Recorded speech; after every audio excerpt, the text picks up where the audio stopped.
obey the commandment and know who your mother and father is. Tune in to Sinetta, cause he the protector of the gods. I'm talking about Dr. Benjamin, Yusuf, Yacanan, and John. We got the scale of my odd. If he light as a feather, let's go and weigh his heart. I am the shrine of Ptah. If you say I am, better recognize a god. All I see is pseudos and frauds. Kudos to my dogs. Judo for you frogs. I think it's time to hop off the environment. Oh, you didn't know? It's environment tough. Oh, you didn't know? It's environment tough. Oh, you didn't know? It's environment tough. Oh, you didn't know? It's environment tough. Will survive. Comedic knowledge on the rise. Raising consciousness divine. To the truth we subscribe. Jabari leading the way. Shaka almost don't play. Sonetta done open the gates. And up and banging the day. It's a family for the culture. Rebuking all you vultures. Service environment full of soldiers. Unlock your mind, they'll expose you. HOK is the squad. Debating the truth is a nod. Watch where you step in the pod. Or they'll tear you apart.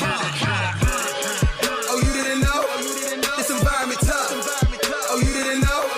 This environment tough. Oh, you didn't know? This environment tough. Oh, you didn't know? This environment tough. Oh, you didn't know? This environment tough. Oh, you didn't know? This environment tough. Oh, you didn't know? This environment tough. Oh, you didn't know? This environment tough. Environment tough.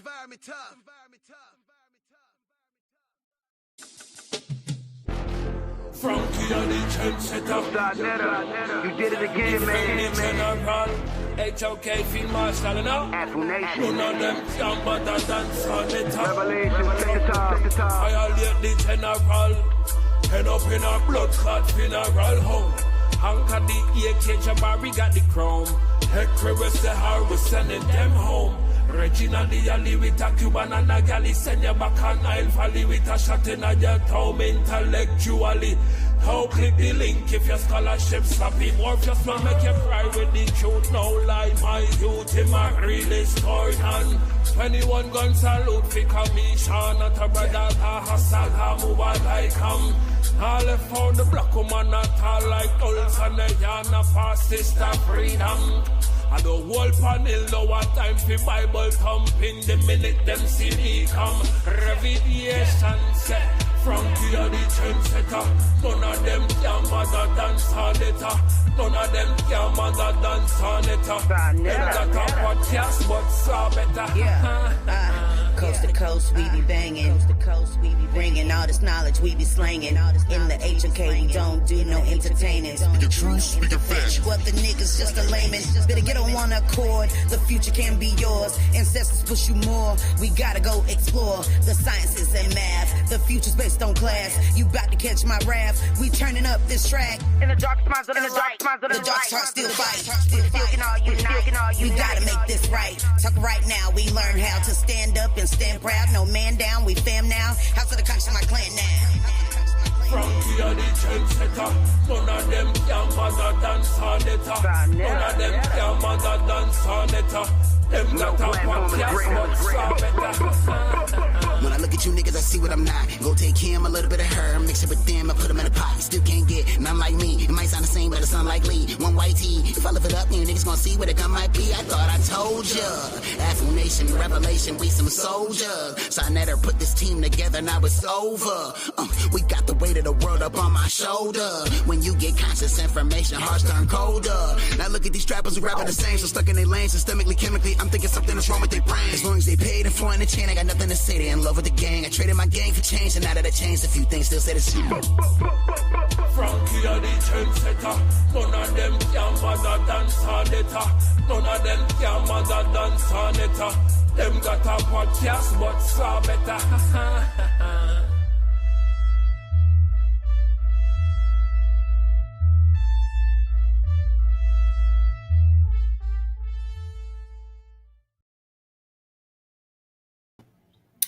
Peace, assalamu alaikum, hotep, namaste, jambo, ashe, shalom, shalom, all the greetings of love and light, to the darkest minds of the light, to the HOK, to those who are ready and willing to be enlightened, and for your beliefs to often be challenged. So I appreciate everyone who's in here. Peace to Amin Ra McCarthy. Yes, the Afro Nation, Sister Lady Kier and her husband, Devin.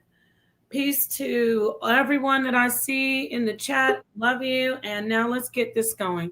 So, as you see, before we do go, we have an upcoming debate. We have Pastor Reggie versus Black Sage, formerly known as Brother or Elder Yara. So what we're going to do is look forward to hearing them, these two titans, debate three men who never died. Are the origins of the Trinity biblical? We'll see what that's going to be good. Of course, these are always great debates. We have the top-notch quality debates here in the HOK Coliseum. Hit the like button, please. August 17th at 7 p.m. is when this will be taking place. So tune in and be there. Now, today, everybody, I'm asking that you have your cameras on if you can. Those who can't, I've already spoken to them ahead of time. And so they let me know that they won't be able to come up. But this is going to be a great discussion. I'm bringing everybody up on the panel in a second. 7, I don't see if you're even on. I don't know what's going on with your 7. Oh, there you are. Okay. Are you not capable of camming up, 7? Let me see. Let's see here. Let me get this off the screen. Tune into this great debate. All the debates are great when they're here in the Coliseum. All right, we're going to have a great discussion. Hi, everyone. I'm adding Judah Naz. I'm adding Rakufu. Thank you so much for being here. And our friend 7. This is going to be a very long-awaited topic, if you ask me, because we don't often really talk about atheism. We know we have atheists in this community, but we really don't address atheists on their beliefs, why they believe, and, the reasons they believe and where their belief even comes from. So today we're going to start. This is going to be a series, but this is a debut. I would like to start it. I was going to hold off for a little bit longer because I have 2 other people joining that I really want to join the discussion because I am going to show 2 or 3 other people. I'm going to show a clip of yours truly calling into The Line, which is a notorious show hosted by Matt Delahunty. And Matt Delahunty he's not a PhD. He's not a doctor. He's not a scientist. I saw some of that going on in Facebook, like, oh, Napat tried to go up against a PhD. And first off, there are many PhDs that I've challenged, but I digress. So Matt Delahunty is a well-known atheist. He was formerly a Baptist Christian. So very much in common with atheists is that they always are once upon a time in the Christian church, worshiping, and then they decide, I don't want to subscribe to being a theist. Now I want to be an atheist. And that's their prerogative. This show is not to tell them, oh, we're bashing you for what you are. See, that's what atheists do, and that's what Matt Delahunty does. You notice that a lot of atheists, to make themselves feel better, not all atheists. So I do know some atheists that are very neutral. They don't care what you believe. But for the most part, atheists are very eager to demean people, be condescending, ridicule, humiliate. It gets them. It's almost like that's what fills the void that's there that used to be a part of what they felt like for doing good. Now they switch over. When they become an atheist, they start to get a pleasure out of trying to make people who don't believe like them feel less than them, or actually feel bad about believing in a higher power, in a God. So I'll go around the panel before I show the clip where I called in to Matt Delahunty, and I'm going to critique it a little bit, and then I'm going to ask questions of the panel Like I said, we're waiting on a few other people. So let me go around and just let the ones who've joined us now. I thank you so much for being here. Let's let people introduce themselves. Take just about a minute, no longer, and just introduce yourself and give us some background on where you stand. If you are a theist, that's important. We need to hear that, or an atheist. So I'll start with Judah Naz, and then I'll go on to Rakufu, and we'll end with my brother Seven. Go ahead, Judah. Thank you, Sister Nepal. Hey, into the chat. And if you guys saw me acting like a donkey a couple of days ago, alcohol is bad for you.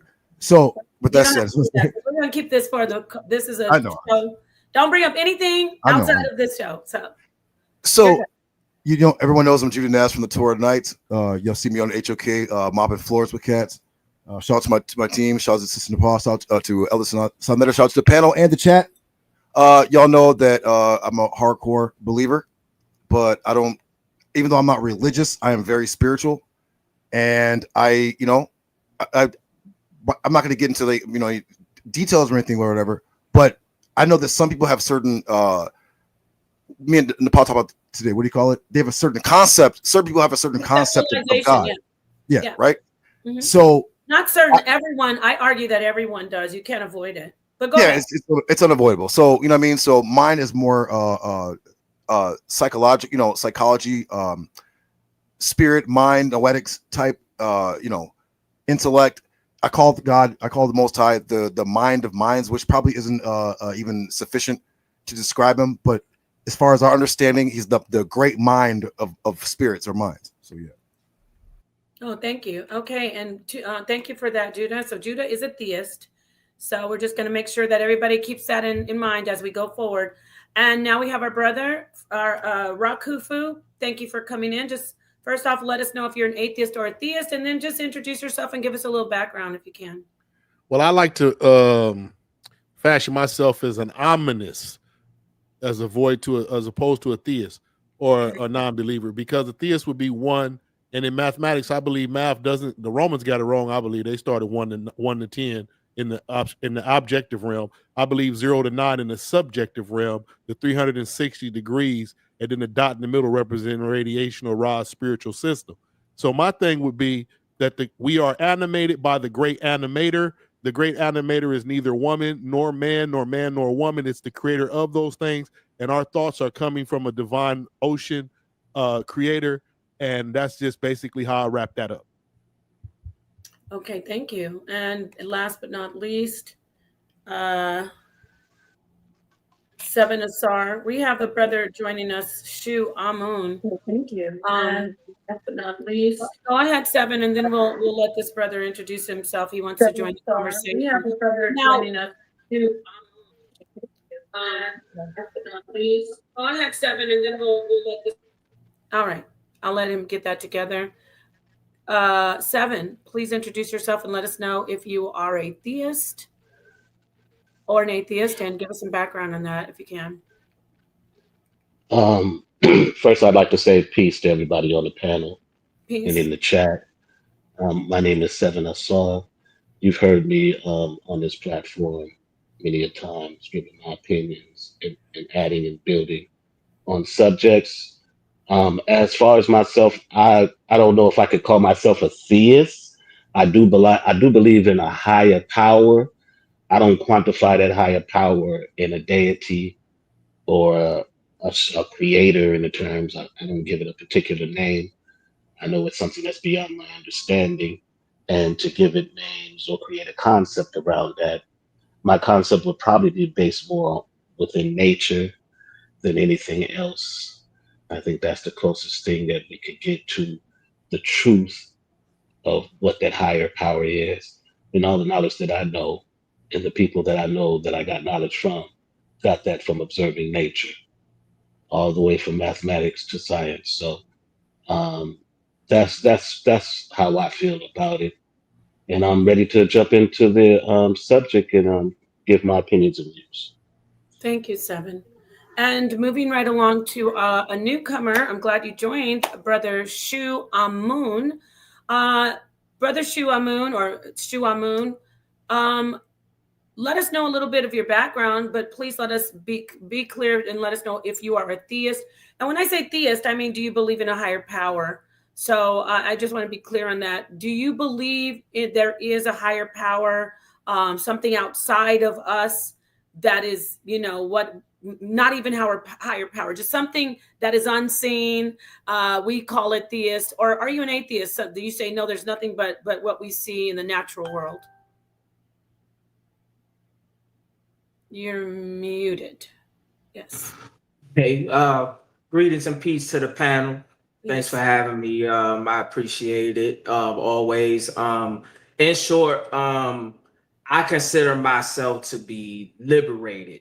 I practice a way of liberation, whatever it allows me to express myself freely and stand in truth. In terms of a higher power, I can only say that I cannot put that higher power into words. I know that there's something within me, as well as it implies outside of me, that is happening on its own accord. So I look into like what Brother Asar said in terms of nature being, in a way to say, a way of describing or even a part of that happening, like, if you want to say, in order for me to even understand what that higher power is.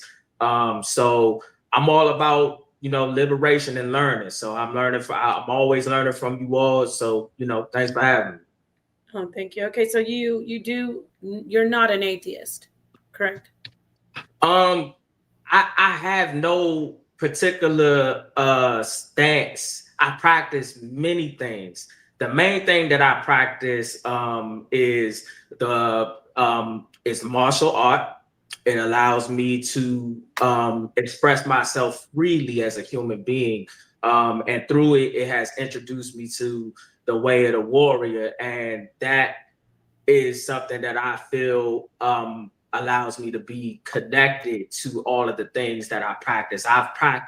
I've been founded in Christianity. I've practiced Islam. I've practiced Buddhism. I've practiced Taoism. I've practiced even, to my knowledge, I have a mentor that told me that they don't really have a name for like the ancient Kemetic spiritual practices, but I've even tapped into that as well. So my ultimate thing is freedom. Whatever's going to allow me to be free and express myself honestly. Okay. All right. Thank you. And now we have our brother Asar Ka joining us. Thank you, Asar. Would you let the people know a little bit about you as far as your belief system? Are you an atheist or a theist? I know, but let everybody else in the audience know. Hi, I'm Asar Ka, and I'm a believer. Hello, Asar. Thank you, Asar. Everybody say it together. Hello, Athar. Hi. That's a good one. That was good. I'm a Shamsu Asar. We follow certain Natural in their methods and in the ethics that they leave for the people, as well as some of my Congolese culture, which is mostly Ifa. So my main thing is being a Shamsu Asar, as our culture created the Natural dance for that particular nature. And I believe the universe is alive and a few other things. Absolutely. Awesome. And I appreciate you coming in. That was great how you opened that. That was really fun. But I want to say, I want to ask everyone if you noticed, the audience, everyone in the panel, you notice how everybody, if not most people, if not everybody that answered, made it clear that they don't really lean so much towards it, just like, okay, yes, I worship a God, but they more opened up and let us know about just a deeper, more, they explained a little more than, oh yeah, I'm a theist. And for me, I think that's great, because we do want to work at looking at the minds of atheists, and we want to walk it down very slowly. What am I talking about? Let's start where there's not really a God. So I like how people are like, I don't know about being a theist, but this. So let's just start with the supernatural, right? And I'm going to go around, or everybody, jump in. Do you think that, or have you seen that most atheists will say there's no supernatural, there's nothing else spiritual, which has really nothing to do with the God, right? I mean, it could have to do with the God, but not necessarily. But when they say we reject the worship of a higher power, they also throw away everything that's phenomenal, like astral projection, ESP, what else? Help me out, y'all. Y'all know what I'm saying, right? Like all of these extrasensory perception things and things that are phenomenal. Oh, UAPs even. They're like, oh no, there's just the natural world. So I like how people made it clear, like, I wouldn't call myself a theist because in essence, let me just get the definition. Theists would talk about a worship of a God, but we see atheists are a little bit, it's like their atheism, for me, I don't want to, I'm going to say it. It's like a sickness that spread, and then it goes into everything else that they cannot see or explain. So they just make it like, oh, that's something that has to do with believing in God. So I reject that, right? And it usually gets them in a bad situation where they can't even explain why there are studies of afterlife experiences and reincarnation experiences, right? So past life regression, or whatever you want to call it.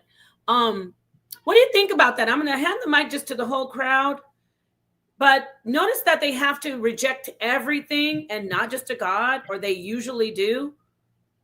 So that's why I liked how some people were making it clear, like, I wouldn't call myself a theist, but I do believe in this and I do believe in that. But with them, they're like, because I'm an atheist, I can't say that astral projection is possible, because that's going to make me look like some weird, silly believer.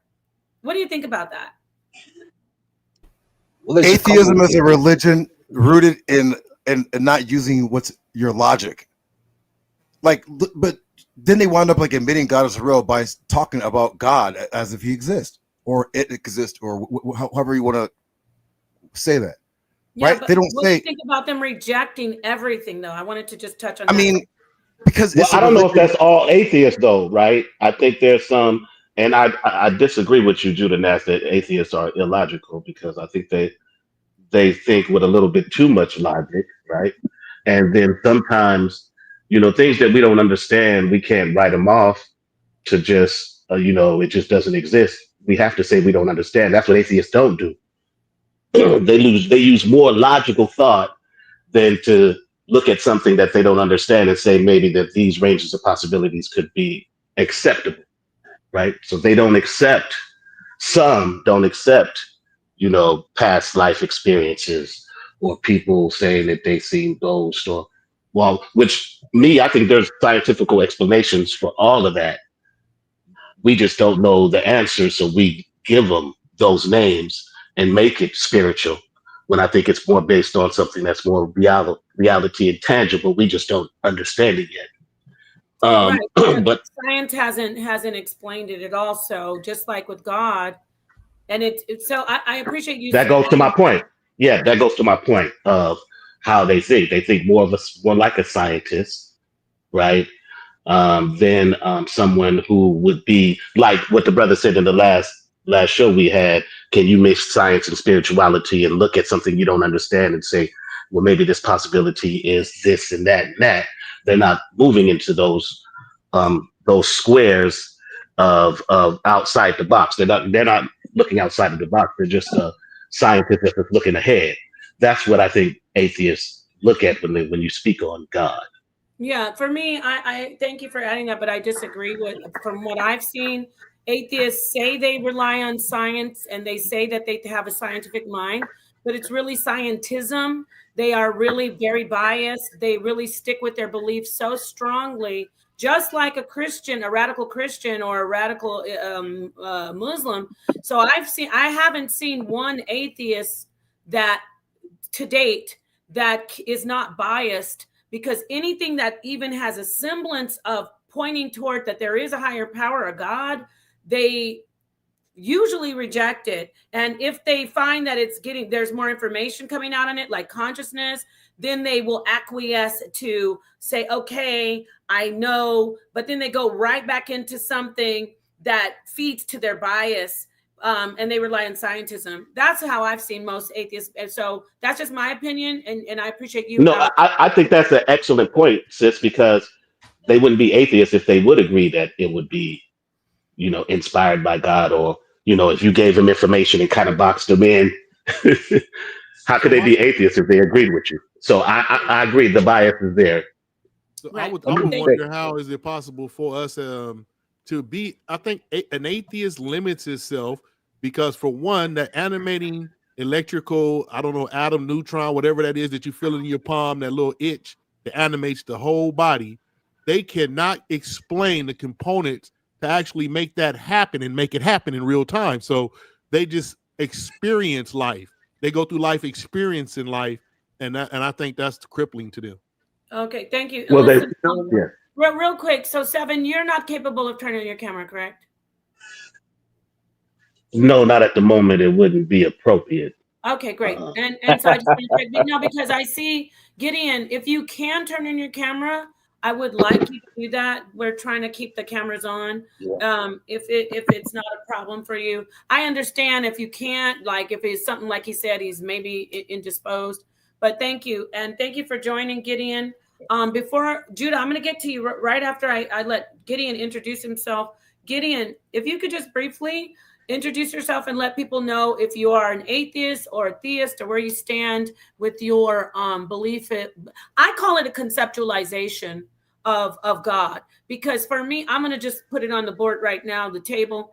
Atheists, their belief is centered on God. You see the title, it says, if there were no God, there would be no atheist. So for me, it's just their conceptualization. So how do you, Gideon, conceptualize God? Are you a believer? Or are you a non-believer? First, I want to say, how you doing, Pa? Appreciate you letting me on. Want to give all praises to the Most High in the name of Yeshua. With that being said, I'm definitely a believer. Okay, great. Awesome. He says 6 likes. I know there are not only 6 likes in here. Let me... Now, with that being said, Pa, can I say something? Sure. Yeah. I definitely believe that there is a creator. But so what I'm saying, is not directed to you nor neither Judah, because y'all believe in the Most High. But if I can, since there are no atheists on the panel, I'm with your permission, Pa, can I rather be the devil's advocate or take the coattails from those who do not believe in the Most High? Sure, if you want to. I don't have any problem with you doing that, but I would like to address the audience. We have 115 people in here. There's 36 likes. Thank you, H. Millette. Please get the likes up. There should be a little bit more, if at least half of the viewing audience. It takes nothing to hit the like button. So hit the like button, and we can have a great show. I appreciate you for tuning in. So what do you mean by being the devil's advocate? Well, like I said, you're not going to find too many atheists, I don't think, that would just come up here head first, because you present a pretty strong argument as how you view the Most High. So that's not going to happen. So instead of just kind of having an echo chamber, I would like to be the devil's advocate for those who believe in theism but do not believe in the Most High. That's what I mean. I want to remove the coattails, because, my brother Asarim Khan and, these brothers are riding the coattails of the Most High into a theistic position. Okay, wait. So you gonna do like a scrimmage, like the team splits He up, want you to wear battle red. a little bit. Yeah, he want to get it on a little bit. Okay, but I thought we had some atheists joining. I mean, I was waiting actually for the atheists, especially we the resident atheist Cube. I thought he would definitely join since he's a fan of Matt Delahunty, because I will be going over the interaction that I had with him, and we're going to really look at just the way atheists, the way they are. Now, if you're a nice, friendly atheist, that's like when people say, well, I'm a good witch, So we love you out there, the nice atheists. Yes, I know one or maybe two very balanced, kind atheists. Got that out of the way. The other, so 2% of the atheists are nice. The other 98% are usually bitter, looking for somebody to try to hurt somebody's feelings, always trying to show people that anyone that believes in anything outside of natural of nature and the natural world is dumb. So yeah, we're gonna look at him in a minute in the clip. But yeah, there aren't any atheists joining. This is crazy. And I want to add that I was going to do some pushback anyway, because there are some things that I think that atheists, I can understand why they look at certain issues a certain way. So there were some things. You can jump on the team with Gideon. Let's talk. I'm going to let you go in just a second, Shu Amun, because I did tell Judah once Gideon spoke. So please come in right after Judah, Shu Amun. I appreciate you. Go ahead, Judah. Say what you were wanting to say earlier. Yeah, thank you. So before Asar 7 came in and cut me off. So once again, it is a religion based upon an illogical point of view, and it's not based on intellect. It's not based on science. It's not based on it's not based on none of that, right? They will say something stupid like, "Prove to me God." Yeah, no, they always say that. Like, how can I prove to you God? So they're talking about things that are like tangible all the time. First off, anyone that knows anything, they're just talking about you having a belief, right? That's no. It's like saying to somebody. No. It's like saying to somebody, taste ice cream for me. Yeah. Taste it. It's like, now, are you tasting that ice cream for me? Well, taste broccoli for me and tell me what broccoli tastes like. It's like, I can't taste it for you. It's your conceptualization of God. It's a walk you have to do yourself. You know what I mean? But don't you have to be a believer to Hold on, brother. You've been going on, brother. I can barely talk, and I get it, bro. Go ahead. My bad. My apologies. Okay, Go ahead, brother. You're good. I'm just saying, hold your thought. We're gonna let him go, and then we're gonna let Shua Moon come in, and you come in right after him.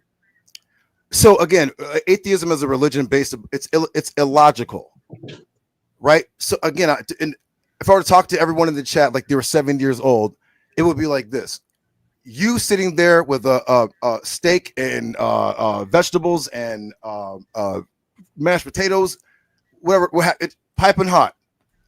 Judah Nass comes, I walk up to you and I'm like, hey man, who made that plate of food for you? And you say, nobody. Nobody made this food. Bro, what do you mean it's piping hot? There's steak right there. There's different. Like, what do you mean no one made this? Oh man, you're religious, man. No one made this food. So you're gonna sit there and argue with the person, or you know what I mean? Like, who's illogical? It's illogical. Like, there's sometimes they even admit that there's God, but they're saying, I think they're really saying, yeah, I believe God exists, but I don't have any faith in them. I think they should, like, because modern atheism is different than the atheism of the Greek days, where the Greeks rejected the gods of Greece.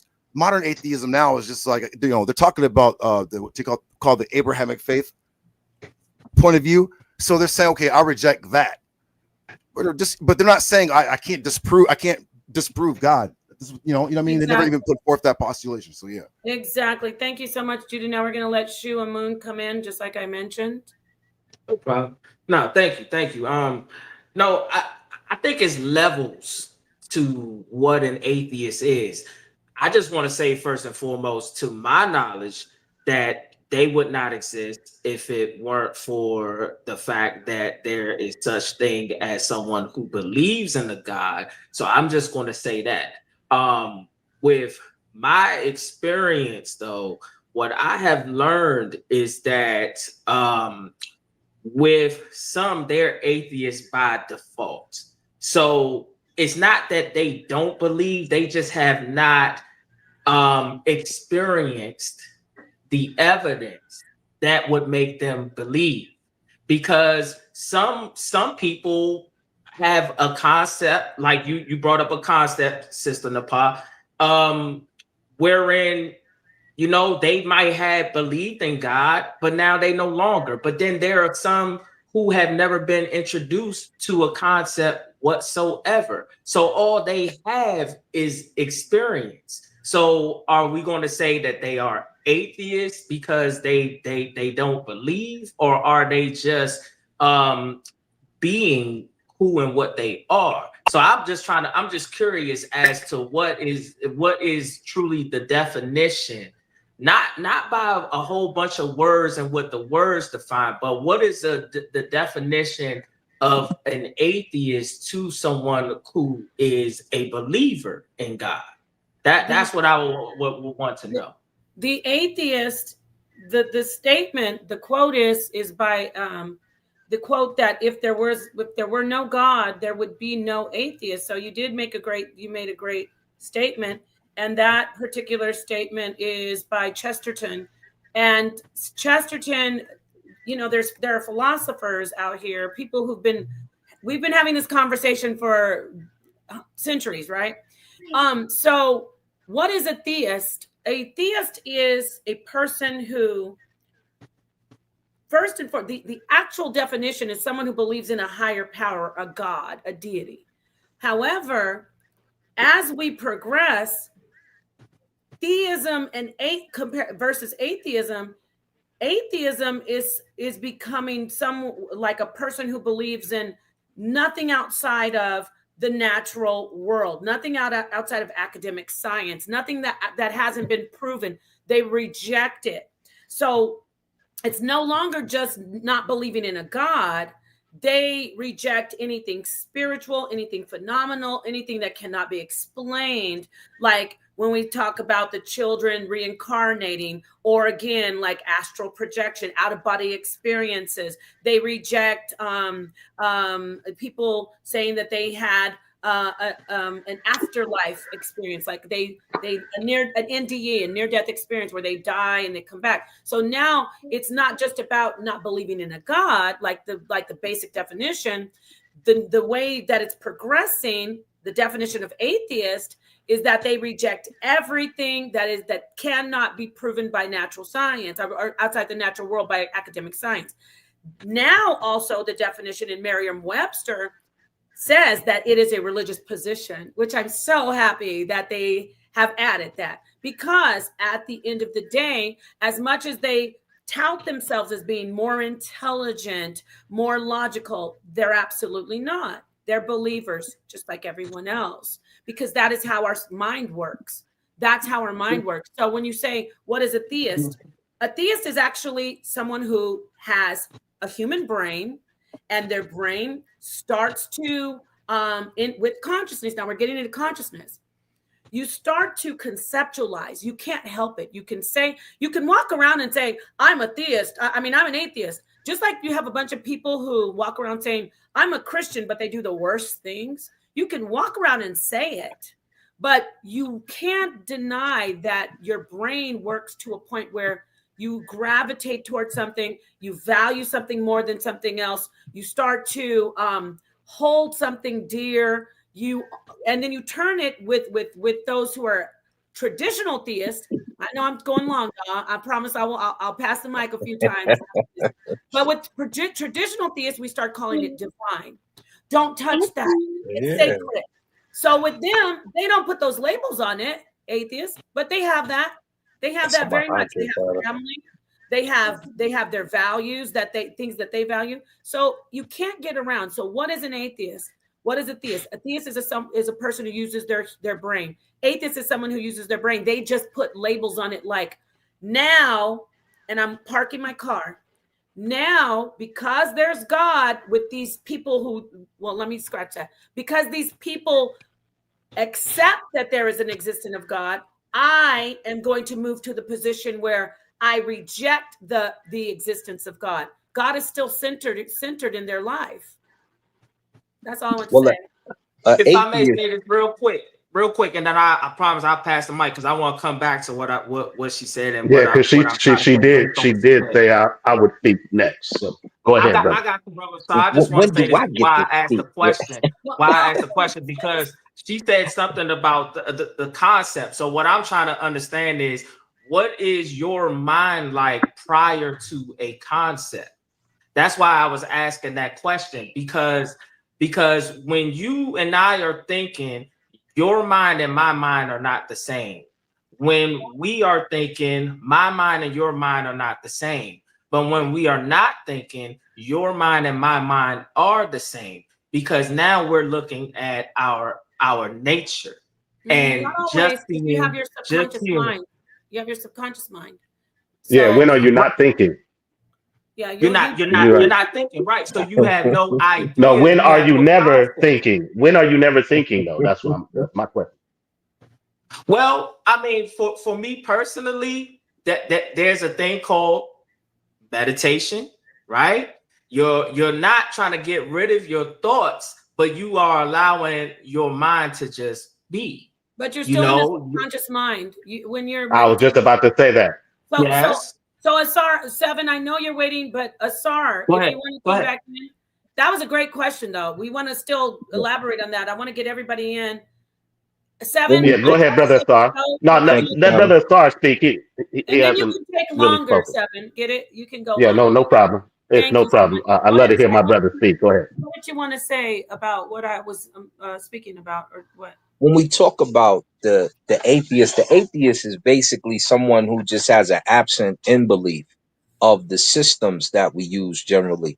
And this is why you see a lot of them still into some type of outer force or something greater than them, things of that nature. The problem with them is most of them are just materialists. Like I think you just mentioned Max Mueller, or not Well, Max. Max Mueller, yeah, that is. Yeah, you mentioned one of them dudes.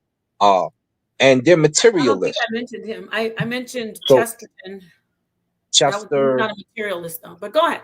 I heard of Chester too, but Chester's the same way. He's a materialist. So when you ask them questions about what happens in a dream, and then deja vu takes place later on, there's no explanation, because unless you're in contact with the universe and the universe allows you to see ahead of time, there's no way for them to explain that event. They're stuck in the concrete. And if you're stuck in the concrete, then that means you can't expound on anything. But we all know we can expound on things. Another problem atheists have is the fact that they come up with ideas about the universe, such as no free will. And if there's no free will, that means you have to do whatever the programmer of the universe inferred you to do. And if there's a programmer for the universe, since they like to use math, then you fall victim to the fact that something or someone or some being is manipulating and creating things. So a lot of them are not familiar with these types of arguments, how Richard Dawkins fell victim to it, how Roger Penrose began to submit to it when there's got to be some type of giant alien out there controlling all that extracurricular stuff that they said after they declared there was no God. So these are the things that they run into when you talk about a materialistic world, because there's no way you should be able to have deja vu, and every last one of us has had an event that we dreamed about, that we in a place we were never at before. It's just a fact. Okay. I'm gonna Well, land my thank you. plane there before I keep going. And you brought up Sir Roger Penrose. I'm going to put a pin in that too, because we're going to get back to Sir Roger Penrose. Thank you for waiting, 7. Go ahead. What did you want to share? Yeah, I just wanted to say that really the big difference between the big issues between theists and atheists is about proof and belief, right? Because just like what you guys just said, both have a belief, but then it hangs on proof. And how does each one measure what proof is? How do people in general measure what they consider proof of something to be real and proof of something isn't real? And what do we consider what real is? Is it physical? Is it spiritual? Is it conscious? Those questions are really what we're really dealing with.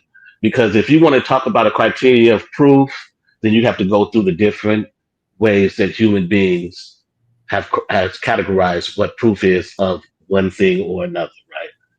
We can say, as you said, sister, in the scientific world, they would look at proof of God not being there, right? Right. Because Thank you. scientists don't look at something outside of that. And I think what an atheist is not the scientist, because the scientist still is a believer, though, right? Because in order for a scientist to move on from something that he's trying to discover or he believes exists, he has to test it and test it and test it until it either confirms what he believes and it becomes a fact, or it disproves what he believes and it's just a belief and a non-fact, and he moves on from that. So when you're talking about an atheist asking someone, give me proof of God, as a believer of someone who may be someone who believes in God, you can't really give them tangible proof of what an atheist would be asking you in a scientific way. You can't give them that proof. It's impossible for you to do that because nobody can prove what so even them, they're asking you that question because it's really about them trying to expose the fact that you believe, but they believe as well, just like you. They just don't believe. Belief is in just like you say, it's connected. Webster puts it in religious connotation because it's only connected to people when they speak on religion and the deity, they oppose it. But would atheism exist if there was no God? I mean, what is atheism? Atheism is a belief of no God. So could you say everybody would be an atheist? If there was no God and human beings was on this planet, would all the human beings be atheists? Because by definition, someone who is atheist is someone who doesn't believe in a higher power. So if people on this planet culturally didn't believe in a higher power, would they be atheists? There wouldn't be any atheists because they need theists to be atheists. But I appreciate what you said. You made a great point. And I want to bring that back to the panel. They are believers. They always ask us, show us proof of God. They never say, let me show you proof there isn't God. They make their entire religion, which is all it is that a religion, their lifestyle, a lot of them, not all. There are some who, a very small percentage of them who just live their lives. They're good to people. They are, philanthropists, and they are good people going around doing things. But for the most part, atheists generally are bitter and they are very hurt. They feel like something as intrinsic as your God, something as deeply seated in your soul as your God has actually let them down. So they spend the rest of their existence once they state, I reject God, everybody, I'm part of the religion of atheism. After that, they just go on. Their whole purpose is to just go around attacking people who believe and trying to make them look bad. They never say, hey, I'm an atheist now. Now I'm going to go out and do good things in the world. Most of the time you see them trying to prove that God isn't real. That's what they do. It's bizarre. So, Judah, did you want to say something? I see you leaning forward. Well, a lot of atheists make the mistake in the first place of saying that. What they forget is that the scientific equation for God and the scientific equation for the universe is the exact same. It starts at zero and it starts at a singularity. So when you start to talk science, then you understand that simple point. And the mathematical equation for God is zero. Starts as a singularity and then it spreads out the same way. So they don't win in that conversation. You just have to know how to say that or to bring out the math. So me being That's in why I say, cosmogony and brother. well, hold up before you go, family, and I'm gonna let you build with me. The second part of this, because they run into this hole, is that if it's a singularity, it still expands the same way. And the spiritualists created the science in the first place. The atheist separates the psychology that the spiritualists brought into play from what you now call science. Before, our earliest known actions of it is called Heka. So it's not like they invented the wheel again. They're just trying to claim the good stuff from it. So an atheist is not always relying on proof. They just say, science says this. Science says a lot of things. And there's some things science can't prove. But last time I checked, Einstein found a ghost particle. And a few other scientists found a couple other things that led us to quantum physics, that started leading us to things that aren't physically tangible. So a materialist falls apart. And if you're a materialist, like most atheists are, you have a problem explaining Schrodinger's cat, which is the scientific experiment. So these are the parts where they start to fall down. They act as if they present proof, but I think it's Max Mueller. He puts in his book, and a lot of people try to use this. They're like, oh, see, particles can come into existence on their own. No, they can't. They forget that part of his book is speculation. He has no mechanism to show that. And science hasn't got to that point yet. And we don't think it necessarily will. We think something else may occur. It's just like evolution. Evolution doesn't require math, but they always ask you to use math and science. Yet you can't measure a soul, supposedly, but you can use Kelvin to measure energy, and the beginning of the universe starts with energy. It's too hot for matter, so there is no material other than the energy. So we know it starts with spirit. But these are the conversations that you have to have with an atheist who thinks he's on a high level or pretends as if they have the information to counterattack you. You just have to know science for real. That's why I say, and I'm going to be real quick.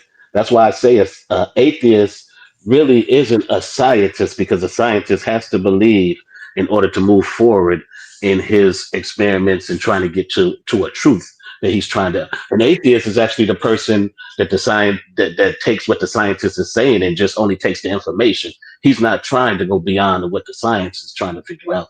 Whatever the science discovers, that's what he's on. And so he's more of a person sitting in the chair, retaining information and not working outside of the box, where spirituality comes in. But we're both in the same boat, because nobody can prove either theology or concepts. It's just something that they believe, that they use. Now, belief can be powerful, right? No, let me belief stop can be used to. Hold on. We're in the same boat as far as we both have beliefs, but the theist has a stronger argument than the atheist, and and that's what I want to challenge any atheist to. So you believe the theist has a stronger argument that God exists than that God doesn't exist? Is that what you're saying? The theist has a much stronger argument that God exists than the atheist, because the atheist simply relies on just rejecting rejecting God, where the atheist rejects God, and where the theist can go into a lot of different areas. There is research done, and I'm going to share my PowerPoint. I think you were speaking about Max Planck when you said, but you said Max Mueller. I'm not sure if I know Max Mueller's research on the Hindu race and the Aryans, but I may be wrong. But when you said the thing about particles and science, I'm almost that would, for me, Max Planck even comes in. He is the founder, the father of quantum mechanics, and so I appreciate that the brother brought that up, because I'm going to share. This is where I'm going. So you're saying quantum mechanics is more proof that God exists? Yes. Because of well, I disagree with that, but I want to see your let me let you know, because even what Asar said about Schrodinger's cat, these are things that now science has said, oh, we can talk about this in science, but they've been things since antiquity and ancient times that have been phenomenal and were put in were labeled as spiritual. But now, that goes to my original point of us labeling, well, some spiritual people labeling things spiritual or God because they don't understand it. So they go through their concept and they give it that label.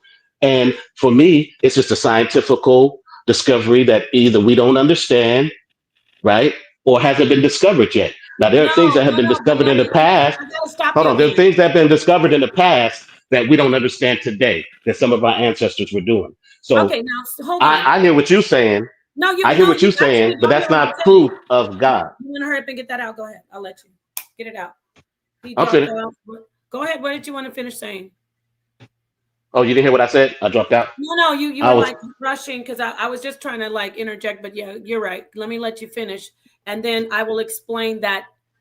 No, it's just because somebody that is a group of people who are secular come in and say, and I'm glad Genesis joined because she's going to come in and talk a little bit about. She showed me something about the oh my God, what was it? The code. She'll talk about it. So just because someone comes in and said, this is what this is, it's not what they said in ancient times, it's this, doesn't mean that, oh, see, it's not God. No. It is God. You decided to call it something else. So now theists can go around saying, see, that's not God. That's not God at all. That's actually this. But it is God. Queen of Pop. Aren't you doing the same thing they doing?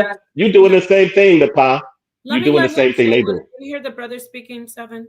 He's talking. I was just going to say, I think that's the issue with atheists is that because they're not making the claim. You said earlier that you feel as though you have a stronger argument, but that's because you're making the claim.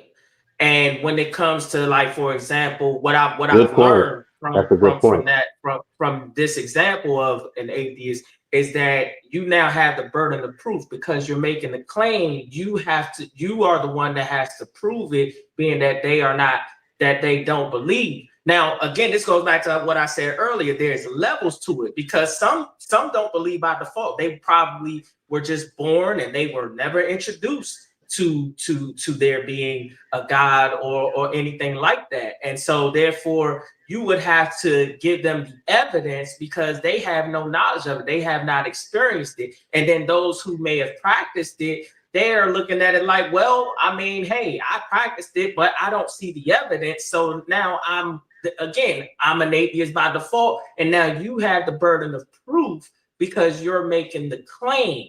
And then what they also do is they'll say like, they'll say that what I notice about them is that when it comes to science, they'll go with science, but they won't, they instead of them, what's the word I'm looking for? Instead of them categorizing it I want to say categorizing it as they do with science, they won't characterize it by saying that God did.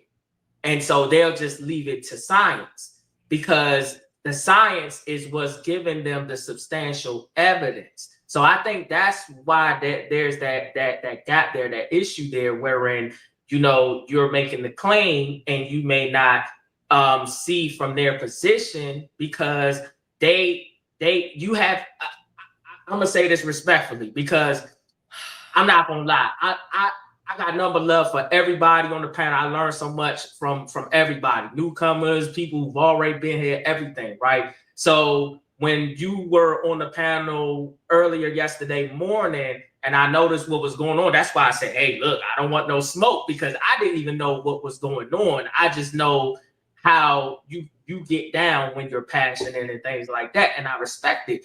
But what I had said to Q the other day was, well, look, she has not experienced not believing, and so you can't convince her to not believe. That doesn't make sense. You're not the one that's making I don't even understand why he would be making the claim when that's not the claim. The claim is that you believe, and so therefore you have the burden of proof. And I'm just saying that respectfully. That's you the said it though. angle. You said it a lot, brother. I'm just saying that's I'm not the angle offended by you saying atheists that. play. I just want you to, I'm not offended by you saying that, because you're absolutely 100% wrong. Like most atheists say that, even though you're not. I don't have to prove that God exists to anybody if it's my conceptualization of God.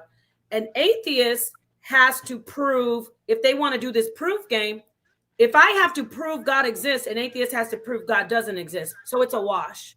That's why I say it's a proof game. Okay, that's why I say it's a proof game. Me making the claim that God exists is exactly equal to them making the claim that God does not exist. So I don't have any burden of proof. They don't have to prove to me. I don't have to prove to them. They are the ones saying God doesn't exist. That's their issue. That's their belief. Queen, I'm gonna push back. Didn't you just science? All this stuff about science proves this and that. No, they say Queen science. Apply, didn't you just say you have more proof that God exists than they have proof that He didn't? I do have more, but I'm not. So you are making the claim that you feel better. Why are you talking? I'm just saying. No. I just feel like somebody needs to interrupt. And now you're talking over me. But then, I'll give you the mic. Yes, finish your thought. Whatever. Oh my God. Genesis, go ahead and talk, because this is ridiculous. It's crazy. And now here we come with the sexism. It's bizarre how men, especially we need more women in here. Like, how is it woman logic? There was no sexism, sister. Please don't introduce that. Talking about the comment below. What are you doing? Oh, I didn't see it. Seven, what are you doing? I didn't see it because I was gonna say I'm not sexist, so I didn't see no comment all of it. I'm glad you wasn't. I appreciate that. My apologies for accusing you of that. You're fine. I'm just saying, Seven, I wanted to get my whole statement out. I said we don't have to prove anything to each other. However, the theist would have more of a stance of being able to prove God is real than an atheist. Because when you talk about these things that are phenomenal, consciousness, because science, we can leave quantum physics to the side for a second, because they still cannot tell us why, cannot explain things like bilocation and such things that kind of, there's a gray area when we talk about the metaphysical and quantum physics. In fact, a lot of quantum physics for years and years and decades and centuries and millennia, people have known such things that Max Planck came along and barely said, okay, yeah, this is what this is. But people already knew it. Now, we want to say, oh, well, then it's not God, because we can explain it. Just because we find things that we can put labels on and explain it in science doesn't mean it's not God. It doesn't. So that's coming from me. That's coming from me. But back to what you and the brother said, especially the brother, this thing about she did not believe, it doesn't matter. He's still believing. Cuba's a believer. He's a believer. He hasn't proven anything. He decided to believe that God doesn't exist. I'll say it again. And then I want Genesis to come in if she can hear me. Atheists believe that God doesn't exist. They have absolutely no hard evidence, no full evidence that there's no God. They can use little bits here and there like, well, see, thunder isn't because God's mad. It's because, there's this hot air and then there's this cold air in a cloud. No, they are not proving that God doesn't exist. They're using little bits and pieces to try to say, just like a theist would say, well, there was a person, they had a near-death experience and they saw God, so God must be real. It's the same thing. They are believers. They don't have any hardcore 100% evidence that God doesn't exist. And God is centered on their belief because their belief is based on rejecting the existence of God. Our belief isn't based on what they believe. Their belief is based on what theists believe. And I'm going to go back to Chesterton. If there were no God, there would be no atheist. So thank you for letting me get that out. Go ahead, Genesis. Thank you for joining. Can you let the people know if you're a theist or an atheist? And explain that thing about the science. Can you hear me? I don't think she can even hear me. Because she was telling us a story about this scientist that went around this African tribe, and he learned a lot about this voodoo ritual that they do with binary code, and he took the actual ritual and turned it into a program, like a computer program. So I mean, I'm handing the mic over. Genesis, if you end up hearing me, come on in. But that was what I was trying to say. It's like, just because they put a label on it and say, oh, this is this, that doesn't discount the fact that it's God. The God that I know. So go ahead. Queen of Pie, I was making the point that you did answer the question. Yeah. Because when you said I'm gonna play that. that your concept, your conceptualization. Remember, you and I said I didn't want to smoke, but I was making a point. And then I even agreed with you about conceptualization into actualization, right? This is what I learned from Bruce. This is what I learned from Bruce Lee. The individual is more important than any style or system. And so for me, that's the individual is more important than any theory or religion in this particular topic. Because at the end of the day, no individual to experience it, then there is no way to prove it except for within your own experience. So all I was saying was, you did not experience not believing. And so at that point, it's not up to you to show how he is wrong for I guess what I'm saying is for not believing or oh man, I messed that up there. But yeah, I'm just saying, I like what you're saying. I don't have the burden of proving God to him. Is that what you're saying? Because I really don't. I don't have to prove God to him. What I'm saying is you proved it through your statement that your concept of God is your own personal belief. You do it through your belief, through your faith. Is that correct? Yes, it's everyone has their own concept. When you have people come in, let's not even use atheists because it is a religion. Let's use Christians. Christians continuously trying to proselytize and beat Christianity into the minds of people. All the blood that's been shed, all the people the lives that have been lost, all the cultures that have been stripped away from people and their own traditional religious practices, all because people wanted to make somebody see God and believe God the way they say. It's absolutely a failure. That's why religion it's not authentic. You see, when people get along and they congregate, like if I'm a Christian and then I meet someone who is a Christian like I am a Christian, not exactly the same. We don't have the same conceptualization of God. It's impossible. We do follow things like, oh, I love Jesus. You love Jesus? Oh, we both love Jesus. But we can never say, I conceptualize God the same as that other Christian. What happens is we have to separate people getting together and believing in the same religion. They're not really even, it's not the same as conceptualization of God. They are getting together and, agreeing to submit and to sign up for that group because they like the way that group is, because that group doesn't, it either pushes them deeper into their conceptualization of God, or it keeps them on the right track as far as how they see they've already been conceptualizing God. Now, does that mean people don't get brainwashed and that in cults and things like that? Absolutely.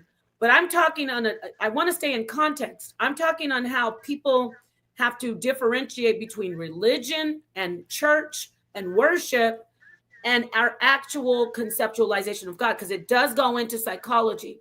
It does. You know, there's a vaccine that is out there that has been created that people can be given and then they will have no belief. Why am I saying that? Because I'm saying no belief in God. They won't have any belief in a higher power, because there's a part of our brain that actually makes us believe. It's in even in our physiology, in our biology. So I'm going to show this video of me on Matt Delahunty, but whoever wants to speak, please hit the like. I'm going to just go off for a minute. I just want to say, Sister Nepal, that I'm just being a devil's advocate on it here. I want to have You're fine, a wide different types of I appreciate you, Seven. views on here, and I'm pushing back because some of the stuff I believe, but I just want to say that we have to understand, when you're a believer, you're on the same line of proof as any believer, because you believe, right? And you can't prove what you believe. So when you feel you have more proof of what you believe, you still falling in the line of the same line of proof, because you can't prove it. You may believe that you have more proof because of how you believe, but you won't be able to prove it until there's real tangible evidence where it's universally tested, as we would say, for the standard of proof that we as human beings have established. But what I think, what you were saying, as far as adding on to, you was talking about when people come together with ideologies and they all agree, like they all are going to be Christians or they're all going to be Muslims, but their concept of God is different. It's like when people in church, you hear this all the time. Oh, well, I have my own personal relationship with the Lord, right? Or the pastor would tell you, you have your own relations, different sexual relations. So they do try to give you your own separate relationship and concept of what God is. But all in all, they do want you to buy into the ideology of the religion, right? And that main concept of God. So that's where the brainwashing comes in. And I think when we argue with the atheists and the theists, if you're arguing with the a-holes, like I saw that interview with what he did to you, and he was totally disrespectful, but you were on his platform, he had the control, and so he was able to do that. But I'm pretty sure you're going to articulate it very well and break it all down. So I can't wait to see you show that. Go ahead and show the video if you can, sister, or if anybody else want to speak, they can. Because she was not whining at all. He wasn't whining. No, so I don't know he wasn't. what angle they got. I don't know from. which video you're talking about yet. I would just say video this. she's about to play. When it comes to proof, I mean, the proof is pretty much the same. When we talk about the theists, though, we started this gangster, and this is the thanks we get, right? So everything was a natural first. Yeah, they were good. They were all the gods first, and we say that because the universe begets things inside of it, and it plays out the way the mythos is written. The mythos is written off the way that the universe and nature act. So it's not that, and this is why the Greeks understood that. They say it has aberrations of the truth in it. And the Egyptians will tell you this is what it is, and they'll give you science in a myth, because that was the entertainment. You couldn't just turn on your television. And the things they broke down were the facts. So when they that's tell a concept that you're outlining, brother Asar, right? Ain't that a concept you're outlining that they created out of the? That's the concept that you're outlining for us right now. That was created by looking at nature. Then let me Would you agree? Looking at nature, observing. Oh, go ahead, Nepal. I'm sorry. I just want to say this to Thindo. We're gonna go over it, Thindo, and you're a liar and you're hurt, and you won't hit the panel. If you're gonna sit in he's in the chat. If you're gonna sit in the chat. No, I'm talking about Thindo. if you're gonna sit in the chat, you're gonna look like a complete liar when I show this. You know what? A lot of these people just repeat what they heard said on the panel. It's almost none of you live like that because at least you speak your mind. I literally answered his question, but he muted me like 6 times. So he did. That's his show. Everybody knows he was not disrespectful at all. Why don't you get your black ass up there and talk to him then? Let's see how disrespectful he is. Because his show is to be disrespectful. That's what his show is about. So you lied twice. Thindo, He wouldn't allow you to speak at all. He wouldn't allow you to speak at all. I am going to play the video, but what I want you to do, Thindo, is hit this link. I bet you won't. Hit the link. And Queen of Pa, I think the issue too is because in the martial art community, there's an argument about concepts as well. So I want to say this, like, so are words a concept? And then this goes into what brother Asar and Carl was saying about the meta nature. I think Seven Asar was asking him about concepts as well. Would you say words are concepts? Absolutely. A body of words are concepts. Especially Concept is a body of words. Concepts. This is why you have ideograms. Because hold on, I gotta stop you again. Just like chats are necessary, me responding to chats are necessary. If you can't handle me, if you are feeling like you need to jump in and put on your cape for Thindo, who is a troll, I know Thindo, this isn't my first rodeo. So if you feel like you have to put on your cape for him, my friend, then I want you to also put your cape on for me. Because when someone says something in the chat, I respond. They like that. He actually likes that he got that attention, YZiggy. So like I said, Thindo is lying, and we're going to listen to it. And Matt's show is to be rude to theists. That's what the show is about.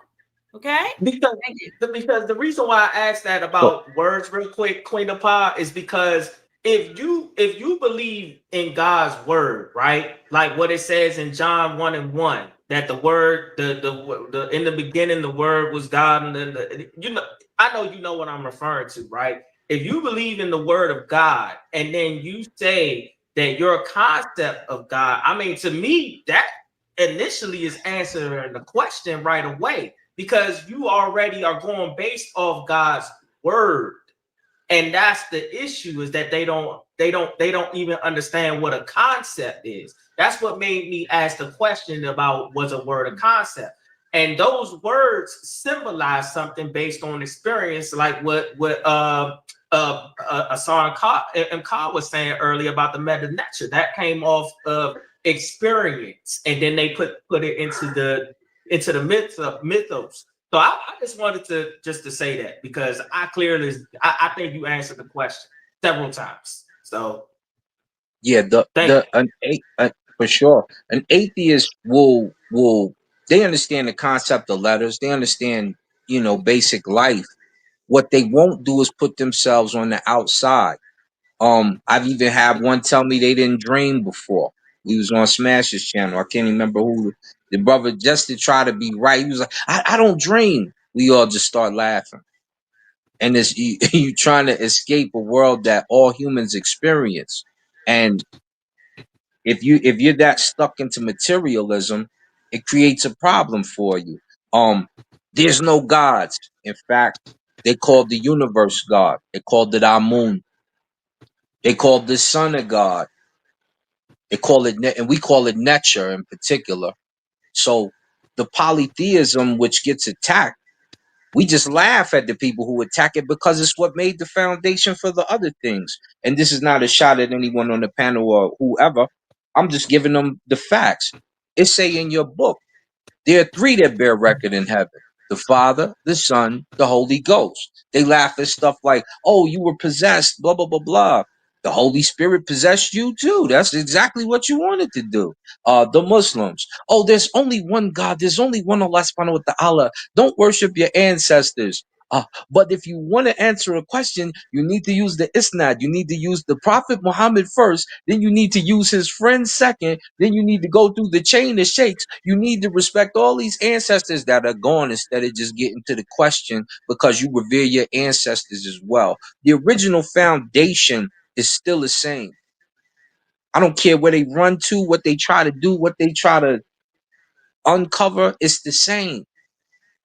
And just because a sun doesn't have the same life cycle as you, it actually lives longer and causes you to live, little disease, human, or whatever you are, you know what I'm saying? You're more like a virus than anything else to the earth. We just think highly of ourselves. All these things are a lie. All these things create things. The earth's biosphere brings you into existence.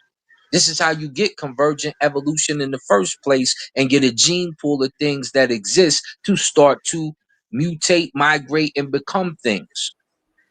So Now, brother Thar, let me ask you this question though. Let me ask you this question. You And would then agree? I'm about to play the video, and then we're all gonna like make a comment. Okay. Good. You would agree that illogical thinking would be on both sides, right? Just as you were absolutely, because saying some people about get too spiritual and they start to they get fantastical with things that wouldn't make sense into happening. And then you have some atheists who get too materialistic and you start to say things that do happen, and because you don't think I you can agree. explain them with the science, and some of their scientific theories are wrong or old or dated and don't work anymore, and they can't prove the theory. They're not basing it off of the fact, which is a law, and these things Yeah, that's start to why most of them compound are their flat issue. earthers, right? Most of them are Some flat of them earthers, are. right? This video, you guys. I really want to get this video. So let's go Let's ahead. check Thank the you so video. much for adding. And I want to add this video. I want you to look at this video, and we could go in on it. So I'm leaving this comment up here by 720 Visions because they're puppets, and I can say sorry what Gizzy or your name that I might be hurting your feelings by telling the truth, because nobody with an intelligent mind would see this video and say, oh, he wasn't rude, and he wasn't rude at all, and she didn't answer. I didn't answer like he wanted me to answer because he needed me to answer a certain way. He has a certain playbook, and when I was outside of the playbook, that bothered him. So that's why he mutes me. So let's see if I didn't answer his question. Anybody who doesn't know Matt Delahunty, he has a show. On the show, the main purpose is to beat up people who believe in God. It is to humiliate people who believe in God.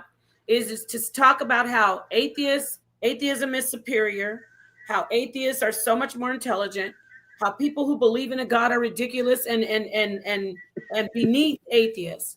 That is their religion and that is their belief. So this guy right here, it's a playbook. He's supposed to try his hardest to humiliate people who believe. And he was having a hard time trying to humiliate me with the things I say. So instead, he muted me, said I was crying. I'm going to let you see it. And then he said, oh, your answers are dumb. They were dumb to him because he couldn't put me in the little box that he usually puts, the regular Christian in the box. God doesn't kill everybody. It wasn't God that did that. I don't answer questions like that. So without further ado, let's listen to the first part. Right away, you'll hear him say, oh, this isn't going to be good. So let's listen. No, this is going to be annoying. Right away, before he even talks to me, he says, this is going to be annoying. And he's talking about me as a theist. He sets it up because this is what atheists need to do. They need to set it up. They all need to get together. This is their way they worship in a sense. This is how they have church. They all get together and make fun of people who believe in God. And they say how they're annoying and whiny and stupid and ignorant, and they don't deserve to even have rights. So this is what he starts off with. Already saying it's annoying. Let's listen. Oh no.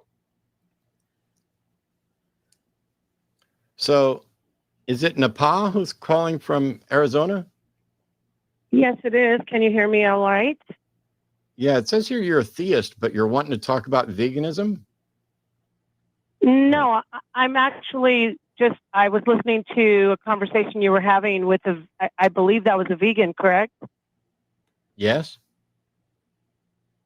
So I wanted to just weigh in about the whole controversy, I would call it, between the debate between vegans and people who eat meat when we're talking about that. No. Are you a theist? And are you? So see the vibe? I'm okay.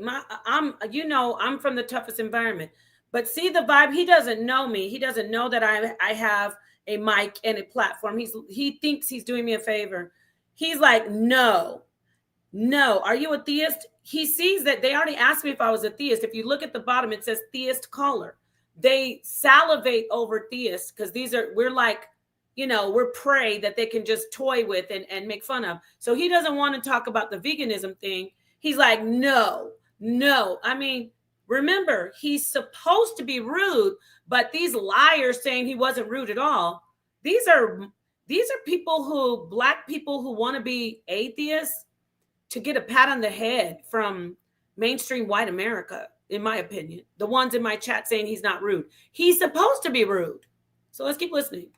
You're calling in to discuss anything related to theism. We're not doing veganism.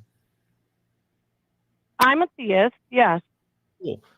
Do you have any interest in explaining what your God does and how you know? Do you have any interest in explaining what your God does and how you know? I'm going to hold it there because we're going to walk this down slowly. We're not playing today.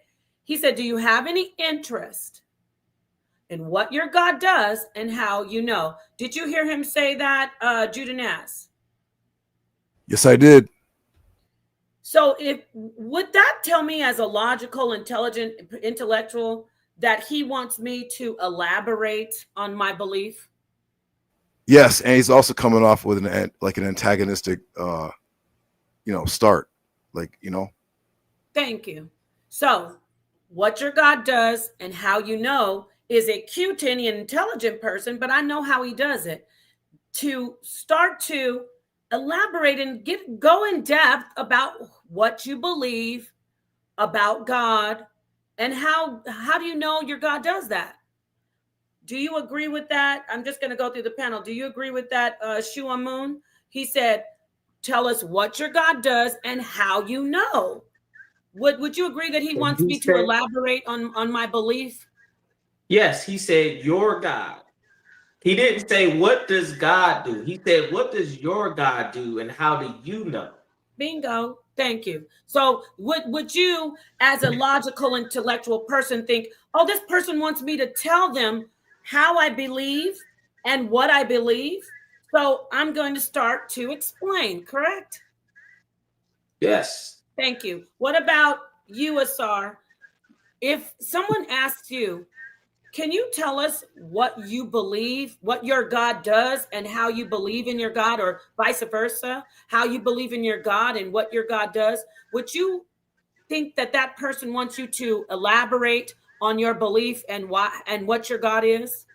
Yeah, absolutely. I mean, if you ask me, well, he just asked you and why you believe that. I know you can't expect like a 2-second answer, so I'm definitely going to elaborate on the scenario. Thank you. If I ask you, Asarim Ka, are you a theist? And you say, yeah, I believe in a God. So can you tell us what your God does and how you believe? You're gonna start elaborating on that particular question. So okay, so I answer, right? I say I'm a Shemsu Asar.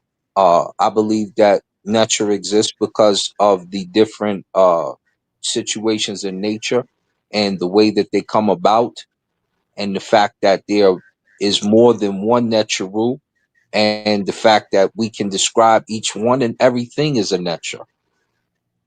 Thank you. What about you, Seven? I'm going to try to get through this quickly. If someone asks you, can you tell us what you believe what your God does and how you believe or how you know, would you think that means that he wants you to elaborate on how you believe and then go into about your God? Absolutely, but with his hubris at the beginning of him introducing you and the lack of sincerity in how he asked the question, I would answer it, but I'd be skeptical in his motives. So yes. Right. You would tread lightly. I don't know if Genesis is here. I tried to talk She to her. ain't answered yet. Yeah. Did you call Okay. into this show or something? Yeah, I called in. So let's go listen to him. He said, tell us, let me go back and let's hear him, and then we'll see how he handled it. Related to theism. We're not doing veganism. I'm a theist, yes. Cool. Do you have any interest in explaining what your God does and how you know? Sure.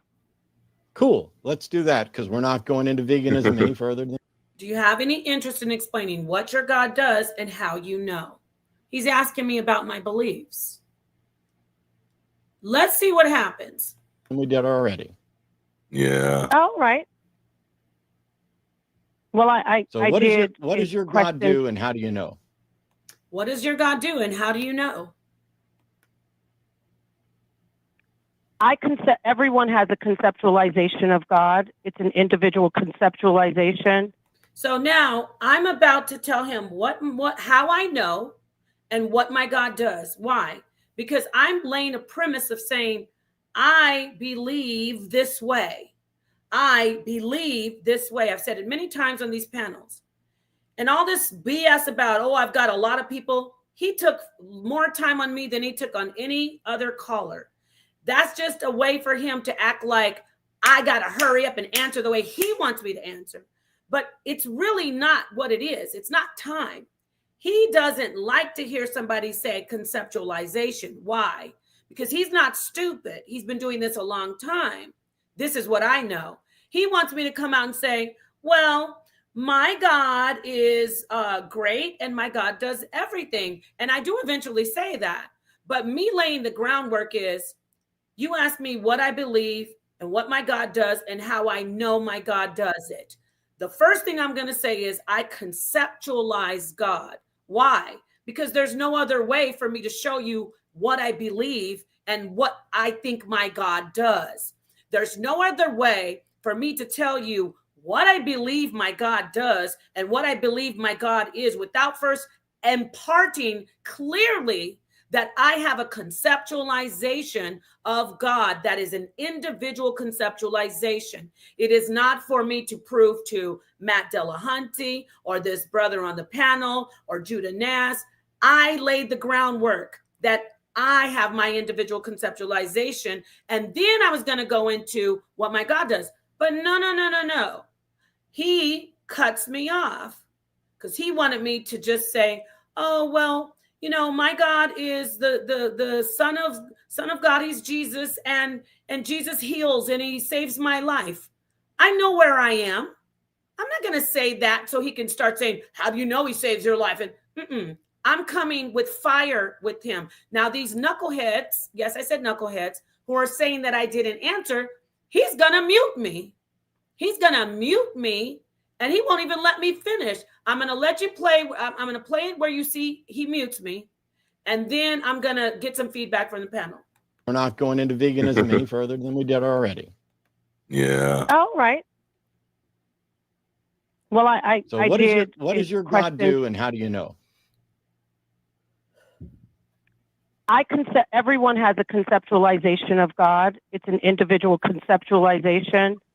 So I'm sorry. My conceptualization. I'm sorry. I just want to make sure we're. He mutes me. He's scared. Why didn't he let me just talk? If I would have said, well, Jesus died on the cross, and he would have let me go and go and go. But when he hears that, he's like, no, I got to mute you because I've met people like you before, and it doesn't work out for me. That's what I know. We're doing this and not spinning our wheels. Mm-hmm. I don't need to know whether or not everybody has a conception of God, because you're wrong. That is simply not a fact. Not everybody has a God concept. As a matter of fact, some people have considered many different concepts and rejected all of the ones that have been presented. And then there are groups of people like the Paraha, whose entire civilization has no God concept at all. But so right there, he's a liar, because we did a little bit deeper research on those people.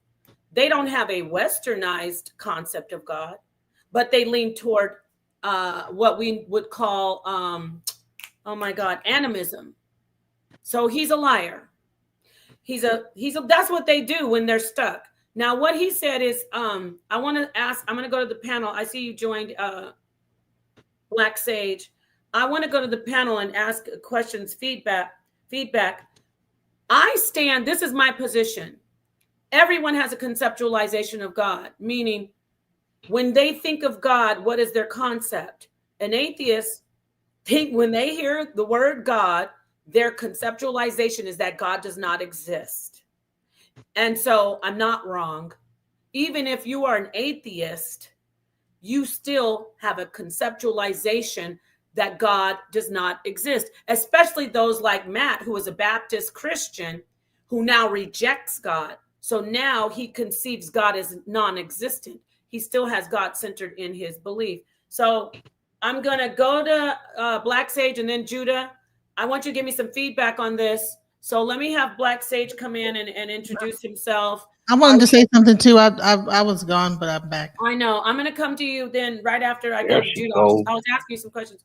Peace, Black Sage. So you're hearing this. Come in and let the people know. Are you a theist? And what's your weigh in so far on this whole thing?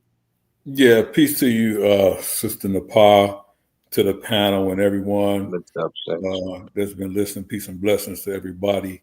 Listen, shout out to the Black Saga clan. Again, shout out to the New Tour movement. But I went back and I listened to this segment with Matt. Delusion is what I call him, delusional. Mm-hmm. To simply say that there exists no conception of God among the pariah people and the Amazon is completely false. Yes. What we call a deity, right? Is simply not what they follow. But what they do follow, right, as you accurately said, they are animists, which means they do have a concept of a spirit world, right? Yes. So they do carry a concept of a ethereal existence, right? In that spirits or spirit animals embodies certain things that they form their concepts in their societies, right? That they actually live by. So, but it is, and here's the trick, Sister Nepal, it's still a form of belief. It's a form of belief. Exactly. So if you want to argue that maybe they don't have a concept of a named deity, they still have a belief concept, which means what? They have a system based on faith. Thank you.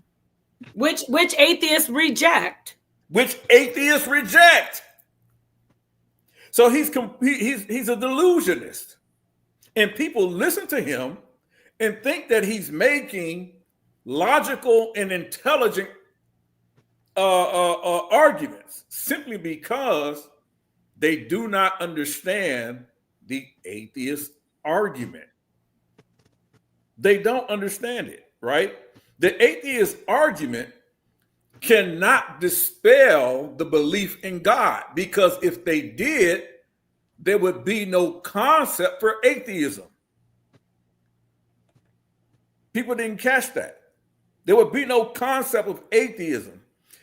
And the reason why I say that is that atheism simply says, I don't believe. But in order to have that concept, you must have a belief that there is no God. You can't escape it. So their whole argument is a dogmatic argument, and that's where they hide. They hide in the dogma, right? They want to argue whether or not Jesus walked on water. Yes. They want to argue whether or not that God's finger actually write the 10 Commandments. That's what they want to argue. That's a dogmatic argument. And that's what he wanted me to say. Exactly. Exactly. And when you didn't say that, he had to immediately cut you off because he recognized he couldn't get you in that trap. Thank you. Thank you so much. Thank Anybody you. listening to that clearly understood that that's exactly what happened, right?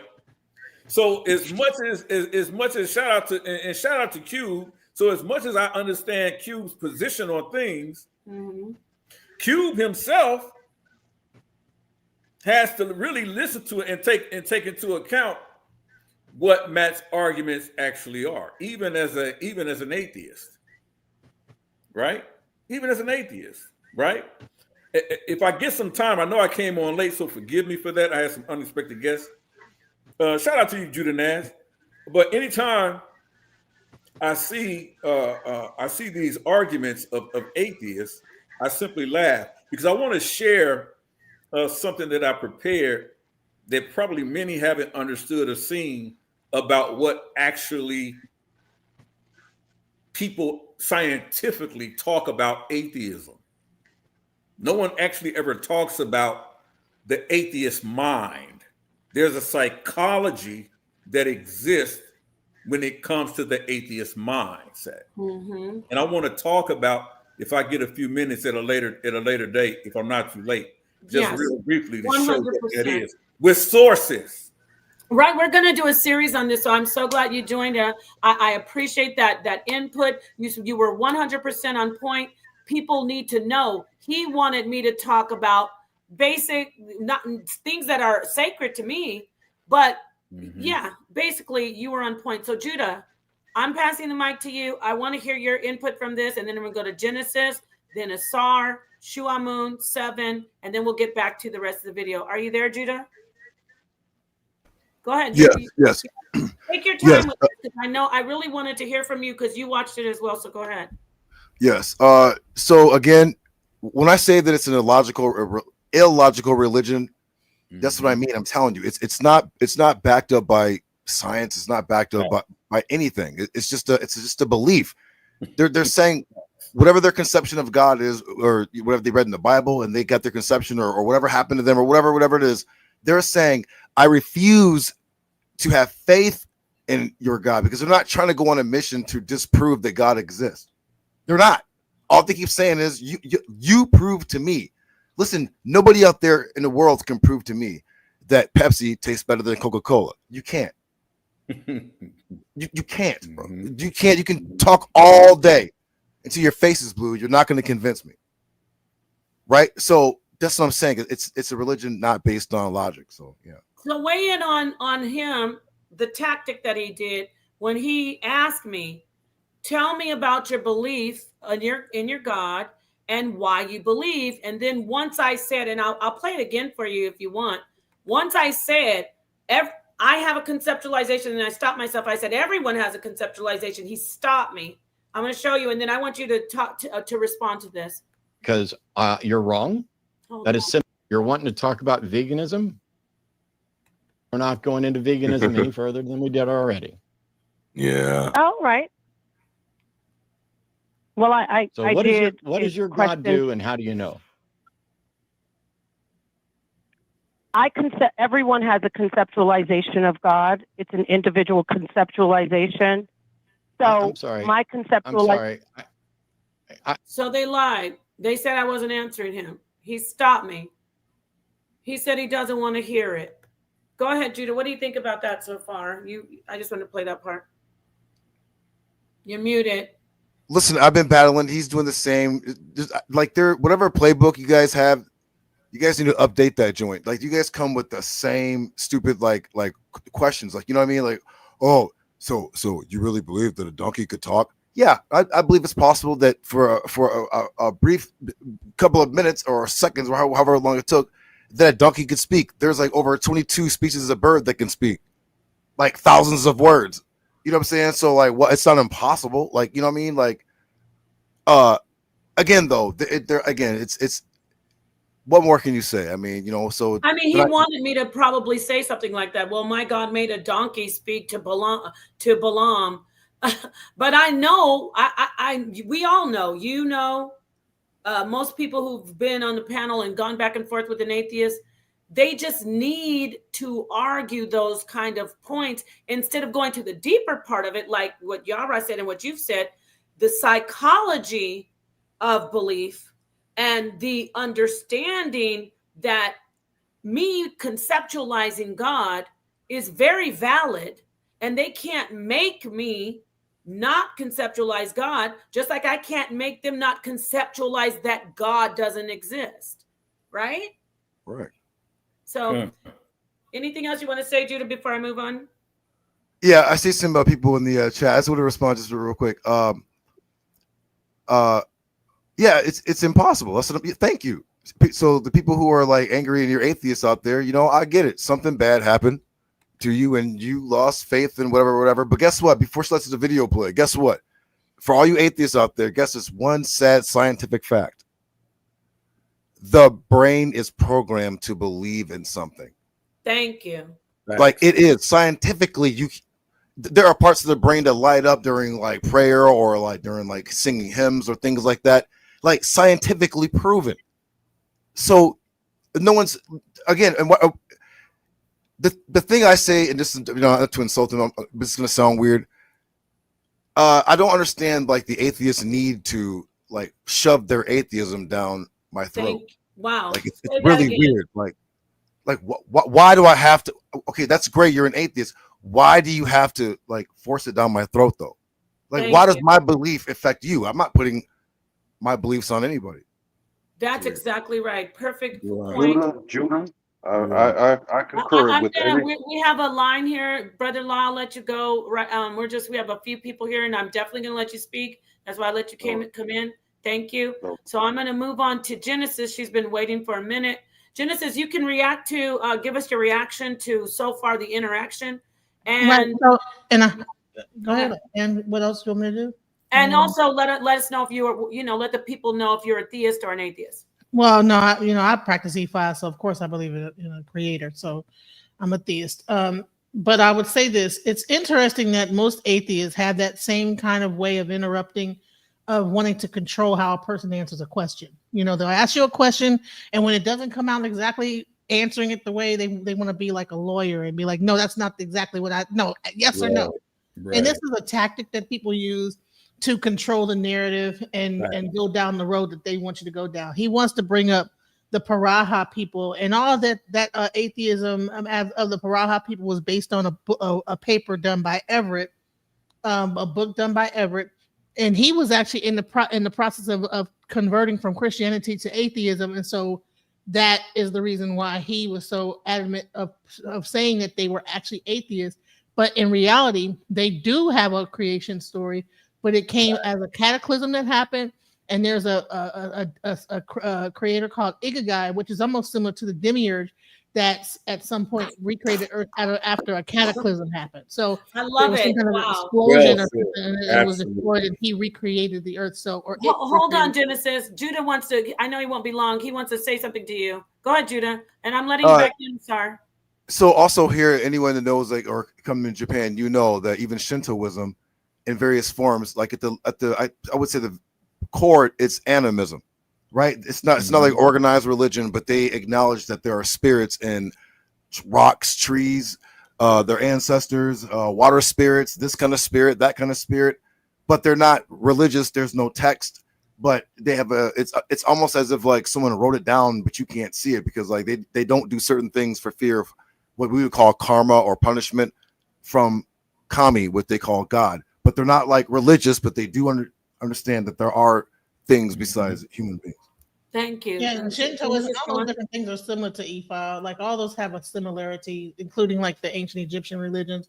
They all like tribal or kind of like nature-based faiths have the kind of similar pattern that they all follow. You know, so but Genesis, if you had to categorize one as theism or atheism, where would you categorize the Paraha people's belief system?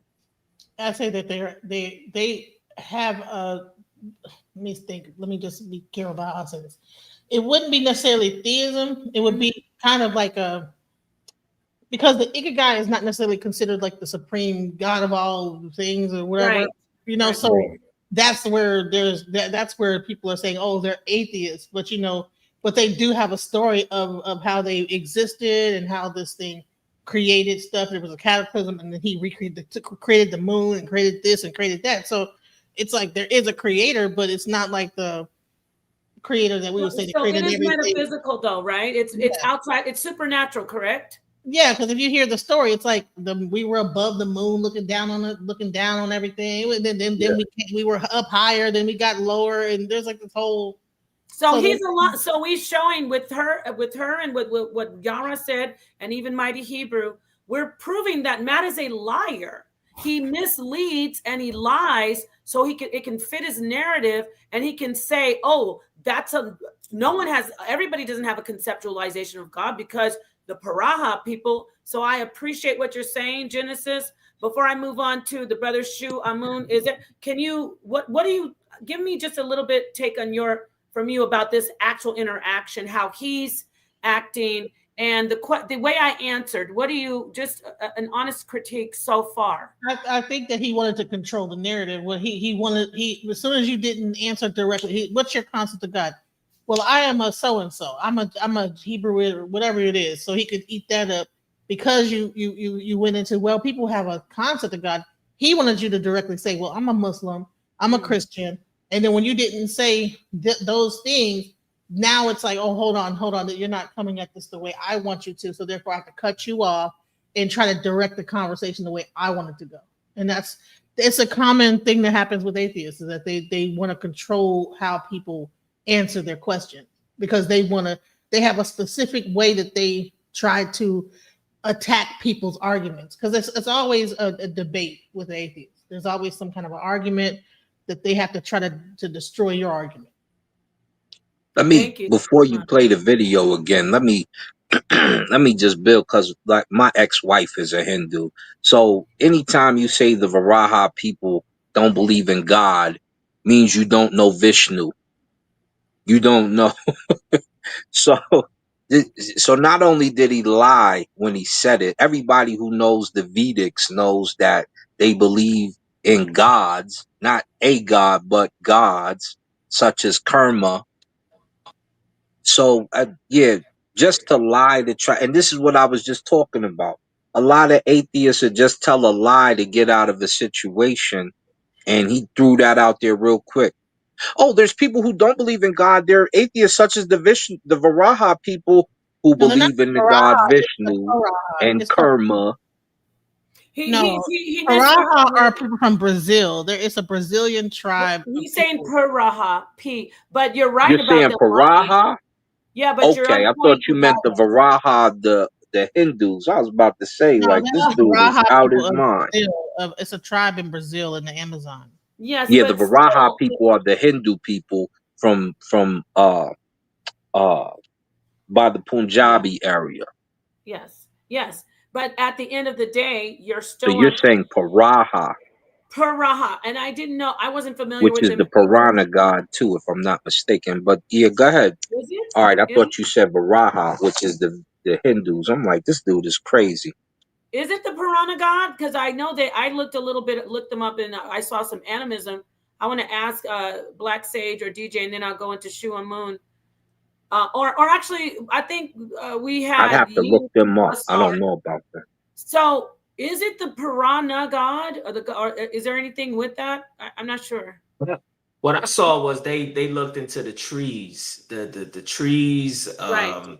This nature in general. I mean, and I I didn't mean to cut anybody off, but no, actually, go on in because well. I mean, let us know about that, and then I want you to weigh in about the interaction and give us your feedback. No, I appreciate it. I mean, and by the way, don't feel like this isn't an echo chamber. I can disagree. You can disagree. I'm not going. I appreciate you being here. I appreciate you putting your input. So I don't want you to feel like, dang, I can't say this, or she's gonna, start doing karate moves for me. No. I mean, like I said, there's a saying: once a teacher, always a student. I learned it for everybody here, so it's much respect. I appreciate it, though. I mean, what I noticed is that he wanted to. So, in what I teach is simplicity is key, right? So he wanted you to simplify your answer, but because you didn't simplify your answer, he oversimplified your answer, your actual answer. That's what I got out of it, and that's why I felt when I asked earlier if words were a concept. That's important because you, right when you were about to say my conceptualization of God, that's when he cut you off and then brought up the Paraha people. And that's very important because, okay, so the Paraha people don't believe in God necessarily, right? That's what he was trying to say. But I mean, if you're going to bring up that point, that's not worthy enough to cut you off from your answer. That's what I'm getting out of this, because when you're saying conceptualization and then you bring up yours because he asked you about yours, then the Paraha are relevant because you're basically about to say what yours is based off what you know, which is the second part to the question. And that's why I kept arguing, saying like, no, she did answer the question. He just wouldn't allow her to answer the question because, I mean, in my opinion, you answered it several times over before you even started. But I think it's just a matter of people don't understand what a concept is. And that's why I had to keep bringing that up. But thank you. I appreciate you adding. And please hit the like button. I see what you're sharing, Genesis. Hold that. I just want to get through these people who've been waiting patiently. I definitely want to see what you're sharing in a minute. Seven, Seven, go ahead, and then I'm gonna let Asar and then brother-in-law. I just want to say that a lot of you guys outlined, made a lot of great points. What I want to say about him is he had a script, right? We all got scripts. Yes, some people have 1 page, some people have 100 page. He has a 1-page script, like most atheists, not all of them, but obviously he has a 1-page script, and you went off his script. So he couldn't have you going off his script. So he had to cut you off, mute you, because he didn't want you to elaborate on what you were going to say because he had no answers for it. But I also would like to say that he was absolutely wrong when he said that. I mean, you were absolutely right when you said that everybody has a concept of God. Even him as an atheist, you could be either pro or anti in your concept. But your conceptualization of God is going to be there is one or there isn't one, right? So we all have a concept of God. He was wrong when he said everyone doesn't have a concept of God. He was wrong with that. And also, Elder Yara was correct when he was saying that. I'm because Elder Yara made a point that I had made earlier about atheists. Want to prove something that you can't prove a belief. You cannot prove someone's belief. If someone believes it, like you can't argue nobody's faith. You can't argue what they believe in their faith. You can only argue what just like when he says that he believes that he's right, he has hubris and he thinks that he has an intellectual and more higher ground in you, but he didn't, because he can't prove your conception of God is wrong just because he disagrees. That's why they say that they believe that your God doesn't exist, but they can't say for a fact it doesn't. When you ask that question, prove he doesn't, they have no answers. Because you can't disprove her belief. So that's what you fell into with him, and he fell into with you. Because he ran into somebody who knew how to handle that situation. You've been in the toughest environment to be in, and he didn't want his audience to see that back and forth go back with him. Thank you so much, Asar, Seven Asar, and I appreciate everyone's input. I'm going to move on to Asar and Ka. I want to hear from you, just your take on the whole, just what you've seen so far. Well, and did I answer him even though he muted me? Did I try to answer him? I should say. You didn't get a chance to answer him because he keep trying to mute you, and you know when you go on other people's shows how they act. They be they try to make sure they control the narrative. So just because you started out with saying conceptually, you said my concept of the situation is, and he muted you. So that's when he should have shut up immediately and let you go into your concept. The fact that he didn't like how you started, that's none of his business. He asked you openly to explain your opinion. So if you're going to explain your opinion, you're going to do it how you do it, not how he wants to hear it, because he doesn't have the same opinion as you. Thank you. Wow. Thank you so much for that. That was beautiful and concise, to the point. Now we have Brother Law. I think we went through. Okay. Brother Law is joining the panel. Before you go in and make your comments, Brother Law, can you let the audience know if you are a believer or a non-believer? Are you an atheist or are you a believer?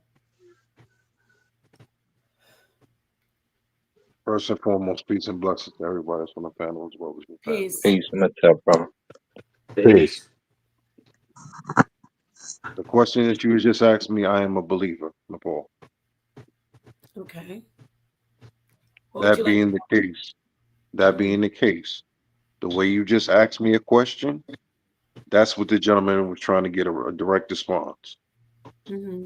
I understand the premise that you were presenting, but my premise, and the only reason why I jumped on is because I stated a question. If understanding the parameters of how it's drawn, his approach and things of that nature, if you understand before, right, going into a conversation with a person, if they're articulating themselves or controlling a narrative and engaging in a conversation with somebody, and you can't rebuttal back to a question within the rapport of having a call response, engaging as regular human beings do, why interact into a situation like that? Okay, now let me go back. I'm going to show you something. He said I should have given him a direct response. This man asked me something abstract. He didn't say, what color is blood? He didn't ask me, are roses perennial? He asked me, what do you believe about your God and what does your God do? So let's see if he even gave me a chance to answer the question. Setup question. According to Brother Law, hold on. Brother Law came in and said, why didn't I give him a direct answer? I didn't get 3 words out, and then he cut me off because he didn't like the word conceptualization. But the word conceptual, if somebody asked me about what do you know about your God? What do you believe about your God? And I say, well, everybody conceptualizes God. I have a conceptualization. Click. Let's see. Let's listen. It's fine. I believe that was a vegan, correct? Explaining what this is going to be annoying. Oh no, it's coming through choppy. Is it coming through choppy for you guys? Yes, is it Nepal? It is. Is it coming through choppy Yes. for everyone? No, I could hear it. I could hear it clearly. Is it possible for us to watch it through in entirety? Okay, without you choppiness or interruption? No. Let's stick with what you first said. You said I didn't give him a direct answer, and What then I said, I'm gonna let you I heard finish. what you before- said. I'm No. gonna- We know what you said. You interrupted the playback by saying it's choppy for you. You said when someone asks you something, you see how I answered you directly, Nepal. The man asked you a question, and you were supposed to answer directly. I'm making it concise what you just said. He asked me, what about your God and what does your God do? In you're going to listen. So when someone asks you something about what does your God do, that's not my God. So after you'll see, I'll start going quickly for him. But when someone says, here's the mic, tell us about your God. What do you think about your God and what does your God do and why? And I say, well, everyone has a conceptualization of God. My conceptualization is click. Let's listen. Who's calling from Arizona? Because when you ask me what I believe about my God, that's my conceptualization. When you ask me what my God does, that's my conceptualization. But let's listen. Yes, it is. Can you hear me all right? Yeah, it says here you're a theist, but you're wanting to talk about veganism? No, I'm actually I was listening to a conversation you were having with I believe that was a vegan, correct?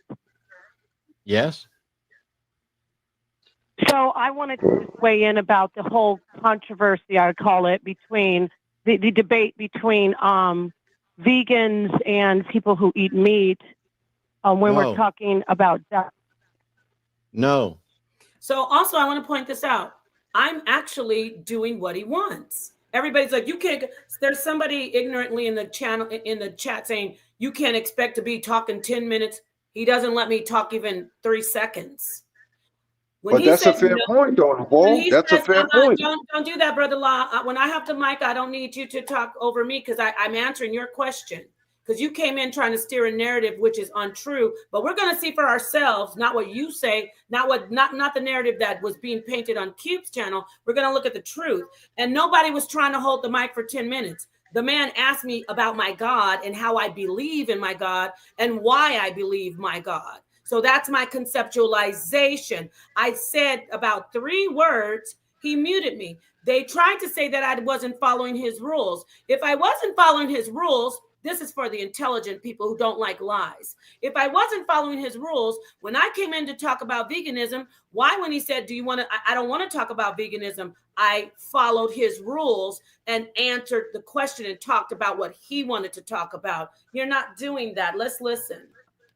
Are you a theist? And are you calling in to discuss anything related to theism? We're not doing veganism. Let's see if I follow his rules. I'm a theist, yes. Cool. Do you have any interest in explaining what your God does and how you know? Do you have any interest in explaining what your God does, what your God does, and how you know? That to me is my conceptualization. But let's keep listening, Brother Law. Sure.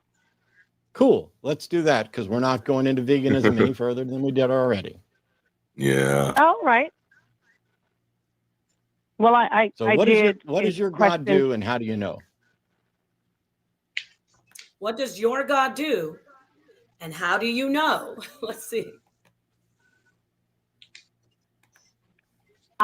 Everyone has a conceptualization of God. It's an individual conceptualization. He asked me, what does my God do? How do you know? Well, because I have a conceptualization, everyone does. I think everyone does. Took about 0.5 seconds for me to say that. Let's keep listening. So I'm sorry. My conceptualization. I'm like, my conceptual. He said, can you tell us about your God and how you know? My conceptualization of God. So, Brother Law, do you not hear me about to answer his question? And he says, and he mutes me.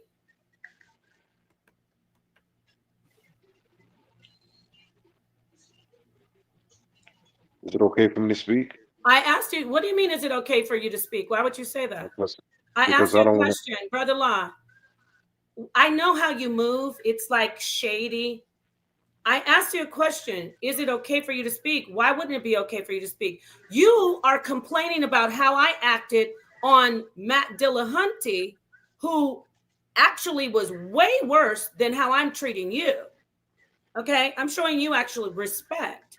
So for me to say, after you tried to allude to the fact that I didn't answer his question and that I wasn't doing what he was telling me to do, when I come back and ask you, did you hear me about to answer his question? And he muted me instead of saying, you're the one that said I have to quickly answer a direct question. Didn't he say that? Instead of you saying yes or no, you said what you wanted to say, which is shady. So you see how you're a hypocrite, Brother Lot? You don't have to answer that. That's rhetorical. I'm going to ask somebody else. Did you hear me, anybody on the panel? Did you hear me about to answer his question and he muted me out? Anybody? Yes.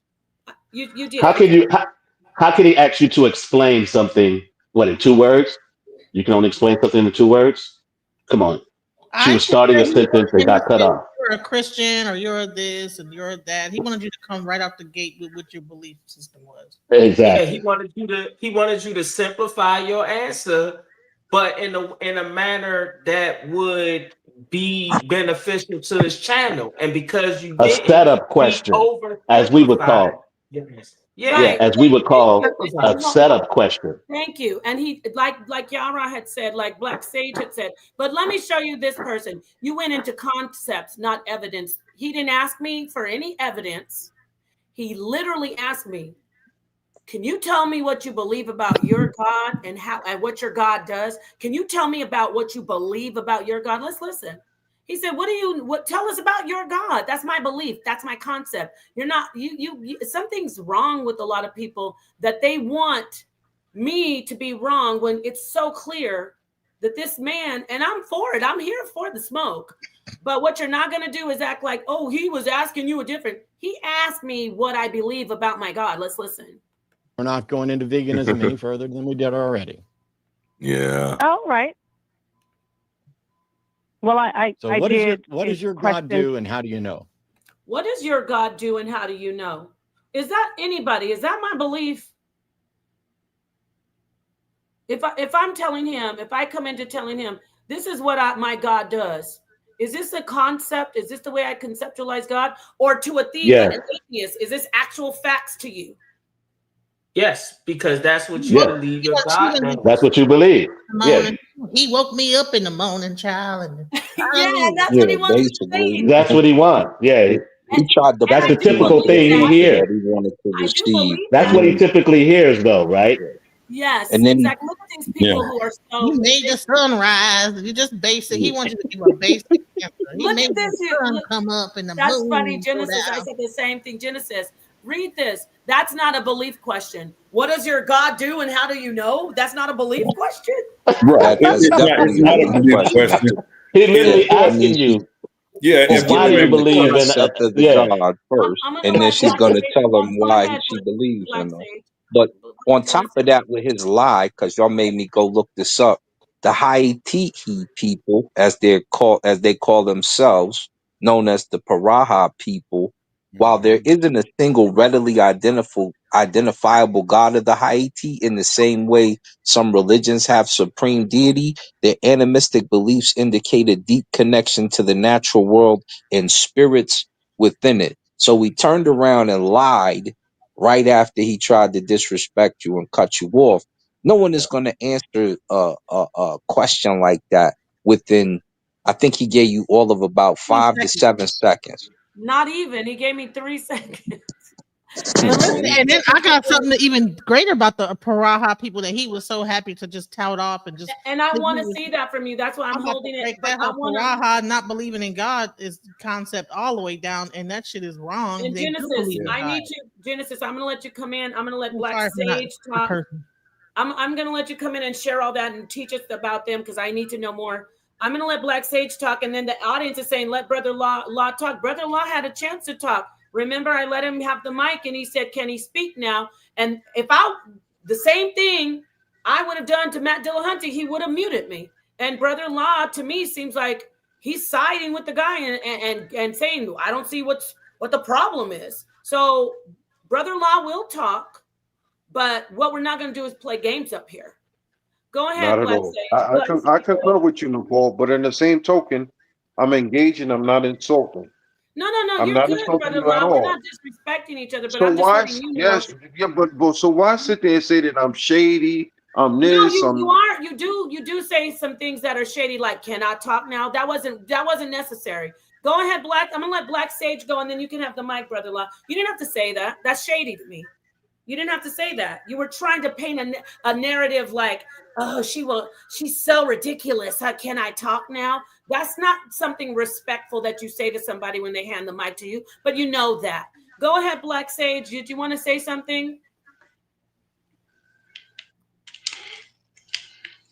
Okay, I guess he can't hear us. So, brother-in-law, you wanted to add about after I showed you, I think you want to add, after I showed you that I came in, started to explain my belief in my God and what my God does, and he muted me. You so far agree with that, but I'm going to let you go. I think you agree. Go ahead. I concur with you, Nepal. No, go ahead, though. You wanted to say something? What I was going to say, Nepal, is this. The question the gentleman asked you, I concur with what you're saying in regards to him controlling the narrative on how he wanted you to ask the question. Once again, I'm going to reiterate the same question I asked prior beforehand.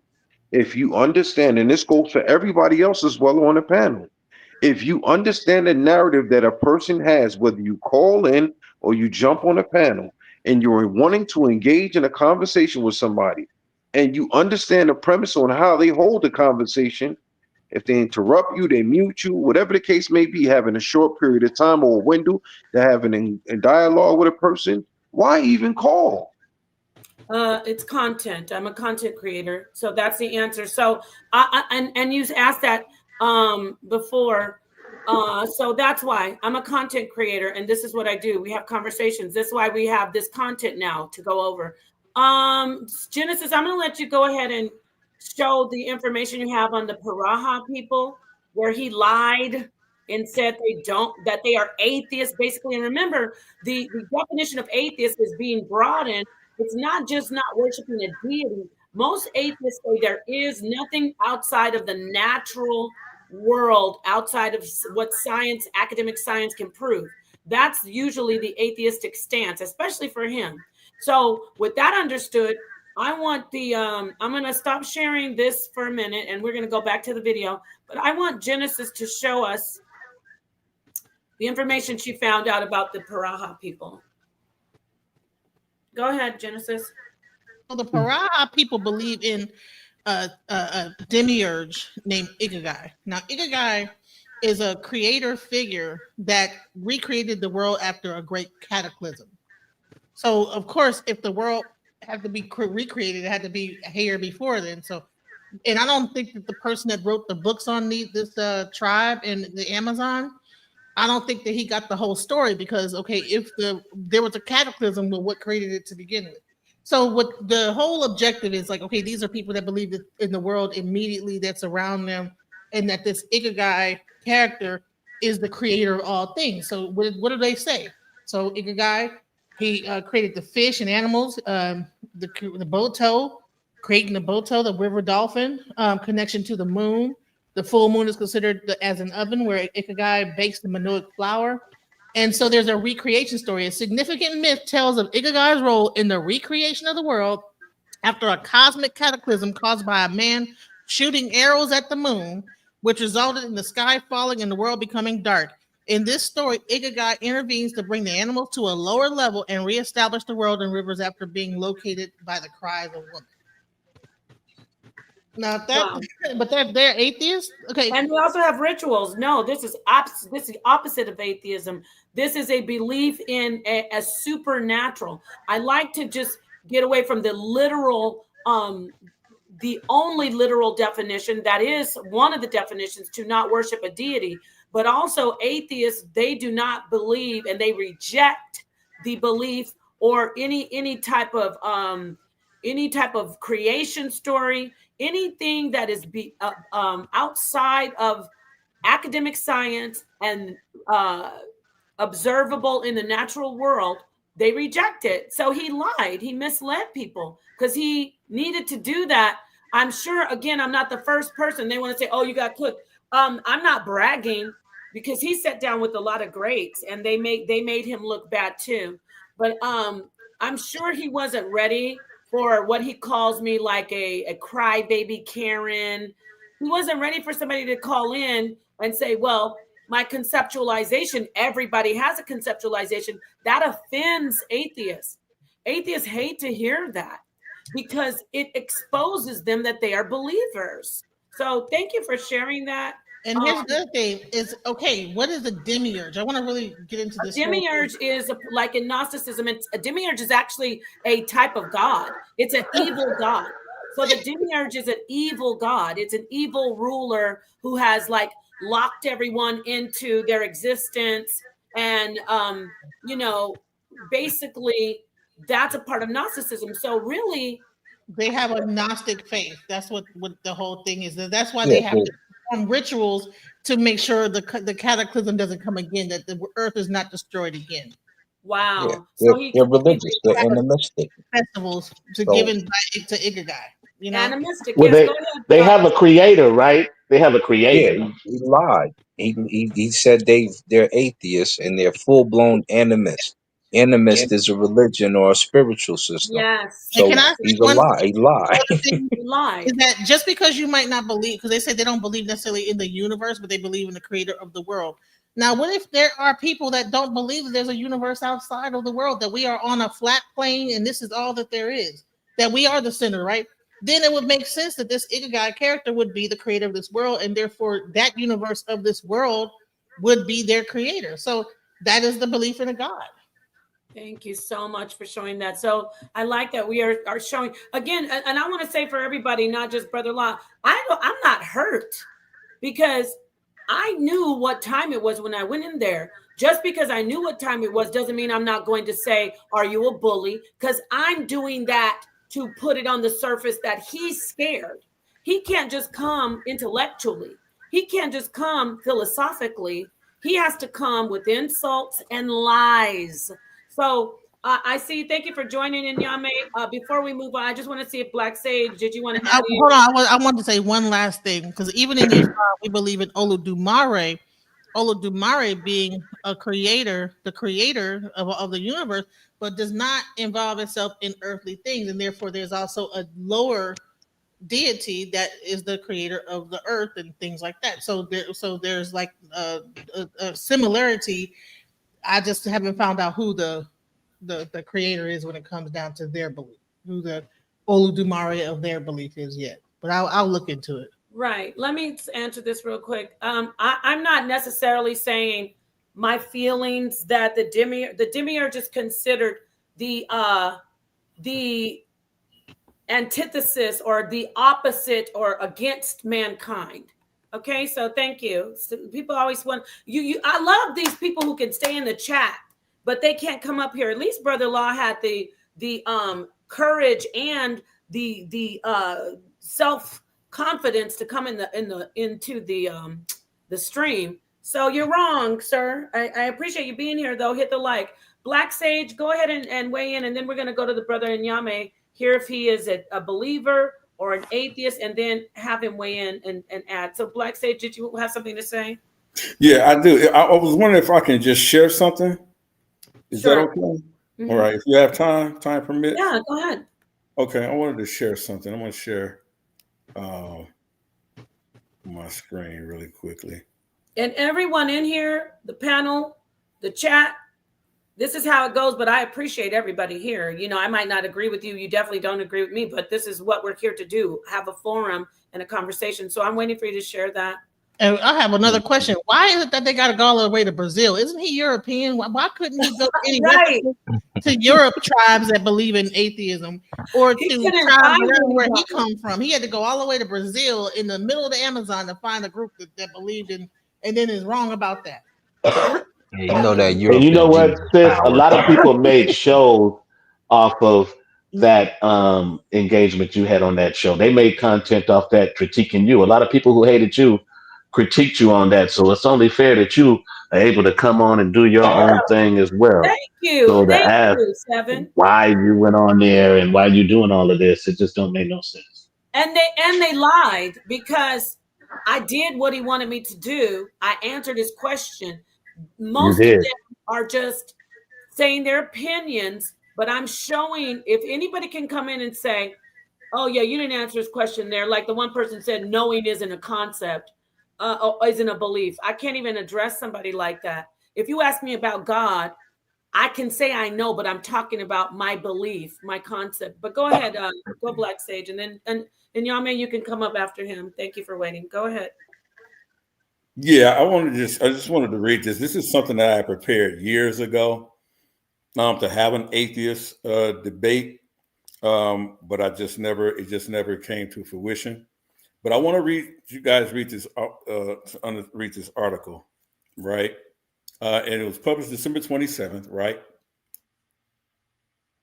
Springer Lake, and you can see the source here: E.T. Dutton, Madison, G. Madison, and Dunkel. The mutant says in his heart there is no God, right? The rejection of collective religiosity centered around the worship of moral gods is associated with high mutational load, evolutionary psychological science, right? And this is section 4, pages 233 to 244, 2018. Here's the DOI number for anybody that wants to record it and look at this article. And it says, the mutant says in his heart, there is no God. Now listen to what the psychologists are saying, right? In this particular abstract, right? And you'll find it throughout the entire thing. I want to get to the part where we get through it, right?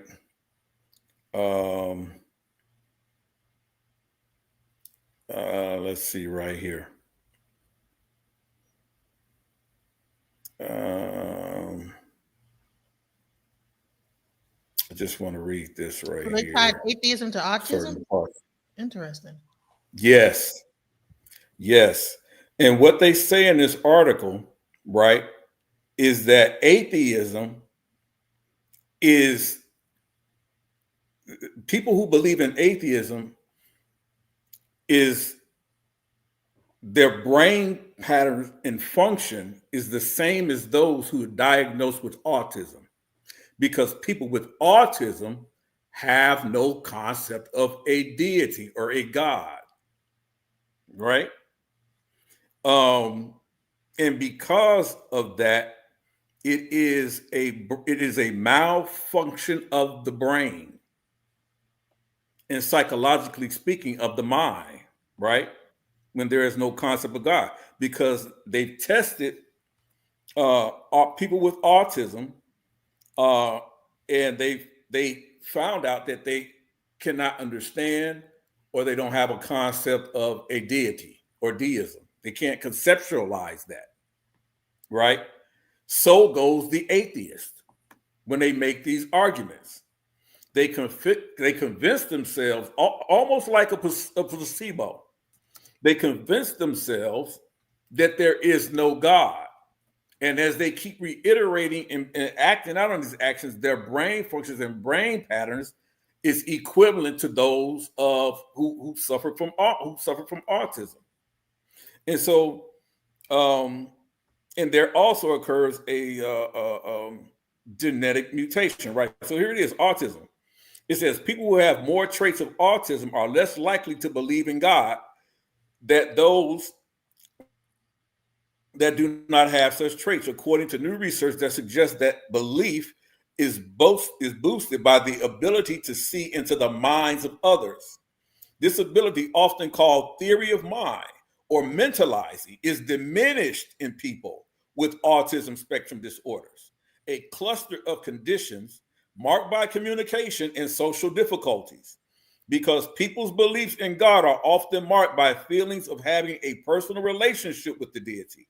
Prayer and worship may require a sense of what God could be thinking. Researchers report Wednesday, May 30th in the journal PLOS1, right? Let me continue. It says Woodley of Mini et al. In 2017. And so this is not long ago, right? Highlight autism as being a particularly useful measure for developmental instability and thus of higher mutational load. They argue that autism is such a good example because it is linked to advanced paternal age, Blacksell 2004, implying that it arises due to mutations in increasingly poor quality sperm Accordingly, if autism were negatively associated with religiousness, this would substantially strengthen the case of arguing that religiousness in industrial societies may be partly a function of low mutational load. Fluctuating asymmetry, or FA, is defined as random deviations in the expression of normally bilateral characters and generally ascribed to developmental accidents or noise. This is an Encyclopedia of Genetics 2001. And as you read this, it goes on to say what I was saying earlier. People that have difficulties forming these concepts, right? They're operating on an autistic level mentally. This isn't our research. You know, something else is that you ever heard of like certain Asians that don't hear that inner voice in their head? That some people, you know how. Oh yeah, and they can't see. Yes. They can't even see. They don't even have dreams. They can't visualize. That's right. And I believe that. So that also might be a mutation within the. That's and right. then when you look at the religions of those, you see that there are specific aspects of where they have to learn how to go deep within, and this, that, the other, to even experience any kind of connection with God. Correct. Correct. So and I think, but also we have to look on the other side of that too, Yara, right? How many people did they test? What type of people did they test? Has it been vetted in the New England Medical Journal? Right. You know, all of those are factors in that. But I do think that you are on to something. I think that study shows something, because to believe in something that's not greater than yourself, when you can explain these great things that are in the universe, I think there's some narcissism and other things that could be in place. So what about nervous breakdown? I mean, is there a actual thing that could cause like an autistic type of thing where you might have a nervous breakdown, or something might happen to you traumatically that might shake up your world to where you lose the connection, you know, and so therefore you don't believe in it. Yeah, they're still studying autism too. Yame come in real quickly because he's been waiting. Thank you, and I'm going to talk more about this because we there's a, how do I say it? Some people are saying it's a rumor, but there's a lot of research on this vaccine, the VMA-T2 vaccine, that disables a part of the brain to where there is no belief anymore. But it's a type of virus. Before I get into that, I appreciate this information that you presented, Yara. I wanted Yame to come in and weigh in, say what he needs to say. And can you tell us if you are a theist or an atheist, a believer or non-believer in what you're going to state? Nyame, thank you for joining. Nyame.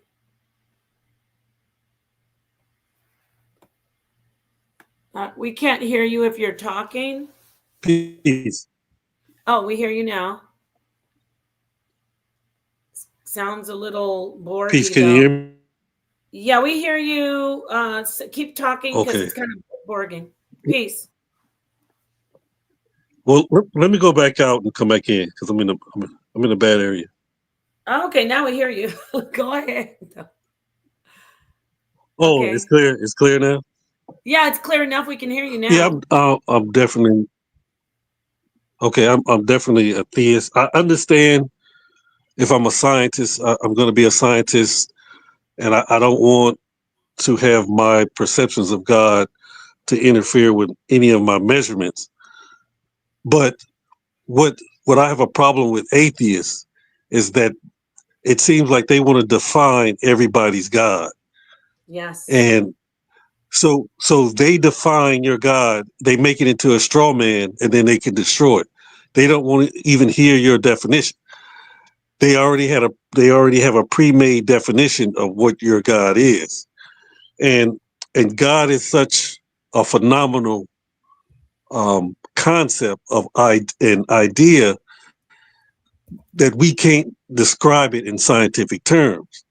That's why it's God. It's a higher power, and we experience this. So how do you prove to somebody else your experience? If I get up every morning and pray, or pray at high noon and pray at the sunset, and that gives me the strength I need during the day, and I'm attributing that to God, that's my experience, and I'm saying that's real for me, and somebody else is telling me that's not real. That's an arrogance that comes from atheists. And to me, that's detrimental to society because your experience in a higher power is based upon your experience. I can't change your experience. You might be wrong in your assessment of what's going on, but based on your experience at that time, it's real. Yes. It's a real thing and having a real effect in your life. It's just like the arguments with gravity and the arguments with general relativity. What they saying about Newton? Okay, he didn't get it all right. Over time, they discovered general relativity, that it's not a something pulling on the apple, but the curvature of space time. But that can go for us too. Our experience with God, it might not be the perfect concept, but it's a concept because we experienced it. Our mother gave us these high principles to live by, and attributed it to a higher power. We live by those principles, and they work for us. And I don't care who tells us it's wrong; they can't convince us that it's wrong if it's been working. Because it's about experience, and that's the human experience, and we all have these concepts. And so to say no God exists, that's very arrogant. It's very I can't even explain how arrogant. It's European society. I call it the atheistic jihad, where they go around and telling people, nope, God don't exist, your God don't exist, your spirituality don't exist. The only thing that exists is methodological materialism. That's the only thing. If you can't prove it, it don't exist. And they know that's not how life is. There's a lot of things we can't prove, but we still live by.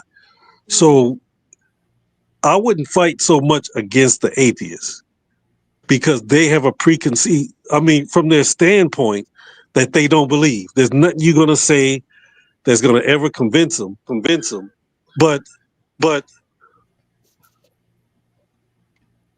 I guess even what you're saying that is their issue is you can't explain theoretically half of the stuff that you talk about. So understand that we understand that the universe exists, but you have 8 theories about the universe, and this is all science. So if your theory is wrong, or you can't prove one theory over the other through science, Thank you. who are you to say anything about my mythos, which told the story better than your scientific explanation in the first place and came before your scientific explanation, and your scientific explanation got its legs from my myth.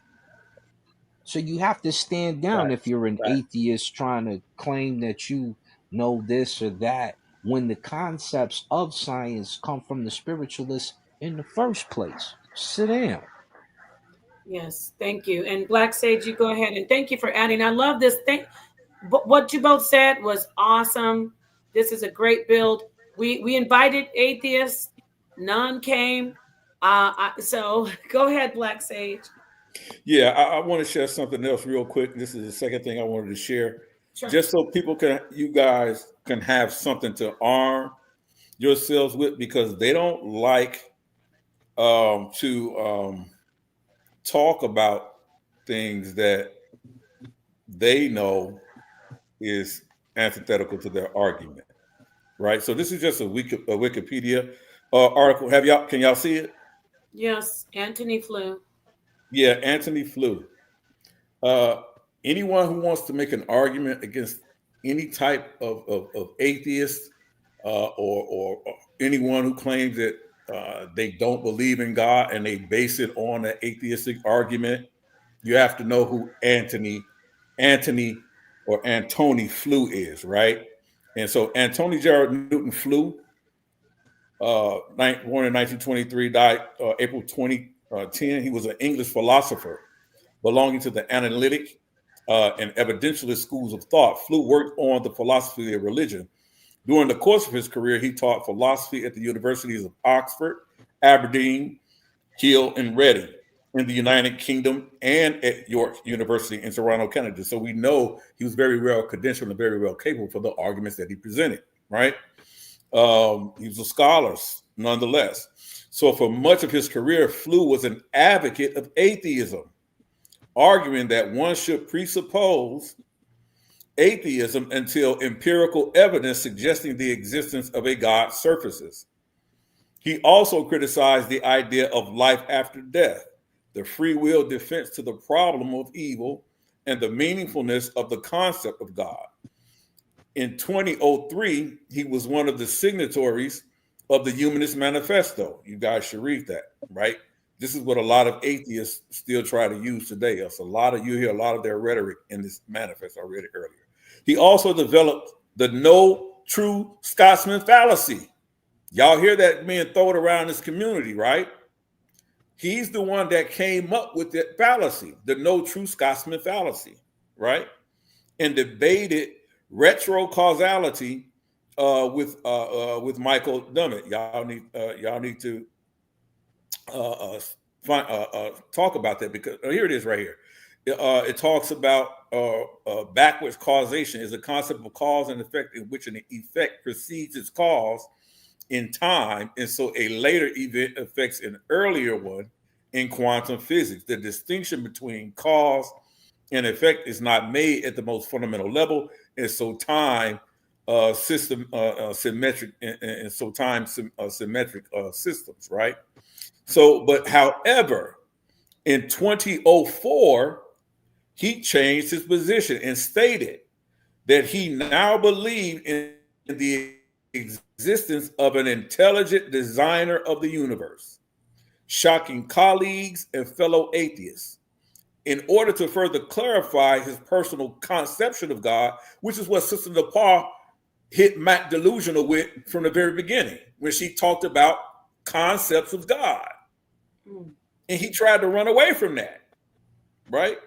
Flew openly made an allegiance to deism, more specifically a belief in the Aristotelian Aristotelian God, right? Mm-hmm. Which is that God is the causer of the mover. There's a mover that produces or causes this motion, and it has to be an intelligence, right? And so this mover, right, is what deist or a person like myself would consider to be God, right? It is a conceptualization of God, that an intelligent or a creator or an intelligent designer caused the creation of the universe and set everything in motion, right? This is what he came to. He says, Flew openly made an allegiance to deism, more specifically a belief in Aristotelian God, a divine watchmaker, removed from human affairs, just like Oladuware's sister in the Ifa divination system, right? Yeah. But responsible for the intricate workings of the universe, and dismissed on many occasions a hypothetical conversion to Christianity, Islam, or any other religion. He stated that in keeping his lifelong commitment to go where the evidence leads, he now believed in the existence of a God. Boom. They don't want to have this argument. They don't want to bring up this, because he is really the founder of the rhetoric that they still use. Thank you. And what's crazy is when you look up, has Aristotle ever been to Africa? They'll say, no, he never went to Africa, but he was in Egypt. It's like, he was in Egypt. Egypt's in Africa. What do you mean? You know, so they call it Aristotelian, but it's all African. It's African. The way all this stuff that he's saying is African. Yeah. So wait, let's talk about this. Look at what he's bringing out. This man that I talked to is not dumb. He's very aware of the way Anthony Flew changed when he started looking at belief in God from your conceptualization. You can't get around it. An atheist is dead. Right. Listen, and he changed his mind, not just on belief, but what? Empirical evidence. Yeah, thank you.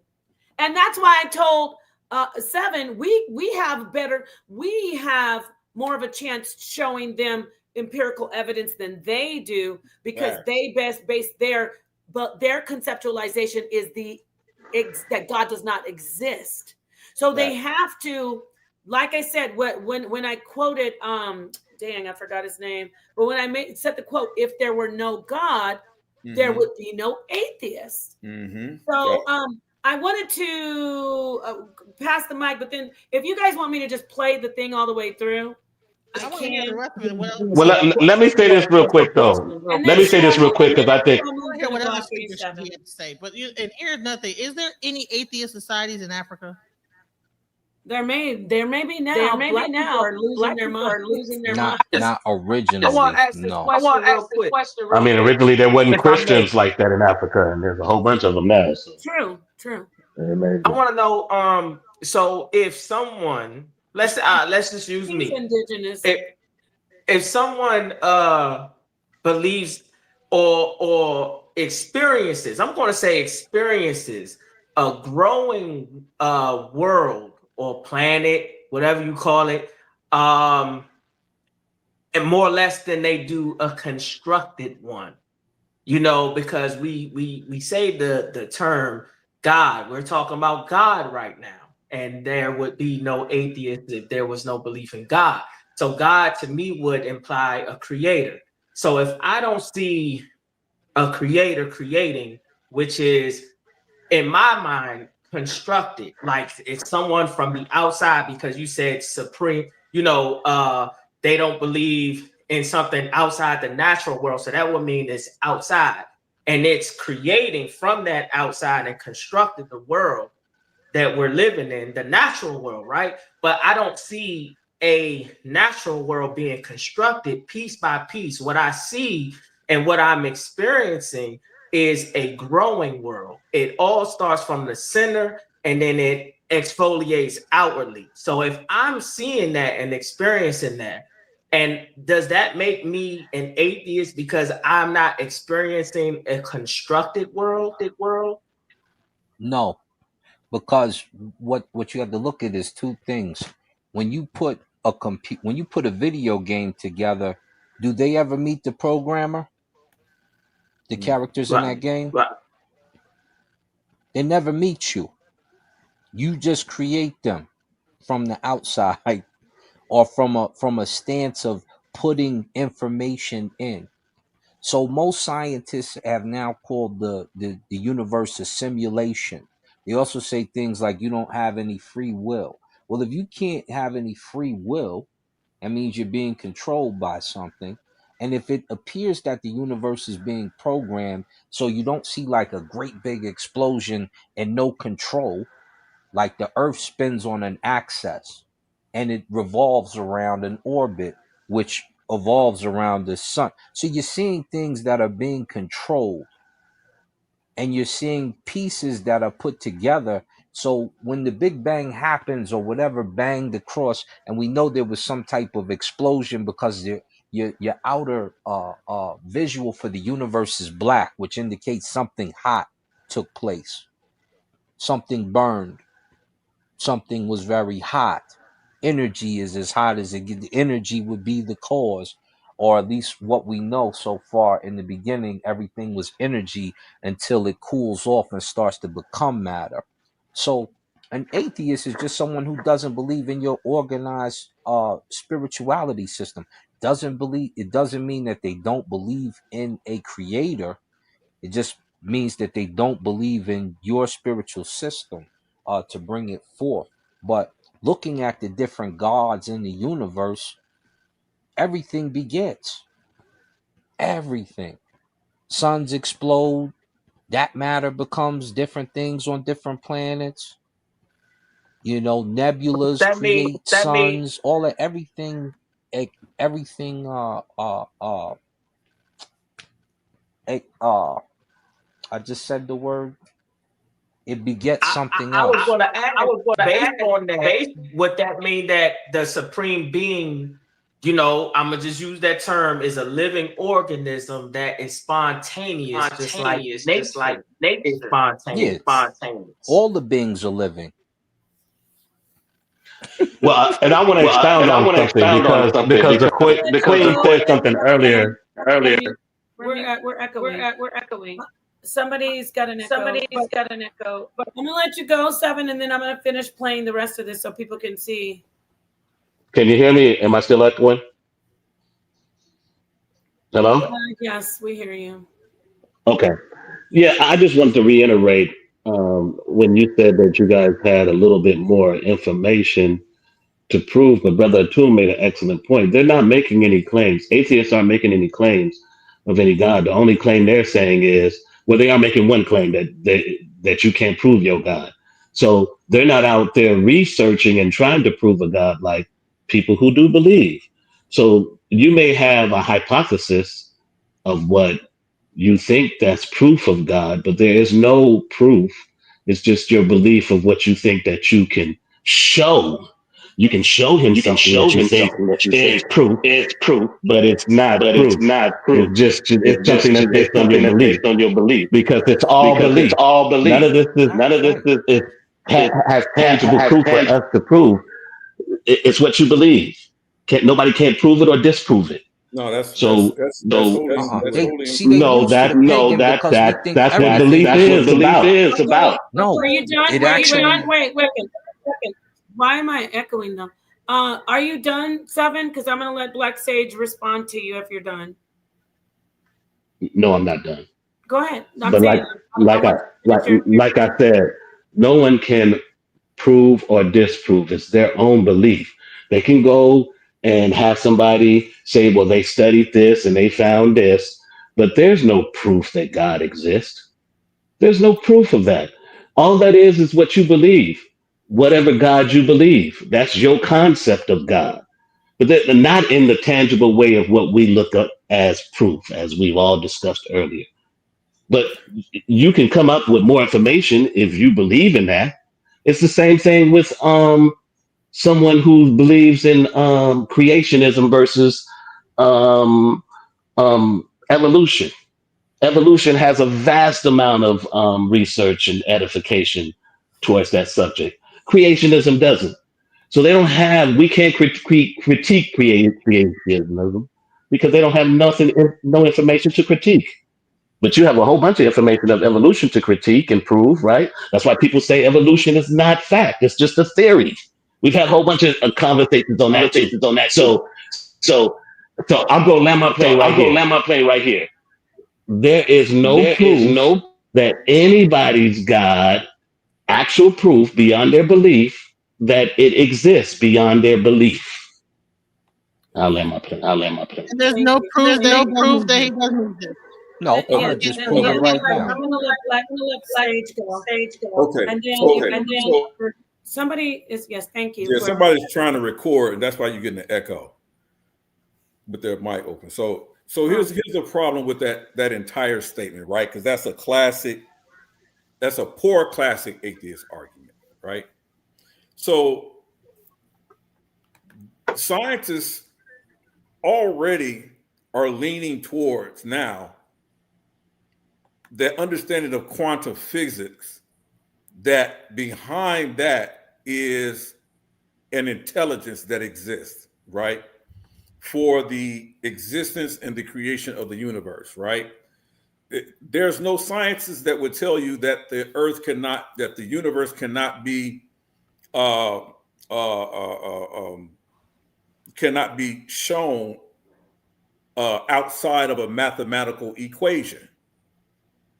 And this mathematical equation, in order for a mathematical equation to exist, there has to be an intelligence, right? The problem is that many don't understand the arguments, right? There's an argument called the argument of fine tuning, right? Science knows that the earth is expanding, right?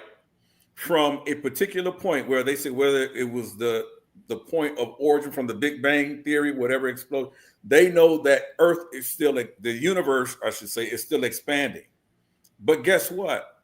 They also know that if the universe slows down a millisecond or speeds up a millisecond, then the universe as we know it and the life that is sustained within the universe cannot exist. It has to be in that specific equation. It has to exist there.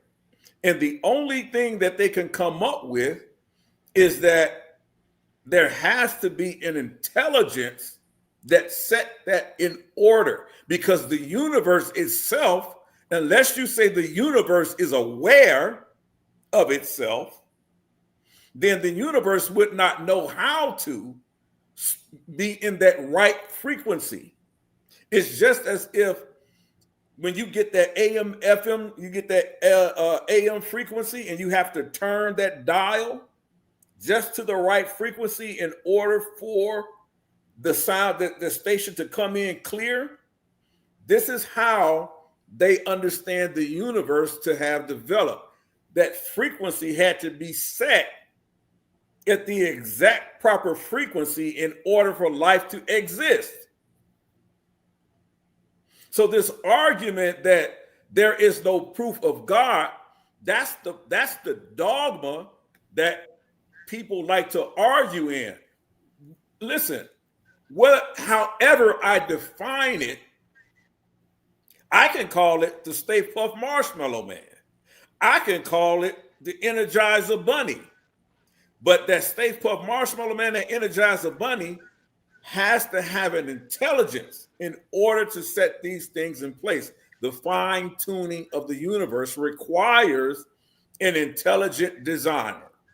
And that intelligent designer, as Anthony Flew said and came to with his empirical evidence and study, came to the fact that without that intelligent design, you cannot have the existence of life or the universe.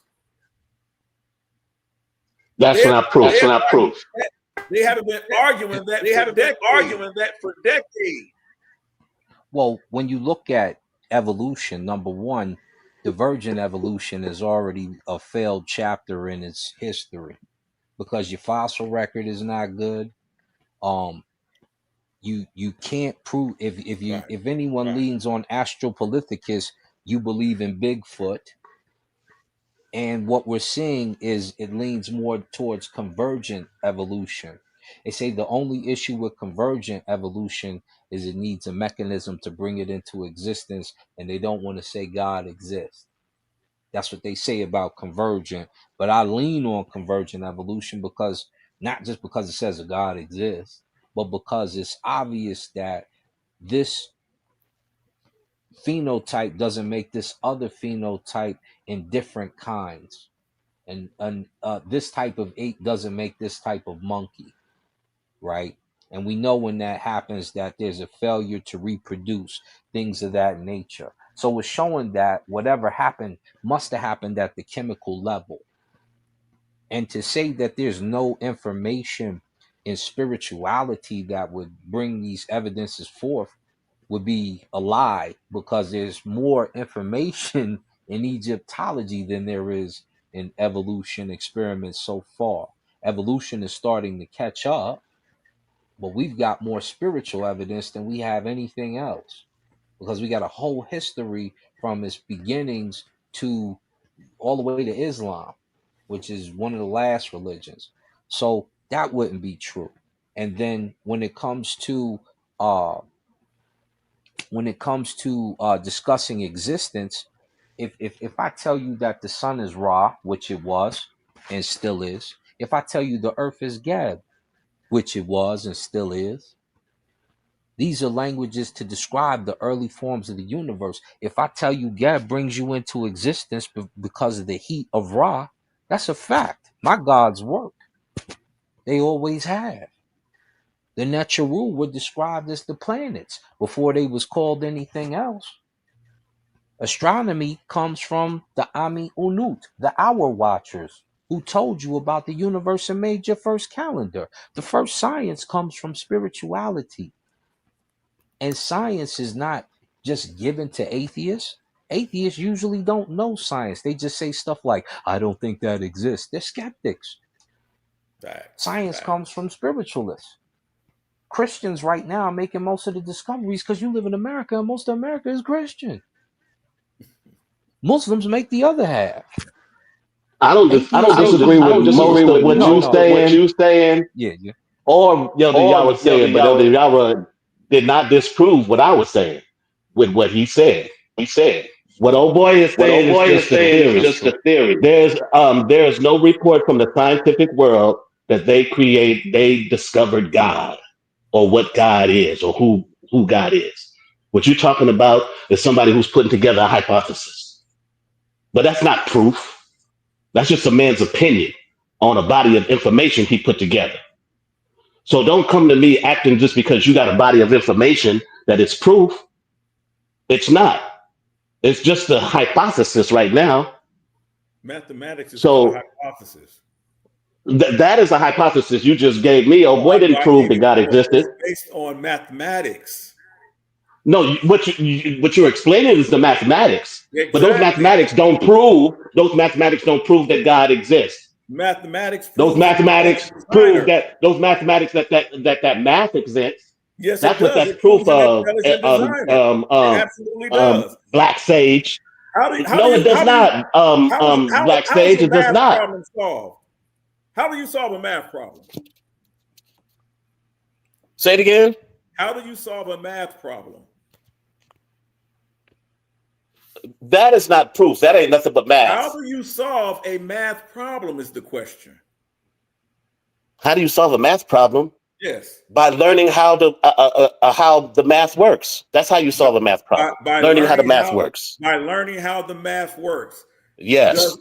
Does learning require intelligence? Anything with learning, anything about the word learning requires intelligence. Yes. Okay. So the universe they know is based on a mathematical equation. That fact doesn't prove your point. You keep holding on to that fact like that means God exists. But that fact does not approve your point, though. Like I said, the scientific world did not come out and said that they proved that God exists. You speaking like they did. I'm telling you, listen to what I'm saying. You didn't prove that God didn't exist either. Listen to what I'm telling you. Because you can't prove either, which I've been saying all night. You can't, because it's a belief. Listen, belief, you can't prove or disapprove someone's faith. You can't do it. All right, let him go now. Thank you. What were you saying? Yeah, they know that the universe is based on a mathematical equation. But that fact doesn't prove your point. Listen, brother, I'm speaking. They know that it's based on a mathematical equation. They're attempting to solve that mathematical equation. But that mathematical equation is already in place. You cannot have a mathematical equation without an intelligence. You cannot. Oh no! The only thing that mathematics is model, not necessarily that it's based on. We are echoing. I think it happens when my mic comes on. Let me say one thing and I'll be done with it. When you talk math, you're talking programming generally. That's philosophical. If you use math, you definitely you're talking about a programmer. So and this is why I say atheists that they usually go to math as their go-to, but math doesn't work in evolution. What do you know? So math works for God. Like I said, the singularity is no different than the calculation of the universe. The singularity and God have the same math equation at its bare base. So if we're talking math, we're talking an equation. If we're talking a simulation, like they keep calling what we exist in, we're talking about some type of programmer or somebody who's putting in the tunes, or somebody who's the earth is pretty lucky. So there's a body that's doing it. God is in the gods. Because there's obviously more than one entity. All of this is a theory. None of this proves that there's a God in the way that you guys referring to it. Science says that there is a simulation in the sense. So this is known. It's No, not. I'm not disagreeing with that. So What I'm saying is by that fact, that does not prove what you guys are outlining. It's nothing but a theory based on that fact. No, I'm not calling it proof. What I'm saying is this: Based it on what leans fact? more towards the evidence that there must be something in control Thank you. or Thank you. things in control, and this is why I say I don't disagree with that. Yeah, Well, let me we're there on the Where's the same echo level. coming from? Please driving me crazy. Where's the echo coming from? I told you, I think it's me when I open my microphone and other people's mics are on, it echoes. That's why I keep muting out. Okay, thank you, Asar and Ka. This is the thing. We're not saying like what I said earlier and what's being presented. I said if they always want to ask us for proof and prove this. If there was, if theists take the time, it's not hard for us to show them that our belief is, because they're always trying to be superior. It's superior to their belief because their belief is only based on things that let them down or things that they looked at and said, oh, for them, they decided, oh, God's not there. For whatever reason, I mean, there could be lots of reasons. They don't look close enough. They're not philosophical enough. They can't seem to understand why or how it works. So what Yara presented and then what Asarim Ka said, it just shows that we can have an intelligent conversation about something being there. I mean, there's so much we could present, but for the atheists, it doesn't matter. They're going to always say, like what kind of, and I appreciate you being the devil's advocate, Seven. They're going to say what you say. I'm going to be the second one for a second. That's the devil's advocate because I have a question. Is anyone afraid of there not being a God, of there not being a creator? That's my question. No. In fact, great question. On the contrary, I love that question. Atheists are afraid that there might be a God. They say they're totally resigned to the fact there is not a God in their concept that God doesn't exist. But they keep asking, prove it to me. They keep on their quest, is God there? So subconsciously, they really want to make sure that they're not making a mistake and that there is actually a God. And are you sure, Sister Nepal, that the believers aren't scared that if there's a God or not?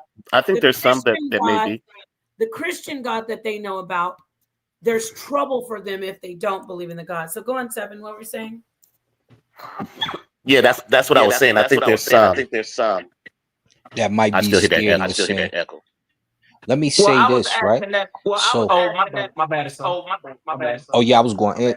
So if you let's look at life for a minute. There's a couple things, right? Energy is created, can't be destroyed. It can expand, though, right? That's one thing.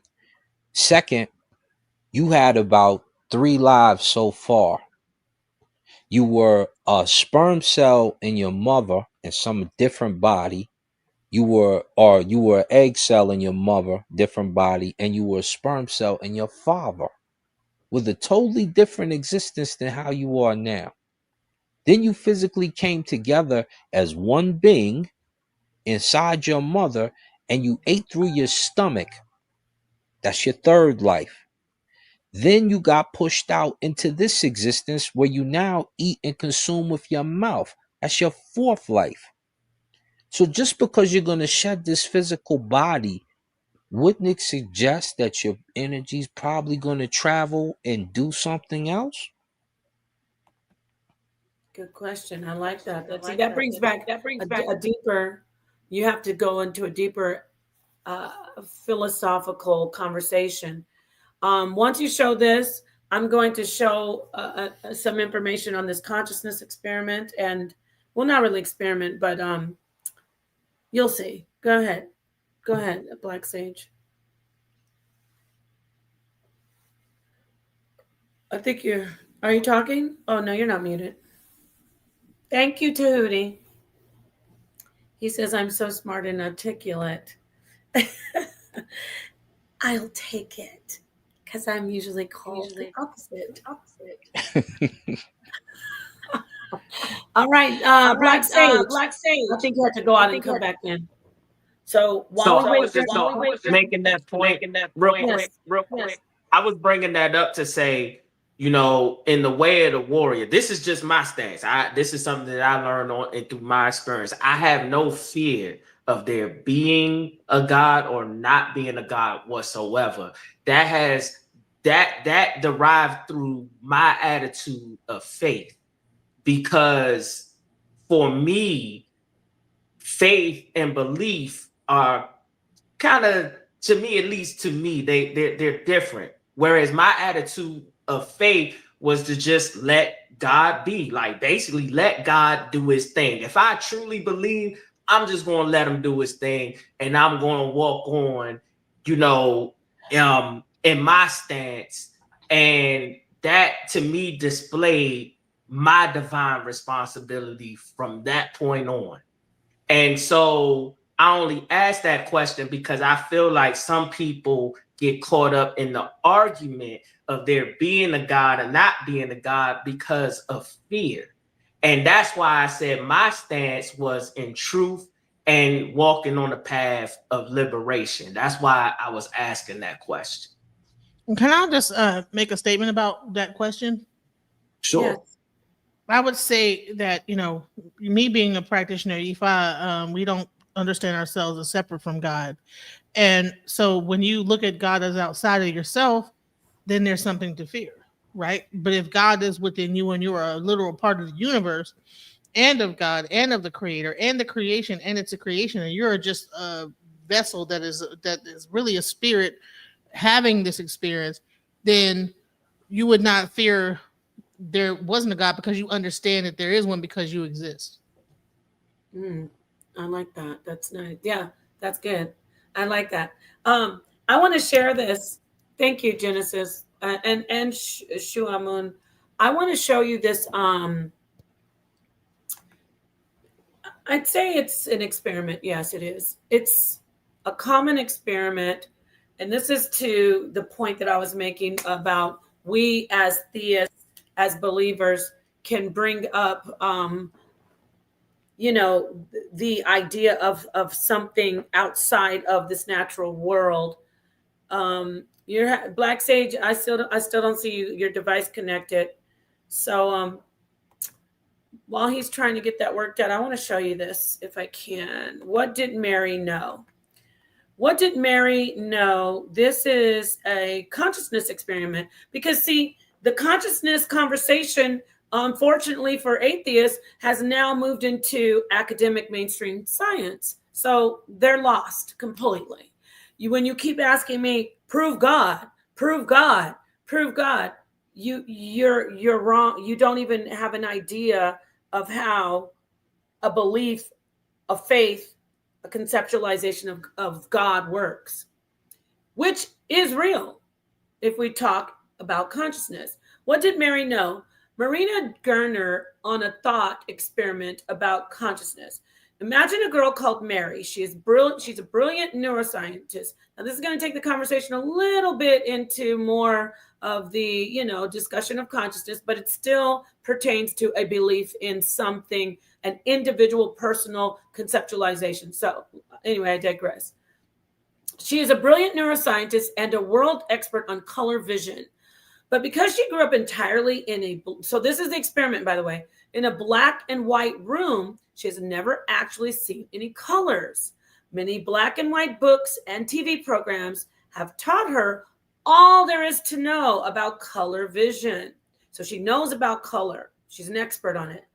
Mary knows facts like the structure of our eyes and the exact wavelengths of light that stimulate our retinas when we look at light blue sky. One day, Mary escapes her monochrome room. Remember, it's black and white. And as she walks through the gray city streets, she sees a red apple for the first time. Now, remember, she's an expert on color. What changes upon Mary's encounter with the red apple? Has Mary learned anything new about the color red upon seeing the color for the first time? Since Mary already knew everything about the physics and biology of color perception, she must surely have known all there is to know about the color red beforehand, right? Or is it possible that some facts escaped physical explanation? Get it? Physical explanations, like prove it. Let me see something objective. Okay, it's beyond that. So if Mary has learned something new, then we can conclude that scientific explanations cannot capture all there is to know. All there is actually, factually, objectively to know. See how now consciousness is consuming that whole show me objective. Let me see the red car. Now the conversation of consciousness says, oh, we can't know everything just because we have the science. We have to look at the consciousness side. Then we can conclude that scientific explanations cannot capture all there is to know, argues Professor Frank Jackson, who thought up this scenario in the epiphenomenal qualia. So it's called, that's the experiment, epiphenomenal qualia, in the Philosophical Quarterly, 1982. The story of Mary is known as the knowledge argument, and it has become one of the most prominent thought experiments in the philosophy of the mind. I'll stop sharing this for a minute and look at the panel. Do you get what I'm saying?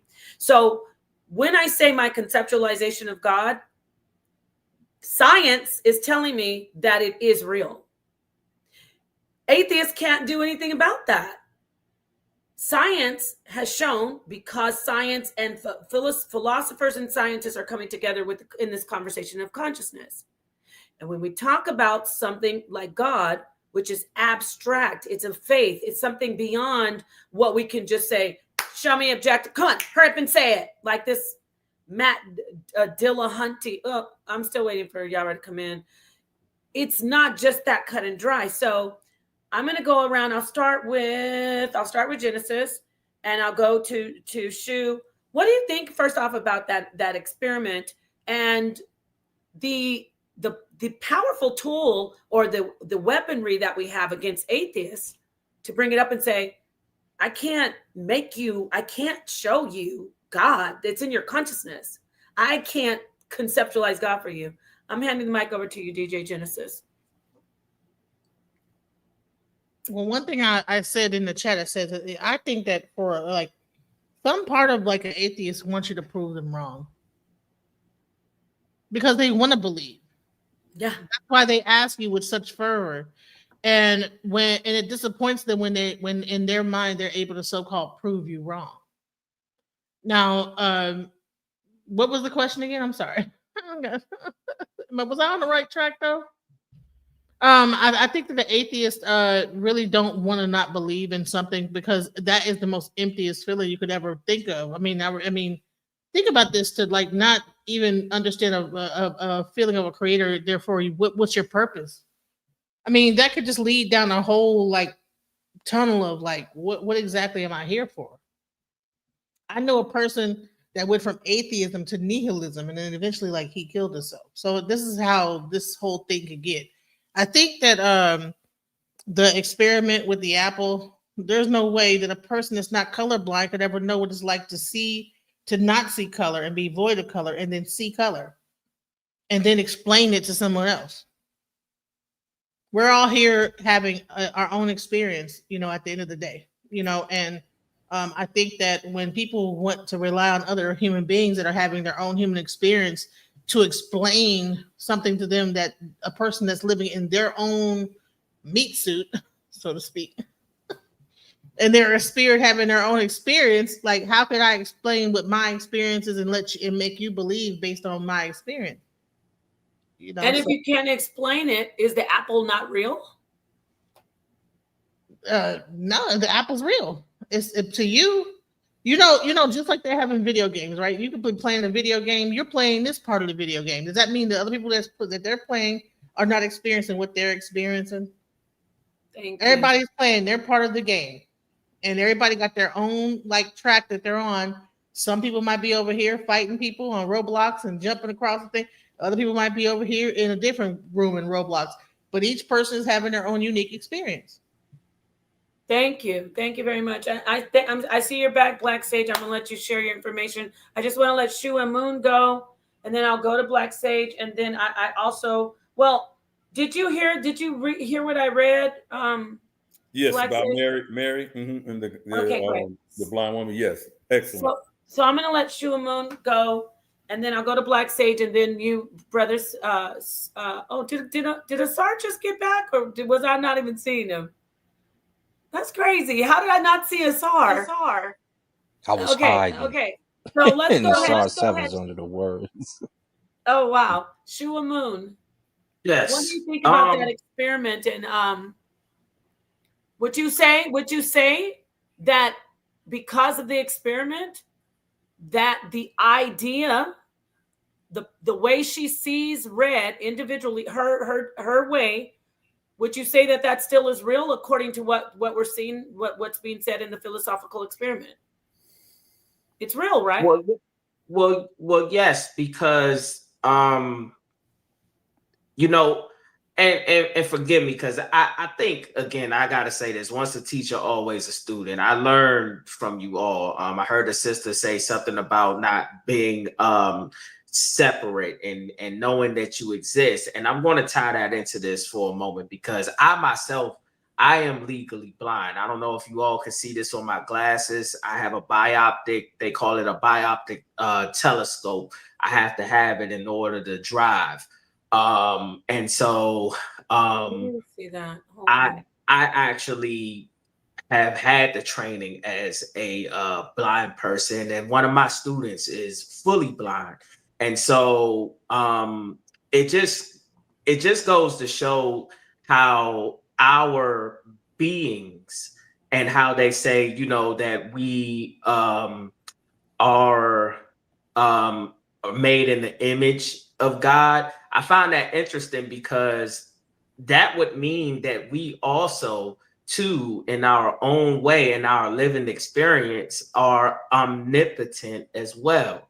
Because how do you know that what your body is doing without thinking about it? Your body is doing a whole, many different things all at once without you thinking about it, and yet you're doing it, right? And so just in the same, in your living experience, your eyes are what invoke the sun. So in other words, as light, I mean, so just because a blind person, people think of blind people only they see black, but that's not true. Blind people don't see, but that doesn't mean they don't have a living experience.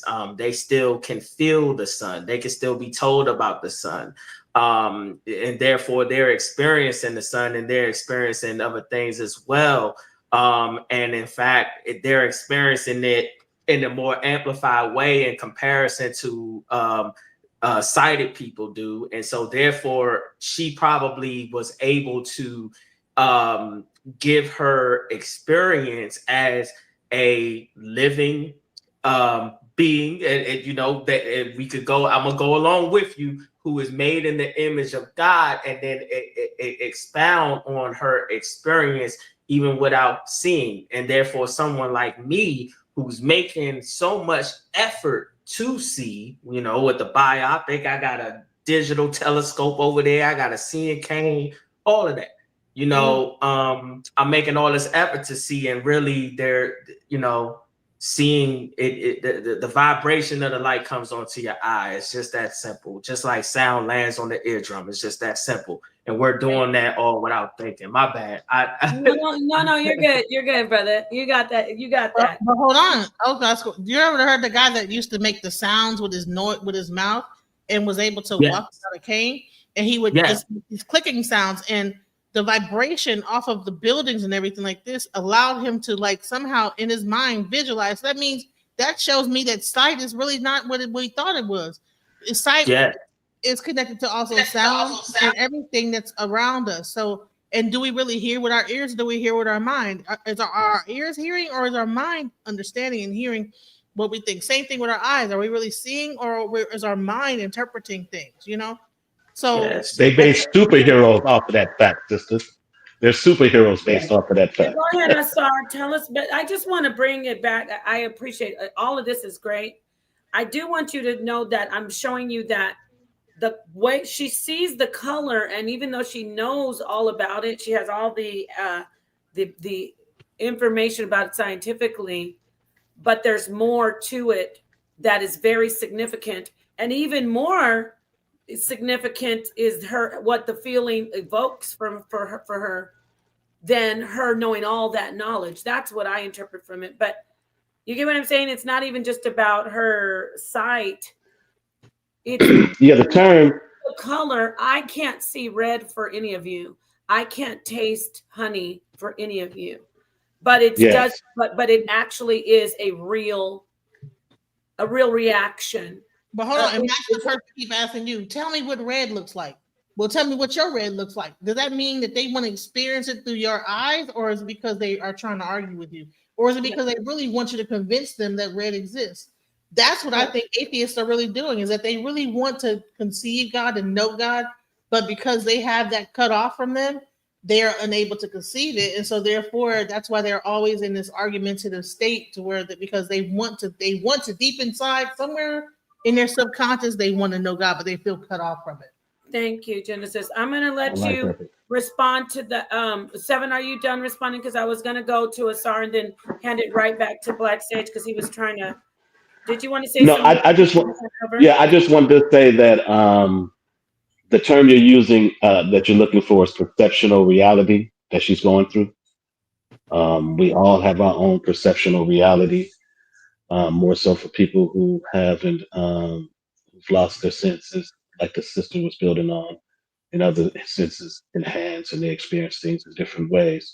So, we all have our own individual perceptional reality, and then we all have a reality that is shared. So I think that's what you were building on. Okay, thank you. Asar, did you want to add? And then I'm going to hand the mic back on to Black Sage and let him finish. I'll call you afterwards, okay?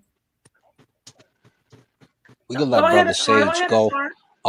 I would just say, concerning the experiment, yeah, I think, therefore I am. So,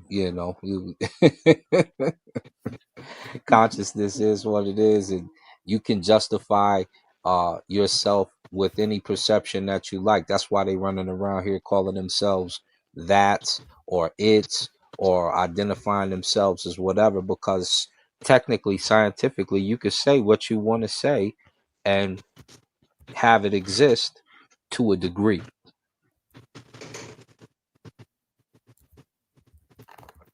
All right, thank you so much, Asar. I'm sorry, I'm multitasking. Black Sage, did you have something to share and you wanted to go? I know you had some technical difficulties, so you're back. Yeah, it just dropped off. I appreciate that. Good discussion, good panel. Again, I apologize for being late. I meant to be here earlier, but I had some unexpected guests.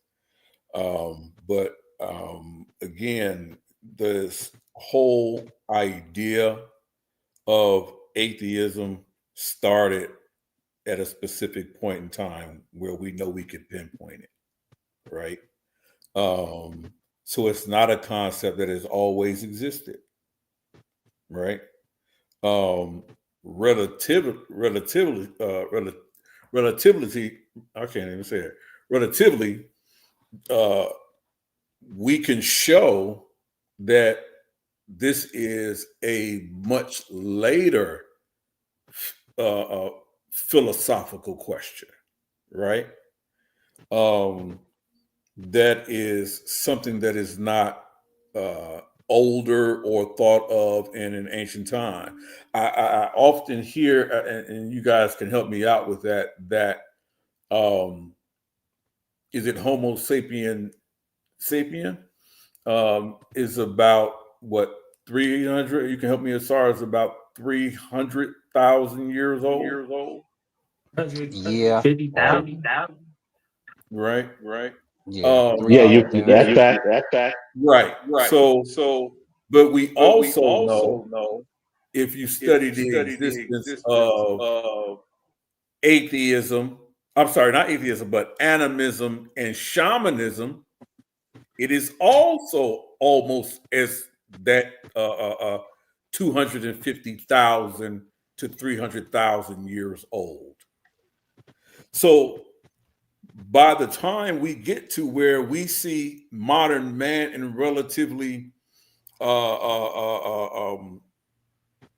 logical or philosophical thinkers, there has always been the existence of a deism or an animism or a spiritual world that exists outside of themselves that they understood and used to frame the environment or the world to understand life as they know it around them. So when people ask, well, what did we believe before the Bible, right? Well, there was always a belief in a spiritual realm. There was always a belief in quote unquote shamanism. If you study Abraham, Abraham by definition was a shaman, right? So these belief systems and concepts have existed way before any atheism. In the definition of atheism, in its inception, was those who actually, if I'm not mistaken, had a sort of a pagan connotation to it. Those were the ones that actually believed in the concept of gods. So this new concept of atheism that dispels any semblance or any existence that a God exists is something fairly relatively new. So it's not something that even to be held as something that it should be looked at with any ire of credibility. It's all a question. It's all a question, right? It's just, and that's it. So that's all I wanted to say on that. And a good show, great. I agree with you on that. Great discussion. I agree with you on that. Yeah, we're gonna do a series on this. Do you want to see? I'll play a little bit more of this, Colin. I mean, I'm breaking it down, but people said I didn't answer his question. That's what I want you to get to. Oh, you absolutely did. But yeah, play it, please. Thank you. Well, you tried to. You tried to. Yeah. Yeah. Here we are. Everyone has a conceptualization of God. It's an individual conceptualization. So I'm sorry. my conceptualization. I'm sorry. I just want to make sure we're doing this and not spinning our wheels. I don't need to know whether or not everybody has a conception of God, because you're wrong. That is simply not a fact. Not everybody has a God concept. As a matter of fact, some people have considered many different concepts and rejected all of the ones that have been presented. And then there are groups of people like the Paraha, whose entire civilization has no God concept at all. But I don't care whether or not everybody had a God concept or not. My is, you're a theist. You said you would tell us what God does and how you know. And that's all I wanted to know. Yes, I was trying to, and he interrupted me. Okay, as I was about to speak when you gave me the mic, and I appreciate you letting me on, I will. Okay, I'm going to mute you for just a second because. So, and this brother on the side, wowing, these people are just glazing this guy. Where did I go ahead? Who wants to weigh in? I heard somebody say something. Yeah, I mean, it's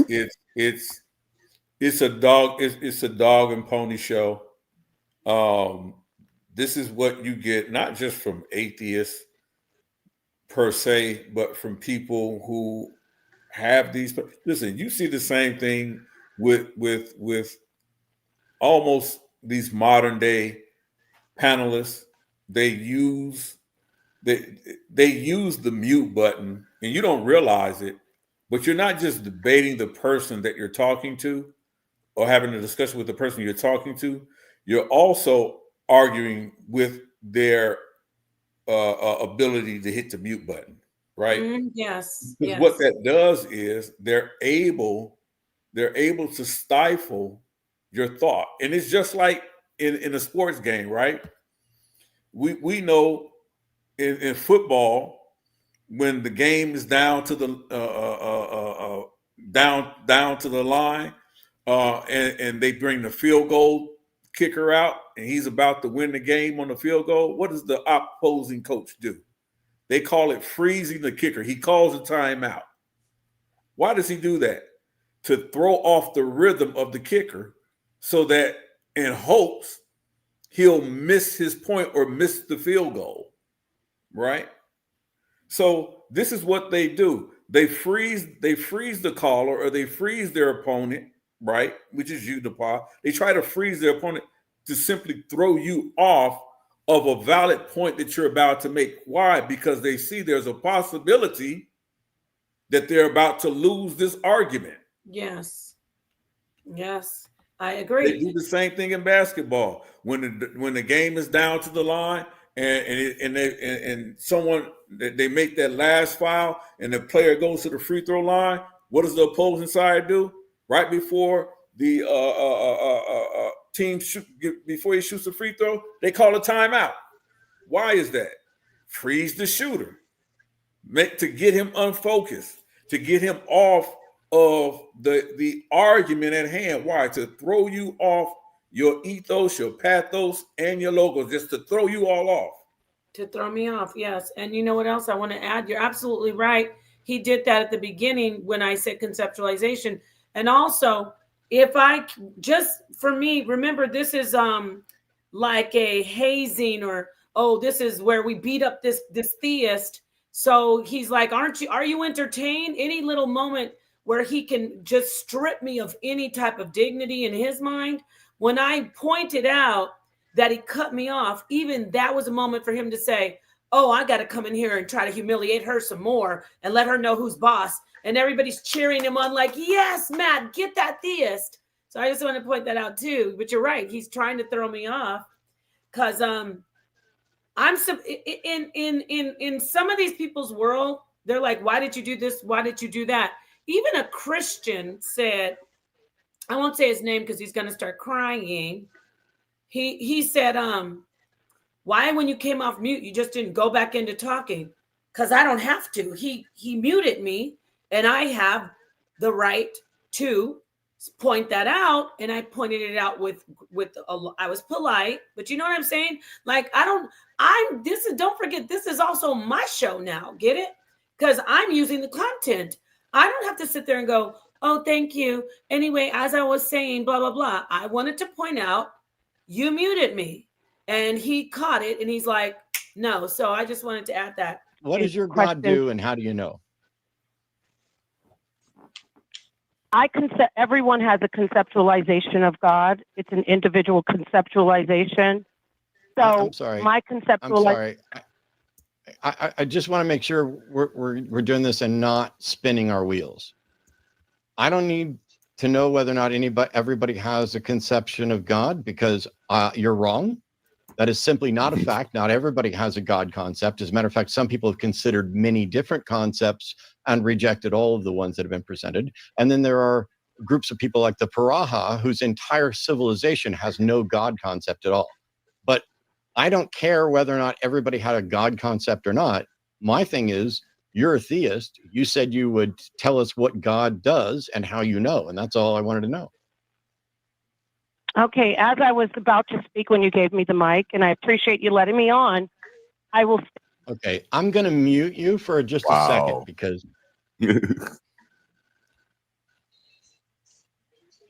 there are other callers on hold, and there are people watching. And that is not why he's doing it. Because if that was the case, he wouldn't keep on stopping me. He would move the whole thing along, let me say what I need to say, and go. So all this stuff about, oh, I'm doing this because you're taking too long. He's not even hardly letting me speak. So that's just a lie. He just needs to use it for, of course, and I get it. I'm there for it. But everybody's saying, yeah, he can't let you talk forever. He's not letting me talk at all, really. At all, right. And yeah, he's pausing to reframe the argument. That's what he wants to do. Like his little cheerleader might need to look at his finger, reframe it, or his heart and his lungs, and he ain't getting enough oxygen in his bloodstream. Okay. Yeah, you're right though. It was rude of me to redirect you to the fucking question that I asked you that Oh, you. this is see the show? He's ready. He has to go in, beat me up, use expletives. So, and I barely have spoken, and I was very polite. But it's not about me like, oh, I was so polite. I know he's supposed to be rude. So all of these atheists, like, oh, he cooked you. He was more upset that I wouldn't go into his box. Facts. Weren't answering. I'm sorry. But we have this time to try to figure out, is there good reason to believe that there's a God doing something or not? That wasn't his question. Wait, I'm going to let you talk. Go ahead, Genesis, what were you saying? Is he fixing to give a whole like speech right now? Yeah, that's what he does because he knows. He's like, oh shit, this is because on the other people he lets them talk, and so he said he changed the whole question. He's now saying we need to see if you will give us good reason to believe there's a God or not. No, that's not what you asked me. You asked me what do I think my God does, and to tell. Remember the question? It was like, what does your God do and why? Now he's like, we're trying to see if you can convince. Here's the atheist crybaby begging for us to show them who God is. You please help us believe if there's a God. Let's listen. Every time he paused it on you, he changed it. Every time he paused it, he changed it. Yes, thank you, Seven. Goalpost moved. Okay, hello. Right. Please help and me. Mr. Bulbous fingers over here with his big old bulbous hands and stuff like that. Rub his forehead. Like, go get yourself checked. But we have this time to try to figure out, is there good reason to believe that there's a God doing something or not? When I take you off mute, all I need you to do is say, oh, I think God does this and here's why. I don't need you to. When I take you off mute, I think he's God giving you directives. Yes, he said, I think God does this and this is why, right? Did that was a question, correct? Yep. Yes. Okay, let's start. Whine about, well, you gave me the mark. He said I'm whining because I pointed out that he muted me within 3 seconds of my statement. And then interrupt me. I've got a show here to do. And if I let people wander, everybody suffers. You didn't even let me say 3 seconds of speech, though. My apologies. This is not just a chat. That's why I asked you if you were willing to do this. And so let's try it again. Nepal's calling from Arizona. Nepal's atheist who said that she's willing to talk about what God does and how she knows it. Nepal, the floor is yours. Okay. Thank you. As I said, thank you for letting me on to add my concept of God, my particular concept, my personal concept.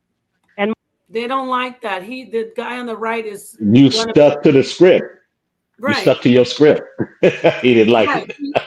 and watch the guy start saying how many times he's going to say concept because I want to drive that home. But remember the information that Yara showed us about what is it, Anthony Flew? Yes. Yes. Thank you. This is their kryptonite. Yes. And then even the experiment with the color in the apple, they can't get around it. And these are facts. My concept of the God that I serve is that when I say these are facts, it means that my conceptualization, it's a fact that I conceptualize, and it's a fact that I cannot tell him how to conceptualize as I conceptualize. That's right. All right. Fact. This God is omniscient. So wait, they said I didn't answer. Let's see these. Oh my God, these atheists are such religious zealots. They said all the atheists said I didn't answer. Let's see if I do. Is that concise enough for you? Let's try it again. Nepal's calling from. I don't see myself getting cooked, and I know when I get cooked. I don't see myself getting cooked, but let's listen. Arizona, Nepal's atheist who said that she's willing to talk about what God does and how she knows it. Nepal, the floor is yours. Okay. Thank you. As I said, thank you for letting me on to add my concept of God, my particular concept, my personal concept. And my concept of the God that I serve is that this God is omniscient, omnipotent, and balanced. Is that concise enough for you? Now, let's talk. You know he's rushing me along, right? Absolutely. He's asking me, what does my God do? Clearly, if I say my God is omnipotent, all-powerful, omniscient, all-knowing, and I didn't say omnipresent yet, but even that embodies absolutely everything. Am I wrong? Everything. There you go. Yeah. What does God do? You everything. So Queen Nepal, this goes back to my question earlier about words being a concept, because you are answering the question. It's just that the problem is, and what he does and uses as a way to like dismiss all of that is what he was going to do is, well, can you demonstrate this for me? Can you demonstrate it? You know, because that's his way of saying like, okay, what you're saying, your concept is not that's not evidence. That's not sufficient evidence. He's trying to use the scientific method for a belief. He's trying to use the scientific method for a belief. Yes. But thank you for adding that, both of you. So with him, I answered. I mean, he's rushing me along, so I'm not going to go into some spiel about when I wake up in the morning, I see the sun, I close my eyes. He's rushing me, remember? I have to hurry. So I said, he wanted you to do that. So he could, like, he wanted me to do that, but he said I had to hurry. So I said I was concise. My God, I didn't even go into, because my God is all powerful, my God does everything. So how am I not answering this guy's questions in the context of him saying, don't ramble? But let's keep listening. That was rhetorical. Let's keep listening. We're almost done with this. Omniscient, omnipotent, and what? Balanced. Balanced? Yeah, the word that talks about two sides working out and not being lopsided, asymmetrical, balanced. Lopsided is synonymous with asymmetrical. To the dummies in his comment board saying she thinks that asymmetrical means balanced. No, on the contrary. I said lopsided, asymmetrical. But even I'm rushing when I gave him the example of the definition of balance, I said two sides working out. I was being rushed, remember, and I had to just give him a basic definition so he would know what I was saying. But in the context of my conceptualization of God, when I say balance, is perfect. All encompassing? All encompassing. Thank you. Wow. But I can't do that with him, right? Because remember, I'm getting muted if I speak too long or if I go and say too much. So I got to hurry up and say what I need to say. So thank you. Let's keep listening. Can I ask, how could something be all powerful and balanced? Now you see the difference between this guy, even though this guy has to cheer him on and go along with his BS. The guy, the Delahunty is much more, he's not in his feelings. I'm going to keep it layman terms. He's actually probing like this guy on the left should be doing, but the guy on the left is too busy trying to do his show and to please all of the butthurt people in his atheist church, that he's trying to get as much disrespect into me as he can because I'm a believer. But the guy on the right is really generally asking some serious, some decent questions, right? I just want to point that out. How can something be all powerful and balanced? Yeah, isn't if something is all powerful, isn't it all the power on one side? Wouldn't that be the definition of not balanced? No. What? Not necessarily. It could be governing over the balance. Now remember, I'm rushing. All encompassing. Yeah, his definition was horrible. That was a horrible definition of all powerful. Balanced on one side. Horrible. He don't even. That question was stupid. What? Here we go. Yeah, it was terrible. And he thought he ate with that. Look at it. So what does this God that you believe? Because I didn't ask what your God concept. Okay, see, this shows to me, I don't care how much they've been praising this guy. I don't care how long Cube said he's been watching this guy for 7 years. when he says this, I know he is such on a lower level with this whole conversation than anyone on our channel. I mean that. When he comes in, listen what he says about he didn't ask the concept. But did he not ask me to explain what my God is and exactly? Talk about that. Talk about that. Exactly. And this is what I've been saying. Like everyone that intelligently speaks about or has this conversation, even in Anthony Flu's work we just looked at, he talks about the importance of the conceptualization of God or a deity. And he talks about it, that it exists in multiple forms, in multiple cultures, not in cultures that are not connected with each other, right? So there is this argument, or ontological argument, where like if I have a concept of God in my mind, it's real to me, right? Thank you. It's real to me. Exactly. Right? And he doesn't even know that was he was at the core. He's asked me that. He's so busy wanting me to start telling him different things and occurrences, like what you said, like the Most High wrote his finger wrote the Ten Commandments. And he wanted that, but he didn't get what he wanted. I think they wanted you to But say he can't prove that it's not real to you either, though. He can't prove that. He can't disprove that it's not real to you. That's correct. He cannot do it. And that's the ontological argument that they will forever lose. Thank you. What were you going to say before I played? What were you saying? Thank you. The fact that he's talking about all power on one side, I believe that in his mind, he thinks that people believe that God is just nothing but all good, all positive. Yes. He does not that of God is a full-natured being that could be good, evil, everything encompassing. Well, yeah, and when you say in my teachings, like, see, now I'm going off. We understand when we say God is all good, but not when you go deeper and in more with more complexity.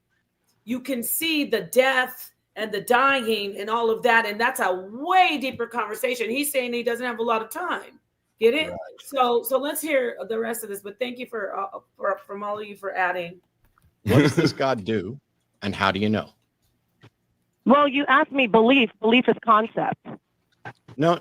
What I asked you is. See, now he's upset. He said, I didn't ask you the concept. And they said that he cooked me. But is belief concept? Absolutely. It's synonymous with each person. Everybody have different beliefs. So yes. So you can't have a belief without a concept. They're both mutually they're synonymous. They're synonymous, yeah. You can't have one without different ways. If we all walked into the same room, one person will say it's a red room with this, that, the other. Another person would say, well, it had chairs and it had this, that, the other. Another person would say, well, there's a flower on the table. Everybody, when they experiences the room differently. So therefore, you can't tell a person that, well, what's your belief in God? Well, everybody have different beliefs. Everybody have different concepts of what it is. So you want to know what her concept is and what her belief is and why. So you could destroy her. He didn't want to know because he wouldn't even let her explain it. Yeah, right. And you know what? You're having a consciousness conversation, and this is why they're losing. I'll say this again. The days are over when they can laugh at consciousness, because consciousness is now studied in mainstream academics. We're going to make a series out of this atheism conversation, most high willing, and we will talk about what's going on at the University of Virginia, which he's not ready. So let's keep listening. Not balanced. Not necessarily. It could be governing over the balance. Okay, so what does this God that you believe, because I didn't ask what your God concept was, but thanks. What does this God do, and how do you know? Well, you asked me belief. Belief is concept. No. What I asked you. I thought, I want to dwell on this. I thought he cooked me. He just got made to look stupid. He even said, I don't want to, I asked you what you believe. I didn't ask you your concept. Who's really looking stupid? Are you willing to tell us what your sounds God does and how you know? That's what I asked you. I didn't say, are you willing to define your God concept? I'm happy that you did. There's a number of potential issues with it, but we need to get back to the question at hand, which is, what does your God do and how do you know? My God does all. My God is all-knowing, all-powerful, and all-present, omnipotent, omniscient, and omnipresent. And my God is balanced. That is my belief, which is my conceptualization of God. Okay. It's my own personal conceptualization. Let me just say this, if I could just stop this, because I know these people like, okay. First of all, I noticed something about myself when I get ahead of myself. I understand that he wants to hear a belief and then it's just on the surface. I want to talk about conceptualization. So I want to be clear. When I say concept and belief, there's like this gray area. So I don't want to, I did say synonymous, right? But I do want to let you know that an abstract thought, something that I experience and then I process it in my mind. And then I form from that concept my foundation of faith in God. Am I being clearer? Because I don't want, they always try to. Honestly, Clean the Pot, I always admired like the way you critique biblical scripture and research, because a lot of people don't do it. I mean, as I stumbled across the channel, I thought because of the different stances and spiritual practices that I was into, that I would never stumble across somebody like that was on that level. But you said something very important here. I'm gonna just use a different term. What you're talking about is root knowledge, whereas he wants you to answer based on the surface knowledge, things that you're used to seeing, things that you're used to hearing about. And because he couldn't play on that, that's why he got upset. And that's why I kept saying, well, I don't see where she was whining. He said you were whining. Somebody said, oh yeah, she whined. I didn't see where you were whining at all. So no, I think that you hit it right on the nose with what you just said. Yeah, and real quick, let me jump in. I want to say this, Nepal, I just want to correct you. Belief in concept, you are right. It can be synonymous in Right. this understanding. When we're talking about this, right? Yeah, when we're talking about this, you're absolutely correct with that. And this is why they were shaking their heads saying, no, they're completely wrong. These are two idiots, right? Yeah. And another thing, let's not gloss over the fact that although their subject matter may be about religion, atheism, and in this particular argument, this still has residue of a manosphere platform, right? Yes. Where it's male dominated, right? Mm-hmm. The man has to always be correct, especially when a woman challenges him. And then once he realized that there's a female who's at par or has not fallen for the banana in the tailpipe or is chasing him down his atheistic rabbit hole, right? And now he has to stand up and actually prove his argument or make his argument. This is the way that they act. And so these guys, like I went and listened to a few things, like throughout the day. I just listened to a few of his other shows. Like, he's a moron, right? Yeah. He's a moron, right? Because he does this to everyone, right? It's a gimmick. Yes. It's a gimmick. Yes, sir. That's what it is. He has no logic. He has no logic with these arguments, right? The only thing what he wants to argue is the dogma. And when you didn't give him that, he lost it. Thank he you. Immediately knew it. And hold on. I want to. Can I piggyback real quick? Say really what I You think. are going, then you can go 7. I promise. All right. So he wanted to be able to ask a very intricate question, but he wanted like it to be framed in a way that it would be a stupid answer. Think about this. Yes, ma'am. What does a ball do? Well, balls bounce. They you can throw them up in the air, whatever, right? But what does God do? You can't answer That's so simple. You know what I'm saying? What does water do? Well, it spreads. It it wets people. But what does God do? And that's the problem, is that he's asking you a very intricate question, but he's expecting you to answer it in a simplistic way. And then he's mad when you break it down and give him a very detailed answer about what it is. Well, I didn't ask you about your concept and this, that, the other, but you can't describe God in a simplistic way. Like God bounces up and down, God wets people, God is, no, God is all encompassing. You answer this question. God is everything. God is omnipresent, omnipotent. You gave your description, but he still asks the same question over and over again, expecting a different answer. Thank you. Thank you so much. You hit it on the head. What did you want to say, 7? Yeah, I just wanted to give a little more clarity on when Black Sage was talking about belief and concept, because what I think what people are going to try to do is, you can have a belief and it's not connected to a concept, but what you actually was discussing with him was your religious belief, right? Your religious beliefs, which is a body of beliefs that you can't have religious beliefs without concept. You know what I'm saying? So that's how they're synonymous, because you can't have a religious belief without a concept attached to it.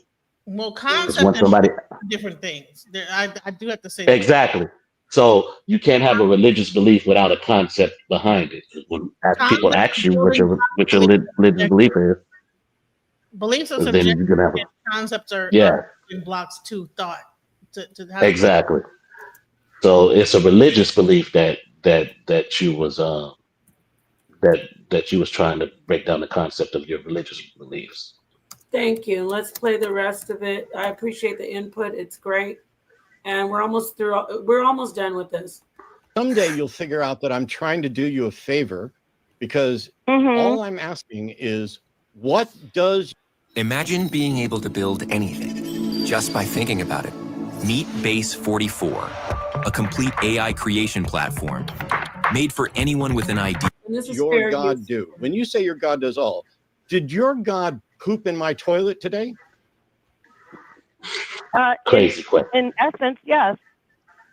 He thought I was going to get triggered off that. He's not ready for us, y'all. Right. Go ahead, Black Sage. You were going to say something?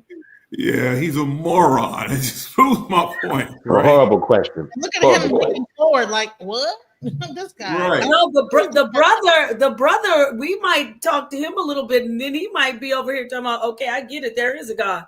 Because he seems like, well, I never heard this before. I need to come up to the HOK. God poop in the toilet? Yeah, well, God, you're a part of God, and God made pooping, and God made dirt, and don't hurt. Yeah, and he's just vulgar. And again, them saying, oh, that one person was like, oh, he wasn't rude at all. He's trying to trigger me. He doesn't know I am really from the toughest environment. Like you asking me. He was condescending. He was sarcastic. How he wasn't rude?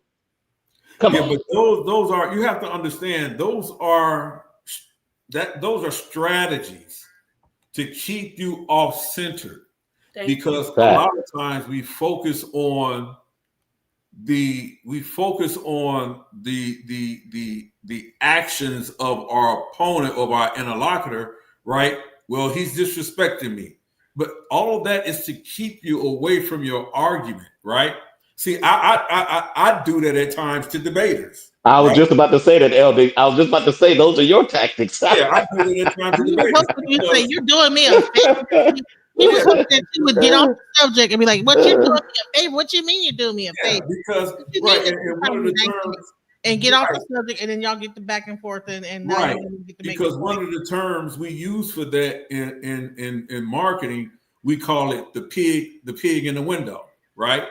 So it's like if I have this display window and I want you to buy something, right? I really want you to come into my store. That's why they have display windows. I'm going to put something in that window that does not belong there, right? It should never be there. Why are we doing that? Because psychologically, you want to know why it's there. You're going to focus on the thing that's out of place. And the thing that's out of place in these debates is, well, you know what? You're a moron, right? And the moment that happens, I already know I'm not a moron. I don't believe that about myself.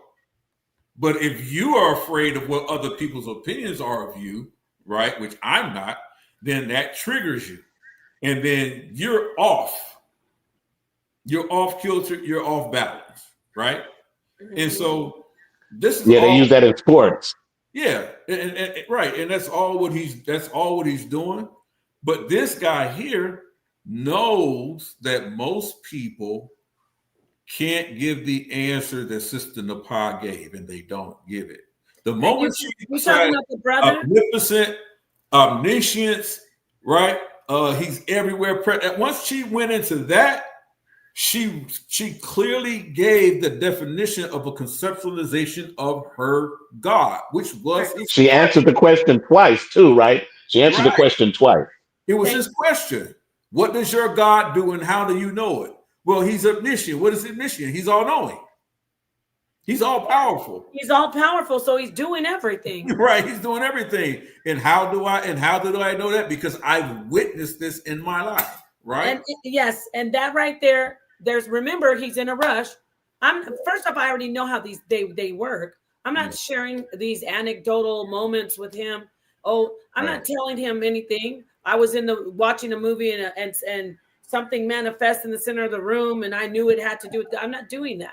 Right. But yes, thank you. Let's listen a little more. This is almost done, but I appreciate it. We're going to use this as a foundation in a series that we're going to do, because I really don't argue with atheists typically, because it's useless. However, I'm doing this series now, and I hope I can have all of you come back when we do it again. I'm doing this series now because enough is enough. If we're going to get on proselytizing, hypocritical people of Abrahamic faith, we're going to get on this religion as well. You know what I'm saying? They've done enough.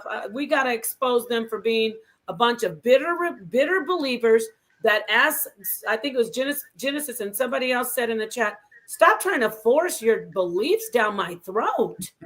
I don't have to believe like you. Your belief is that God doesn't exist. My belief is that God does. So I just want to say thank you. I love the input from everybody. I'm going to play this. And then, you're going to make me go up on there and be like, okay, now what? Now I want you to watch the brother. You should. I want to show you something. Yes, this is we're B1 over here. Even though he's cheerleading for this guy, I'm talking about the Delahunty, the brother. Watch how he reacts to my conceptualization of God when this guy tries to, throw me off with his vulgarities. Fair use. Right, there we go. All right. I see what he's saying now. And my God is grab the balanced. fruit and all that stuff, and then put it. I'm just joking. I'm being silly. Right. I went a little far back, but I'm going to let it play. That is my belief, which is my conceptualization of God. Okay. It's my own personal conceptualization. I'm desperately someday you'll figure out that I'm trying to do you a favor, because all I'm asking is, what does your God do? When you say your God does all, did your God poop in my toilet today? In essence, yes. Oh. The brother.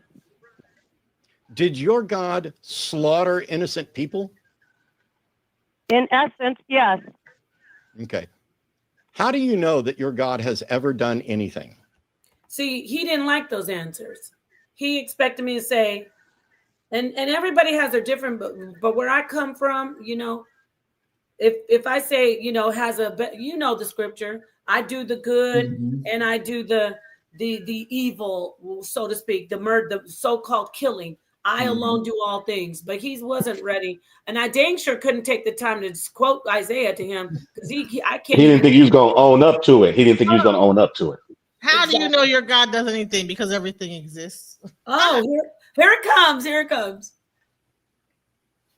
Again, I told you. You asked me to be concise. No, stop.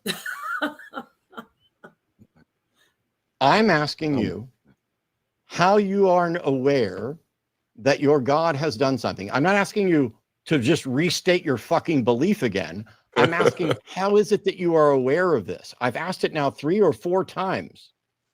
How are you aware that your God does anything? See, I'm not going to be long. He didn't like that I said, my God does everything. Yep. Because basically I didn't say it yet. I said, he's omnipotent. If he's all powerful, you asked me if he pooped in the toilet. I said, essentially, yes. You asked me if he kills these innocent. I said, yes. I answered him, but he's getting angry, and these people are like, oh, you didn't answer him. Oh yeah, I did. He just didn't like the answer. Let's keep listening. The answer is, to be concise, it's because it took place and it exists and it happened. Remember, I have to be concise. He said, how do you know your God does anything? I'm talking about my concept of God because it happened. I got to be quick, right? How do I know God did it? In my life, it's because it happened. Get it? Right. It's because it exists. If it exists and it happens, I know my God did it. Now, I'm going to go back a tiny bit if I can, because he's asking me, how do you know your God did it? Because I see it happened. There it is. Useless God concept. And that's your opinion. It exists and it happened. Right there. You asked me to be concise. No, stop. What? I said you killed him right there. And then I sound so goofy saying I sunned you because I can't really talk but I did, like you said, I knew it bothered him. I knew I did kill him, but he's like, once I gave him the answer that he didn't like, but everybody's like, you didn't answer him. No, I didn't answer him how he wanted me to answer him. Right. Stop. I'm asking you how you are aware that your God has done something. I'm not asking you to just restate your fucking belief again. I'm asking, how is it that you are aware of this? I've asked it now 3 or 4 times. How are you aware that your God does anything? The answer is, to be concise, it's because it took place and it exists and it happened. Okay. You have a completely ridiculous, irrational, and useless God concept. And that's your opinion. See, he acknowledged you gave him an answer right there. Thank you. He just said it was ridiculous, but he acknowledged you gave him an answer. Yes, he did. He surely did. Idiot. Thank you. But they are like, you never answered him. See, he doesn't like that. That's it. It's not like the answer. It's flawless. How's it ridiculous? Because you can't come in and try to dismantle it. You stuck to the script and stood ground on what you believed, and you didn't let him waver you, because that's what he was trying to do. He had to curse. That tells me that he was thrown off guard. Oh yeah, right there. Yeah, he started getting angry. That means that they are not in control of their own. They're losing their emotion. Yeah. Oh yeah. We're almost. Oh done. yeah. Thank you. It's not just an opinion. It's not just an opinion. I said it's your opinion, and I am turning up a little bit because I know what time it is. Like I'm gonna play. And you're vulgar, and I just sunned you. I said I just sunned you. Yes, you did. You did. You did. There it is. It's not There just it is. my opinion. I can actually back. So is the notion of anything. Did you hear the brother talking about there it is? What did you expect? He's been disrespecting me the whole time. I'm gonna get some in, but the brother's like, there it is. Sorry. The answer is, to be concise, it's because it took place and it exists and it happened. Okay. You have a completely ridiculous, irrational, and useless God concept. And that's your opinion. Yeah, no, that's it's not just an opinion. It's not just an opinion. It is, and you're vulgar, and I just sunned you. And it's not. There it is. It's not There just it is. my opinion. I can actually back it up. I can actually back up my position. See, because when we say, how are you aware of something? There's a number of different models that structure how we become aware of something. When I say, what does your God do? And you say, my God does all. That is an absolutely useless thing. So is the notion of omnipotence and omniscience. Those things, by the way, are potentially in contradiction with themselves and irrational. How? But what? Based on what? This dude is He's such a horrible. liar. Then how is it rational? Like, how are they contradicting each other? He's not. Well, he didn't prove nothing. He showed no proof. Gonna say this and then not show any breakdown of, okay, this is why this is inconsistent because blah blah blah. He's not gonna do that. He's just gonna say that and leave it at that. I guarantee you. Right, because in order for him, but I can guarantee you he is not gonna back up anything he says. He just wanted to attack you in that moment because he wanted to seem like he is the person that the intelligent. I'm gonna be real. I felt some chauvinism in this whole exchange with you and him. Just like the manosphere flavor. That's what I was saying. But see, in order for him to even make that position he just tried to make, I can prove it and back it up because omnipotence and omniscience is in opposition to each other logically. Then that means he would have to give a concept of a deity to prove that. How do you show that? He's gonna have to show the contradiction. Yeah. He's just saying a contradiction. He couldn't show and it. He would have to show that an omniscient God is in opposition to an omniscient God. How could that be possible, right? It's stupid. If you're all knowing, omniscient, why wouldn't you be logically all powerful? Right. Knowledge is power. Let me finish playing this, you guys. I appreciate all of this input. Wait, I think I see the brother Shu Amun. Did you want to say something in opposition to this? Because it's okay. We don't have the echo chamber. But I just wanted to hear from you. Is there anything you want to add before I play any more of this? No, I mean, honestly, again, I think you proved it right off the gate, that, there was no way that you could have answered the question without it being what you said, which is your concept of God. It's not possible. And for him to say that those things contradict each other, he would have to demonstrate how. He would have to show and prove that. So no, that's all really I have to say. Is he going to break it down, or is he just going to just say that? Oh no, honey. No. He is so triggered. He kicks me off. And I'm gonna show you about when I was rushing. I said I want to impart myself. He's like, oh, because this is they do like, oh, you don't know what the word impart means because you're in a different conversation. If I said, let me impart myself. If I say, hello, welcome to my lecture, I would like to impart myself, then that would be grammatically incorrect.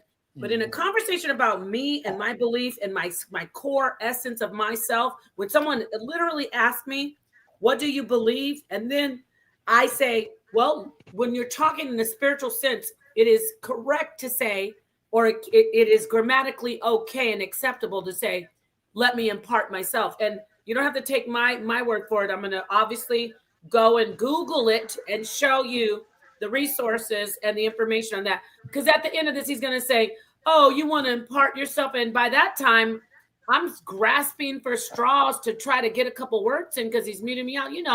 The one with the power has the mute button. But let me go ahead and play. There's not much more. I do want to play the whole thing. And then he talks about me like 30 minutes afterwards, but let's just at least play when I'm on the panel. When we're asking, 30 minutes? How are you aware that? Yeah, he talked. I made such a, they're like, oh, he could. Yeah, because you beat him up. Thank you. I really feel like I got him. You need to bring him up on this panel and let us all cook his ass. I would love to see him come over. He's not going to come on here. He's not coming here. One of the people from HOK, exactly, and Tisa, the atheist sister that she's been over here, he had her as a guest, like he has Delahunty. So he does go to different platforms. He does go to theist platforms, but he might be scared to come over to us because we're a different breed over here. I might ask him to Yeah, come he's to not going to be able to. I might ask him to come to mine and then just like surprise him with you. Well, don't say it on here, because you know his flying monkeys are sending this to him. Right. So let's hear the rest. That your God does anything. Let me make it this way. Nepal, is there anything that happens that isn't something that your God did? And by this point, it's useless. So I'm just going to come in and ask him if he's a bully. Listen. Let me understand something. Are you a bully that just... Okay. And I know who he is. But again, for my show and my content and for his audience, I want to vocalize, are you a bully? Because he is a bully. That's what his show is about. Remember? Mm-hmm. This is what atheists do. They bully. They try to embarrass you. They want to be condescending. They want to make you feel stupid. I mean, I don't like comparing the pseudo killers to this guy because they're light years beyond him in my opinion. But it's very similar to how the pseudo killers, with an atheistic base, they are often wrong and they still want to act like they're right. You remember he lied about the Paraha people? They lie and they make it like, oh, let's make fun of everybody. So yeah, they're bullies. They're just bullies. Well, he was wrong about in part too. He was wrong about the word in part and how you used it as well. Exactly. Let's go. But so that's why I'm saying now at this point, I'm done trying to talk to him with the whole, because he, what my God does. It's almost over. I'm going to mute you again. I'm very sorry that your fragile little feelings are hurt. But we're adults here, and this is my job. And we're adults, but he's mocking me for asking if he's a bully when that's what the show is about. And then we got the brother doing the thing. I do that crying thing too, but it's okay. And they're so-called professionals. And I'm asking you questions. Professional bullies. No, it's almost like, you know how they had those movies and you had like the big guy and then you had the people around him like, yeah, you like what he said, like. Yeah, like a crony, like he's just crony on here. Yeah, he's a guest, but he's just crony. Opportunity to demonstrate what you believe. He's saying I'm giving you an opportunity. What he didn't know is that I have access to a platform that has twice as many subscribers than he does. You know what I mean? He's like, just listen. And I'm not flexing, but I'm just making a point that he thought he was just bullying a theistic woman, and he's like, I gave you this opportunity. He had no idea that we were going to come over here, and I'm going to keep dragging him. I'm going to drag these atheists. I really want to, and I'm going to drag them in a very intelligent way. We're going to keep exposing them, right? Team, don't leave me. We got to keep exposing them for who they really are. They're bitter believers. We're trying to push their beliefs on everybody. And if people don't believe like them and reject God like they do, then they got to make, they got to make them suffer. To demonstrate. And if you let them push their narrative. Go ahead. I muted it. I stopped it for you. I was just going to say, if you let them push their narratives and you're not able to articulate your own, then their narrative is what's going to be the truth. So you have to do that. Oh, that's a good point. Okay, so let's look. For the ridiculous claim that God does all, including slaughtering innocent people, in essence, and pooping in my toilet, in essence. You are either a troll or a buffoon. Because that concept has never been presented, right, guys? That God does all, right? It's called a logical fallacy, okay? And so what he's doing now is personal attacks, ad hominem attacks against you. So the bottom line is as intelligent that he tries to pretend like he is, he should not have to resort to logical fallacy and do personal ad hominem attack. Thank you, James. Oh, he was able to get back on script. Once he was gone, he was able to get back on script. Oh, yeah, once I was muted. So let's listen. Do not take this opportunity. If you just called in for an opportunity to try to, I'm just going to complain about Matt. Okay, cool. Join the crowd. But the thing is, I'm sitting here giving you a microphone and an audience where you can explain to us all how it is that, how and why you are convinced that there's a God that does anything. And you are fucking wasting it. He didn't even, he noticed he moved the goalpost. Egotistical. Wait, he moved the goalpost. He didn't ask me that. No. What? Well, he changed the questions every time he paused. That wasn't his question. Right. No. Let's go back, and I want you to hear what this last question he told. Who is God for you? What does God for you? Where is God for you? What does he said? What is your God? And what is your why God? is God doing it? Yeah. And every time he gets upset and he won't let me finish. But the thing is, I'm sitting here giving you a microphone and an audience where you can explain to us all how it is that, how and why you are convinced that there's a God that does anything. How and why you were convinced that he didn't ask me that. He never asked me that. He never asked me how and why I'm convinced that there's a God that does anything. He asked me, what does your God do? He never said, how and why are you convinced? Did he? No. I mean, am I confused? Like, No. It's probably something he probably wanted to add on in his mind, ask you another question, but you couldn't even get to another question with him. And to be honest, if I say my God does all, well, how do you know that? Because my God is all powerful. That's how. Remember, this guy is rushing me along. He said, we want to know how and why your God does anything. The how is because my God does everything, because my God is all powerful. I said, my God is, didn't I say my God is everywhere or something like that? At this point, shit, you gotta watch the replay, but I know he's the one that's bugging. And you are fucking wasting it. He said I'm wasting my opportunity to get a mic and no, I got a lot of time. I got a lot of time for you on this platform. It by whining about me or anything else. You have offered not a single cogent thought. You have offered, this is my belief. This is what I think. I don't give a shit. Hold on, y'all. I gotta look at you guys. You have offered, this is my belief. What else was I supposed to offer? Didn't he ask me what I believe? Anybody? Yeah, he just wanted to change the narrative to make him look better than what actually happened.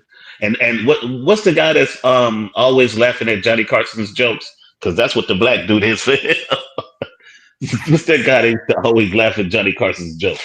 Oh, I know. Ed McMahon. Ed McMahon. Black Light. He was embarrassed. He actually was out of his. I've seen him like that before on other panels. Again, he's on his home turf, but I mean, I think he really was just redeeming himself from just, I know it's late, guys, so let me finish and let me let the rest play out. And I appreciate y'all being here. I want to know why you believe it and why should we believe it? I don't know why this is so difficult for you, Nepal. Let's try again. He's stupid. I'm going to be as magnanimous as I can be. Gaslighting. Ladies and gentlemen, welcome Nepal back. Nepal is now going to explain how each of us can be aware that there is a God that is omnipotent, omniscient, and does things. Nepal, try again. Never said anything about how each of them can be aware. Right. I said my. That's why I kept saying my. Exactly. Yeah, that was his initial. Okay, are you going to mute me when I start saying things you don't like? Okay, I'm going to mute you right now because he didn't like that. I said, "Are you going to mute me?" What'd you say? His initial question was about your God. And then all he did was go back to your concept when he asked you, well, why do you believe it? He went right back to your answer. It's crazy. Yeah, and now he's you're going to try to convince us and tell us why you're God. And then when I said, because at this point, why am I trying to explain? Fool, I know what's going on. You're just here to humiliate me. So you know me. I'm like, are you going to mute me again? So here. Yeah, he's framed you like forcing your beliefs down everybody's throat. Oh, here she is trying to force her beliefs. It's ridiculous. You're a preschooler that doesn't know how to have an adult conversation. Wow. Yeah. Magnanimous as I can be. I'm a preschooler, but he can't stop muting me like a child who doesn't like Exactly. You know how little And calling your name. You know when babies put their hand over their parents' mouth, like, no, that's what he's like. And then the brothers cheerleading, like, yes. Ed McMahon used to say yes. Welcome to callback. Nepal is now going to explain how each of us can be aware that there is a God that is omnipotent, omniscient, and does things. Nepal, try again. Okay. Are you going to mute me when I start saying things you don't like? Okay. I'm going to mute you right now because you're a preschooler that doesn't know how to have an adult conversation. Yep. And now you're going to sit there and wait so that when I bring you back on, you can. And it's funny that he said that because people who've worked panels, you know how you feel about that. Like that is a way to really make someone feel disrespected. But for me, I wasn't caring because he can't disrespect me when I know he's just gonna, you know what I'm saying? Like it's not like me because what I didn't appreciate is someone tried to compare this guy to my husband. So Senator never acts like this. He never does this. This is just blatant disrespect out the box for no reason to everybody. It's not like it's not like I was in a heated discussion with him, right? That happens. Like if I come to somebody's panel and we're going back and forth, I could get it. It was like, no, let me mute you because you're out of control. This guy is just like, oh, I want to be rude. I'm just going to try to humiliate you and I'm going to be as nasty as possible. So this guy, I'm not crying. I'm not upset about that. But I'm just pointing out how the gaslight of the people who are like, he was trying so hard with you. Somebody actually in the chat said, he was trying so hard and you wouldn't answer the question or he wasn't rude at all. This is madness. They are. Whine again? I already told you, stop whining. Just get to it. You are embarrassing yourself. See, and that's why in the comments, they're like, you embarrassed yourself. And even the mindless, talk about vacuous, the mindless people that follow him were like, you embarrassed yourself so badly on there. The show is to try to embarrass people who believe in God, but when I'm embarrassed, I know when I'm embarrassed. I don't know why I would be embarrassed for him other than, okay, I get it. They think that I should have my feelings hurt because he was muting me out and being rude.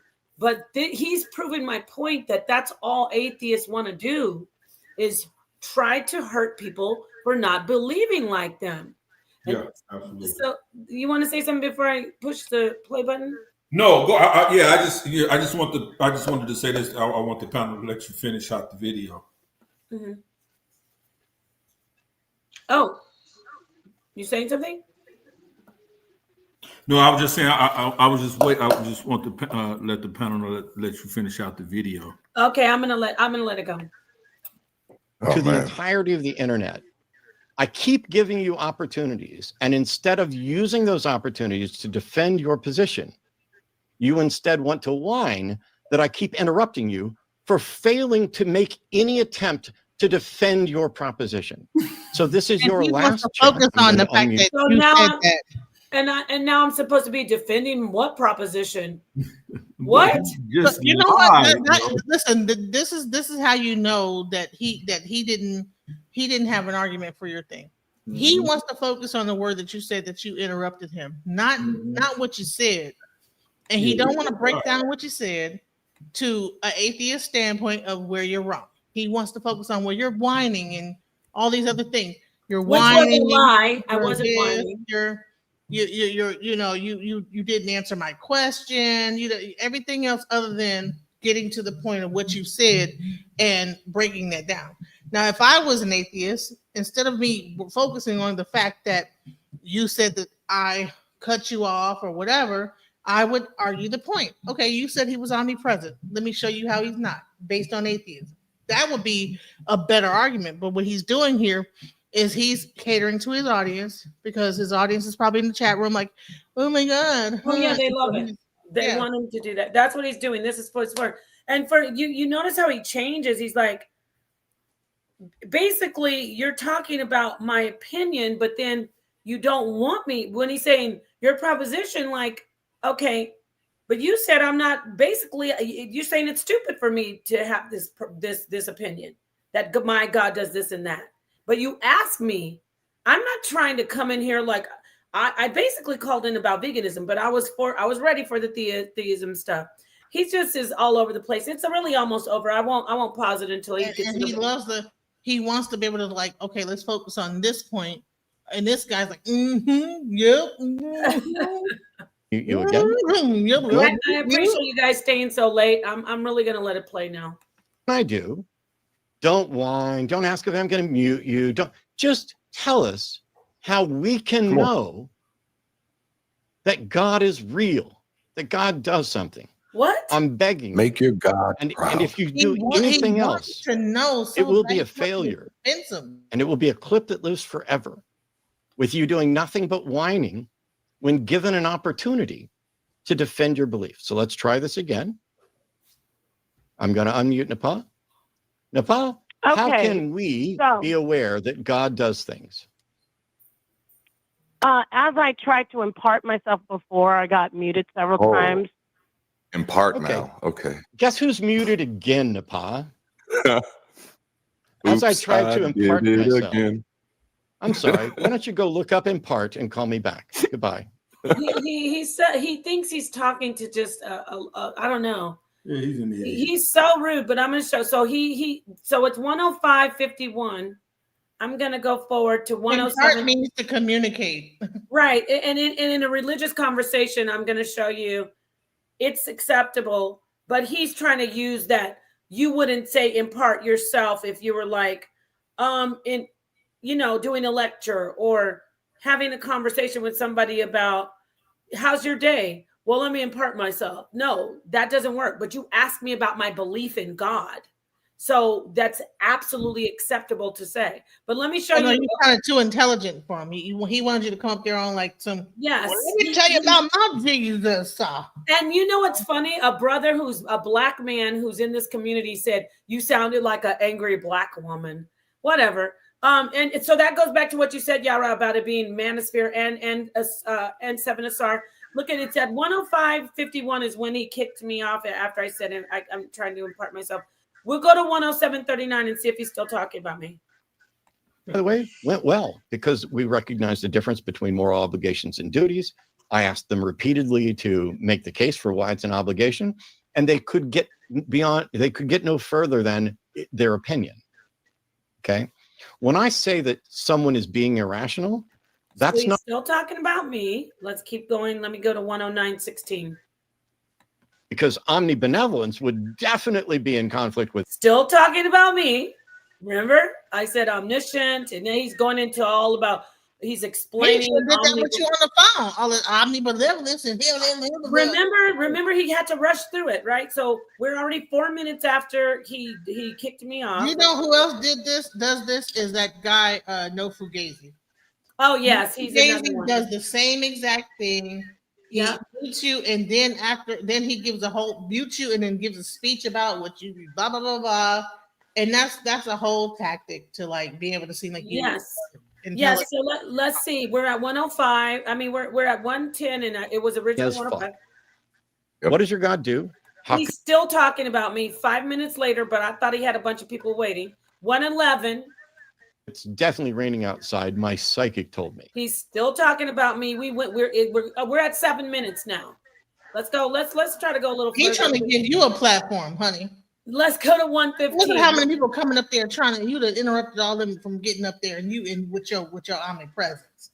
Look at 10 minutes in. Let's see if he's still talking about it. Required to be able to play the game at my fucking level. He's still talking about me. Let's see if we could go to. Let's see, 105. Coming up there, he can't even hold the phone line. Is that brother's name Delahunty? Create your own website by saying, "This is what I want." With Wix, man, there's so many people up there, man, trying to get up on that phone line that he just can't contain them. Right. So let's see. Actually, that's why I want to see exactly how long he talked. I said 30 minutes. No, it was actually he went from 105 to 116. Let's see here. Let's see. Station to the table. Yeah.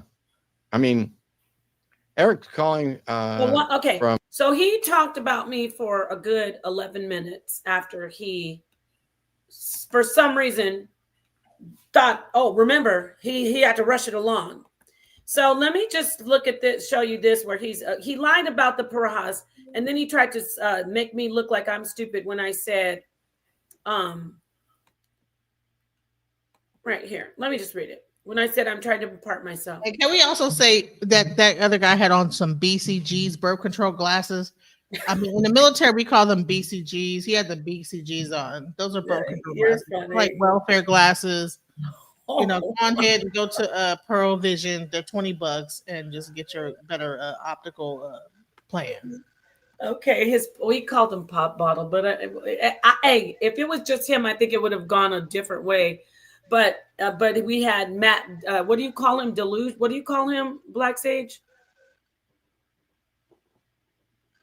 Hello. Being Black Sage. That. Oh, I think he's. Where'd he go? Oh, I think he had to go. But I appreciate him coming in. I'm gonna finish this right here. I'm gonna read this. Can I ask a question? Can I impart myself when I want to explain my belief in God? Yes, you can impart yourself when explaining your belief in God. It is important to express your personal beliefs and experiences, as they can help others understand the depth of your faith. You can demonstrate your belief by using evidence and examples. Now, he's saying, oh, you didn't use that word correctly, but in this conversation, it's acceptable. What does the word impart mean? We know it means to give, convey, or grant someone with information, communicate information, right? And I wanted to communicate information about myself and my beliefs. So thank you to Black Sage, Judah Naz, the people who left. Asarim Ka still here. Oh, Asarim Ka still here. He did it. He stayed with us. Shu Amun, Seven Asar, DJ Genesis, Rock Kafu, also known as Neil. Thank you to everybody who joined. Oh, Brother La. Just gonna go around, give your last final thoughts. You stuck with me so long. I appreciate you. And then I'm gonna close out, and hopefully we can do another one of these on Monday. I want to see you all back. Yeah, he's sleeping, huh? Probably. It's late as hell. And I want to say thank you to those who are here, and it's so late. So who's on the East Coast? You can go first. Nobody? No East Coasters? Okay. You are? Okay, Shua Moon, thank you for joining. Will you give us your final words, and I can move on to the next person? Yeah, sure. Thank you, Queen Napa. It's an honor. Look, I've been watching that show off and on for a couple of months now. I would say, to be fair, again, nobody really answers the questions the way I'm sure you did, that kind of threw him off, and that's why he got upset. So yeah, I gotta give you your props as always. You gotta get your props on that. You know, I want to say peace to brother Asar and Ka, peace to brother Seven Asar and sister DJ Genesis. I mean, again, I learned from everybody. It's an honor to be on here with everybody, and yeah, I look forward to being here next time around. Thank you. Yes, thank you so much. And H. Millette, she's also one of the eyes in the sky. She said, "Don't you run back over there and be messy. Go on, tell me what he's doing over there, H. Millette." It's okay. But you know what I want to say though? Take that with a grain of salt. The sister, she's being serious, but you don't have to take it so seriously. But I do take it seriously, because I know sometimes when you're in a certain forum, it's like, I don't know, what is that? You know how you road rage? Like, you're a great I do want to go over there on some, like, just be a troll and just be saying some wild, but I'm not going to do it. It's okay. But when you know how you're somewhere else, I'm not just talking to Shuamun. you know, road rage. You could be a totally great person, like, okay, I'll see y'all later, and get in your car, turn it, you start driving. Get the who do we lose? Oh, we lost a SAR. Well, peace. Thank you for joining us. You know, you start driving like, get the hell out my way. So don't change, brother. Come back Monday. In all seriousness, I have some more guests coming, and but I'm glad you also saw. Damn, you lost 7 too. 7 probably said, I gotta go. Shit. Thank you for joining 7. Shua Moon, you saw what happened though. You know, see, I'm a tough cookie, but you saw how I went on how our brother Cube tried to say, oh, don't you see? You did the same thing over here. Everybody hates you, Napa. Look at how they said you embarrassed yourself and how you wouldn't be quiet for Matt. Did you see anything of me trying to talk over Matt or not being quiet for him? No, I was confused the whole time as to why he was even saying you were whining. I mean, I think he may have been projecting, if anything, because I don't know. I didn't see it. I honestly didn't see it. And, you know, as I said with Brother Cube, I told him, like, I mean, I don't know if he saw my message, but I said, you know, 2 things. One thing I said was the ego is the most dangerous thing to be used by. And I hope, I mean, he did see that, but I hope he didn't take that as I was referring to you. I was saying that in general. Because we could see that being played out. You definitely triggered Matt's ego in that sense, right? Wait, say that again. Let me put you on the big screen. Cube, this brother is not biased. He saw the whole interaction. What did you say I did to Matt Delahunty? Well, I was saying that, I was talking about Brother Cube. I think he did see my message. I triggered his ego. Yeah, I was saying that the ego was the most dangerous thing to be used by. So you want to make sure you use your ego and not be used by it. And I think you may have triggered him in a sense because you weren't playing along, though it's his platform, but you answered the question. You know, you answered the question based on what you believe. This is what you believe your God does. Your God. He asked you about your God. And so, you know, therefore, I feel like you answered the question. I don't think you were whining at all. I didn't see. Thank you. And you know what? He wouldn't even let me answer. And I still got the precise information out that he asked for. Indigenous says Cube was trying to humiliate Nepal for Matt's approval. You know, it seemed like he was. Look, I invited Cube to this particular build. I don't really, you know, I know Cube. I haven't had any issue with him. But when he tried to do the whole, I've been so nice to you, but I'm going to really tell you about yourself. This is what Senator has to deal with. It just let me know that he was on some personal stuff because what are you talking about? Matt Delahunty is nothing compared to Senator. He's rude. He's nasty. He's not as intelligent, and he damn sure isn't as smooth with that microphone. Senator can get you in the hot seat and let you talk forever. And then he'll be like, are you done? Then he'll come in. He's not scared. So, yeah, that night was wild, but I'm not worried about it. I'm ready to debate Cube, though. What he did was put himself in my sights because I would love to get, you know, he's like the starter. You know how you need a punching bag to train for the greats? So I ultimately would like to debate Matt Delahunty or the Sister Mandisa, but I'm willing to debate Cube in a debate about atheism. So thank you, Shua Moon. Can I say this last thing before you pass it to the Sister DJ Genesis real quick?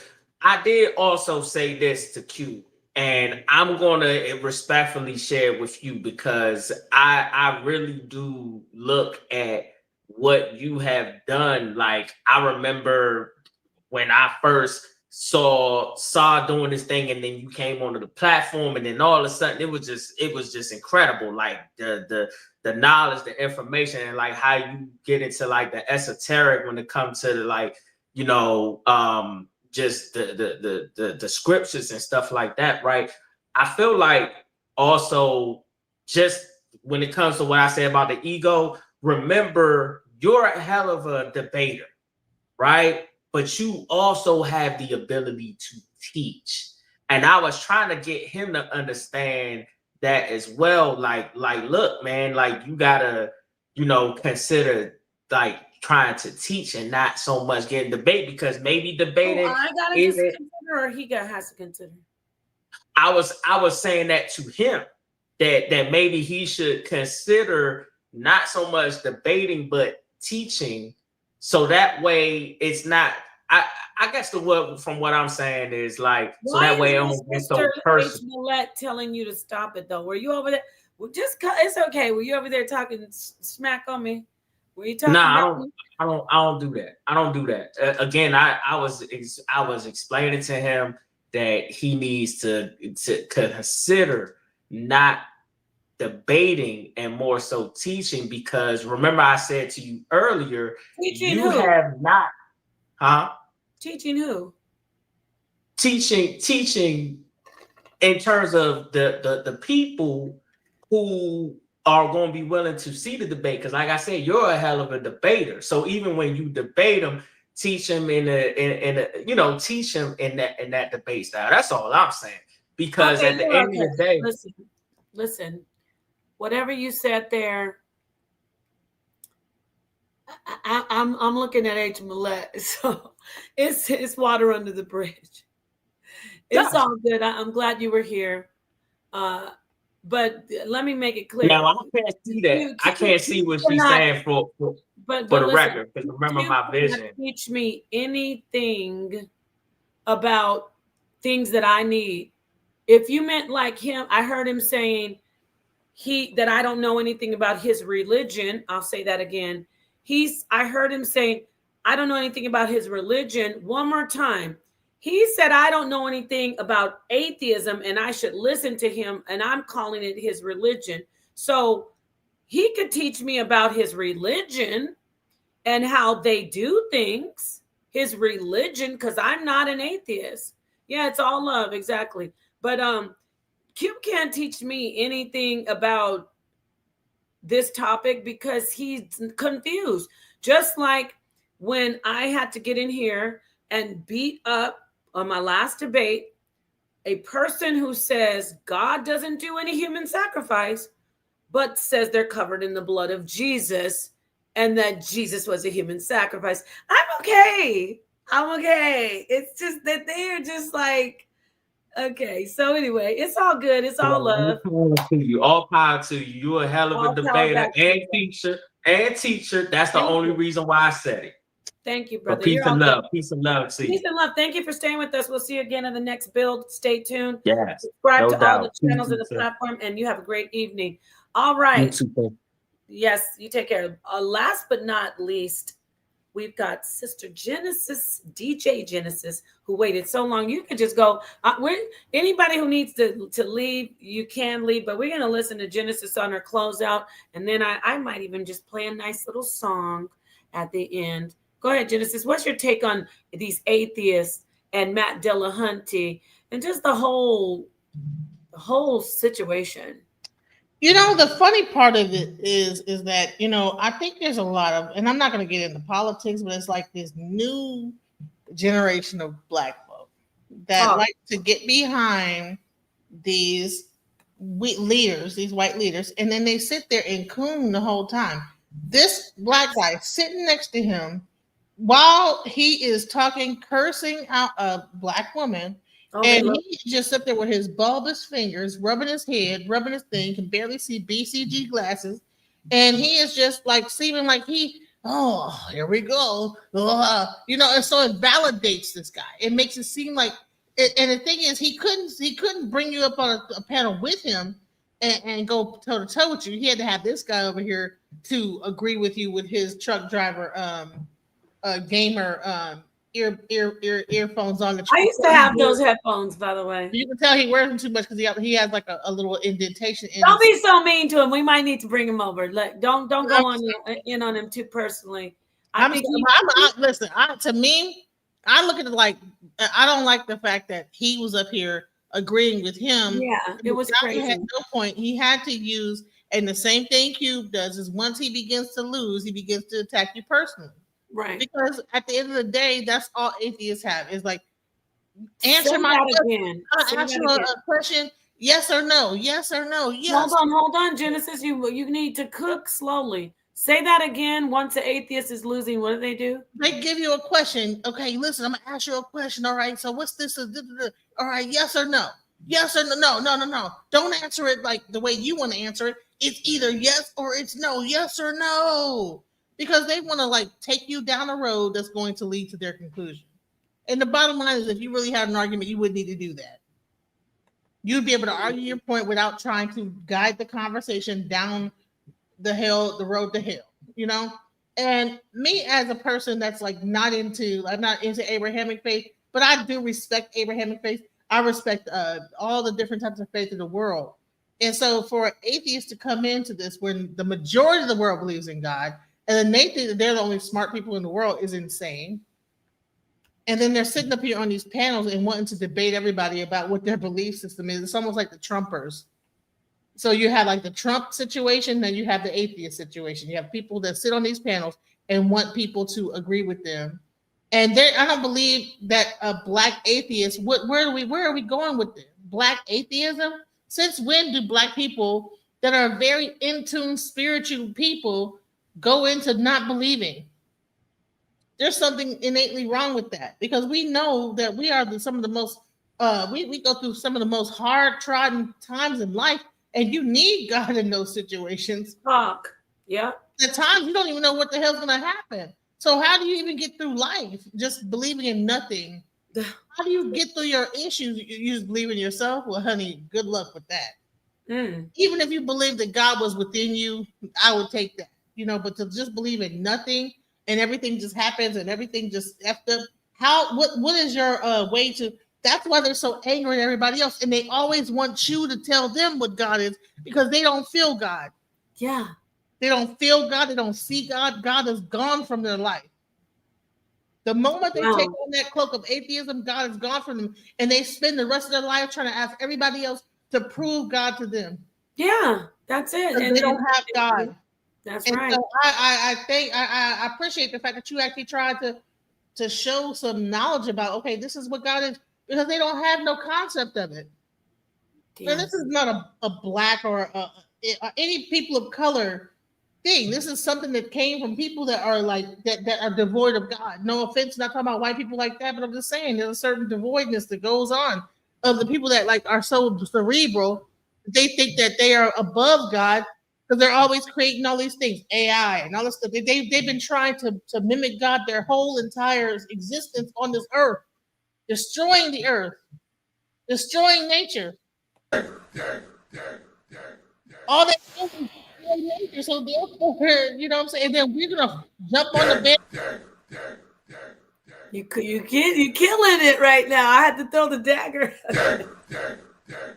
Come on, and I did not want to like really go into like racism and the racial aspect. No, yeah, but you know what, Genesis, we need to do each like the next thing we do Monday. I want to do something Monday. We will have some atheists there, hopefully, so it will get a little intense. Let's do a topic of like race. Honestly, what I want to do is how Black people are embracing atheism so much. Like, what the hell is that about? What's going on with y'all? Why y'all doing that with all that melanin? But anyway, thank you for your close. That is so against our being as a whole, because we are one with God. So why would we ever turn away from God? That's crazy. Yeah, let me see what Indigenous. Thank you so much, Genesis. Let me see what Indigenous Black man said. He said the HOK debate Coliseum. Have you noticed? None of them showed up to rebuke my presentation on Sonetta Studios. Laugh my A off. Yeah, you need to come into the conversation, Indigenous, when we do it Monday. So peace to everybody. Thank you for moderating H. Millett all this time. I appreciate you. And to any mods that I missed, thank you. Genesis, thank you for joining. I'm going to say real quick because they are destroying the earth. Listen, anybody in New York, please be careful with the Legionnaires. Wear your face mask. You know, they are trying to kill us. I don't know why, but they just want the earth to themselves. They've been trying to kill us for the longest. Yeah. They're trying to take God away from the earth. They're trying to take everything away from us. And so we need to like get back on our dean and like really understand who we are. And when you take God out of our lives, and then what? When you take we're completely naked. Essence, what are we then? Don't get into this atheism crap. That's the only thing that we have going for us, man. It's the connection with God. That's right. And and with that said, I'm gonna play a song by KOT. He says he stands for Yah. He's talking about God. Whether you call God Yah, Aludamare, Allah, Jesus, we're talking about you got to have something. And when you conceptualize that there is something beyond you, that makes you greater than those who conceptualize that there is nothing at all and they reject it. So remember that. That's what we say. That's what we say as theists, right? So thank you for joining. Genesis, let me play this song. And I will see you guys. Hopefully you'll be back Monday. You will. I want to see you. I'll be in the back because I have to show you my daughter. I think we're gonna have well, I'm gonna tell you in the background, but it's gonna be an atheist that you have bumped heads with before, so it'll be good. Peace, everybody. Ascenta Phoenix, I see you. Peace. This is a good song. Mute out.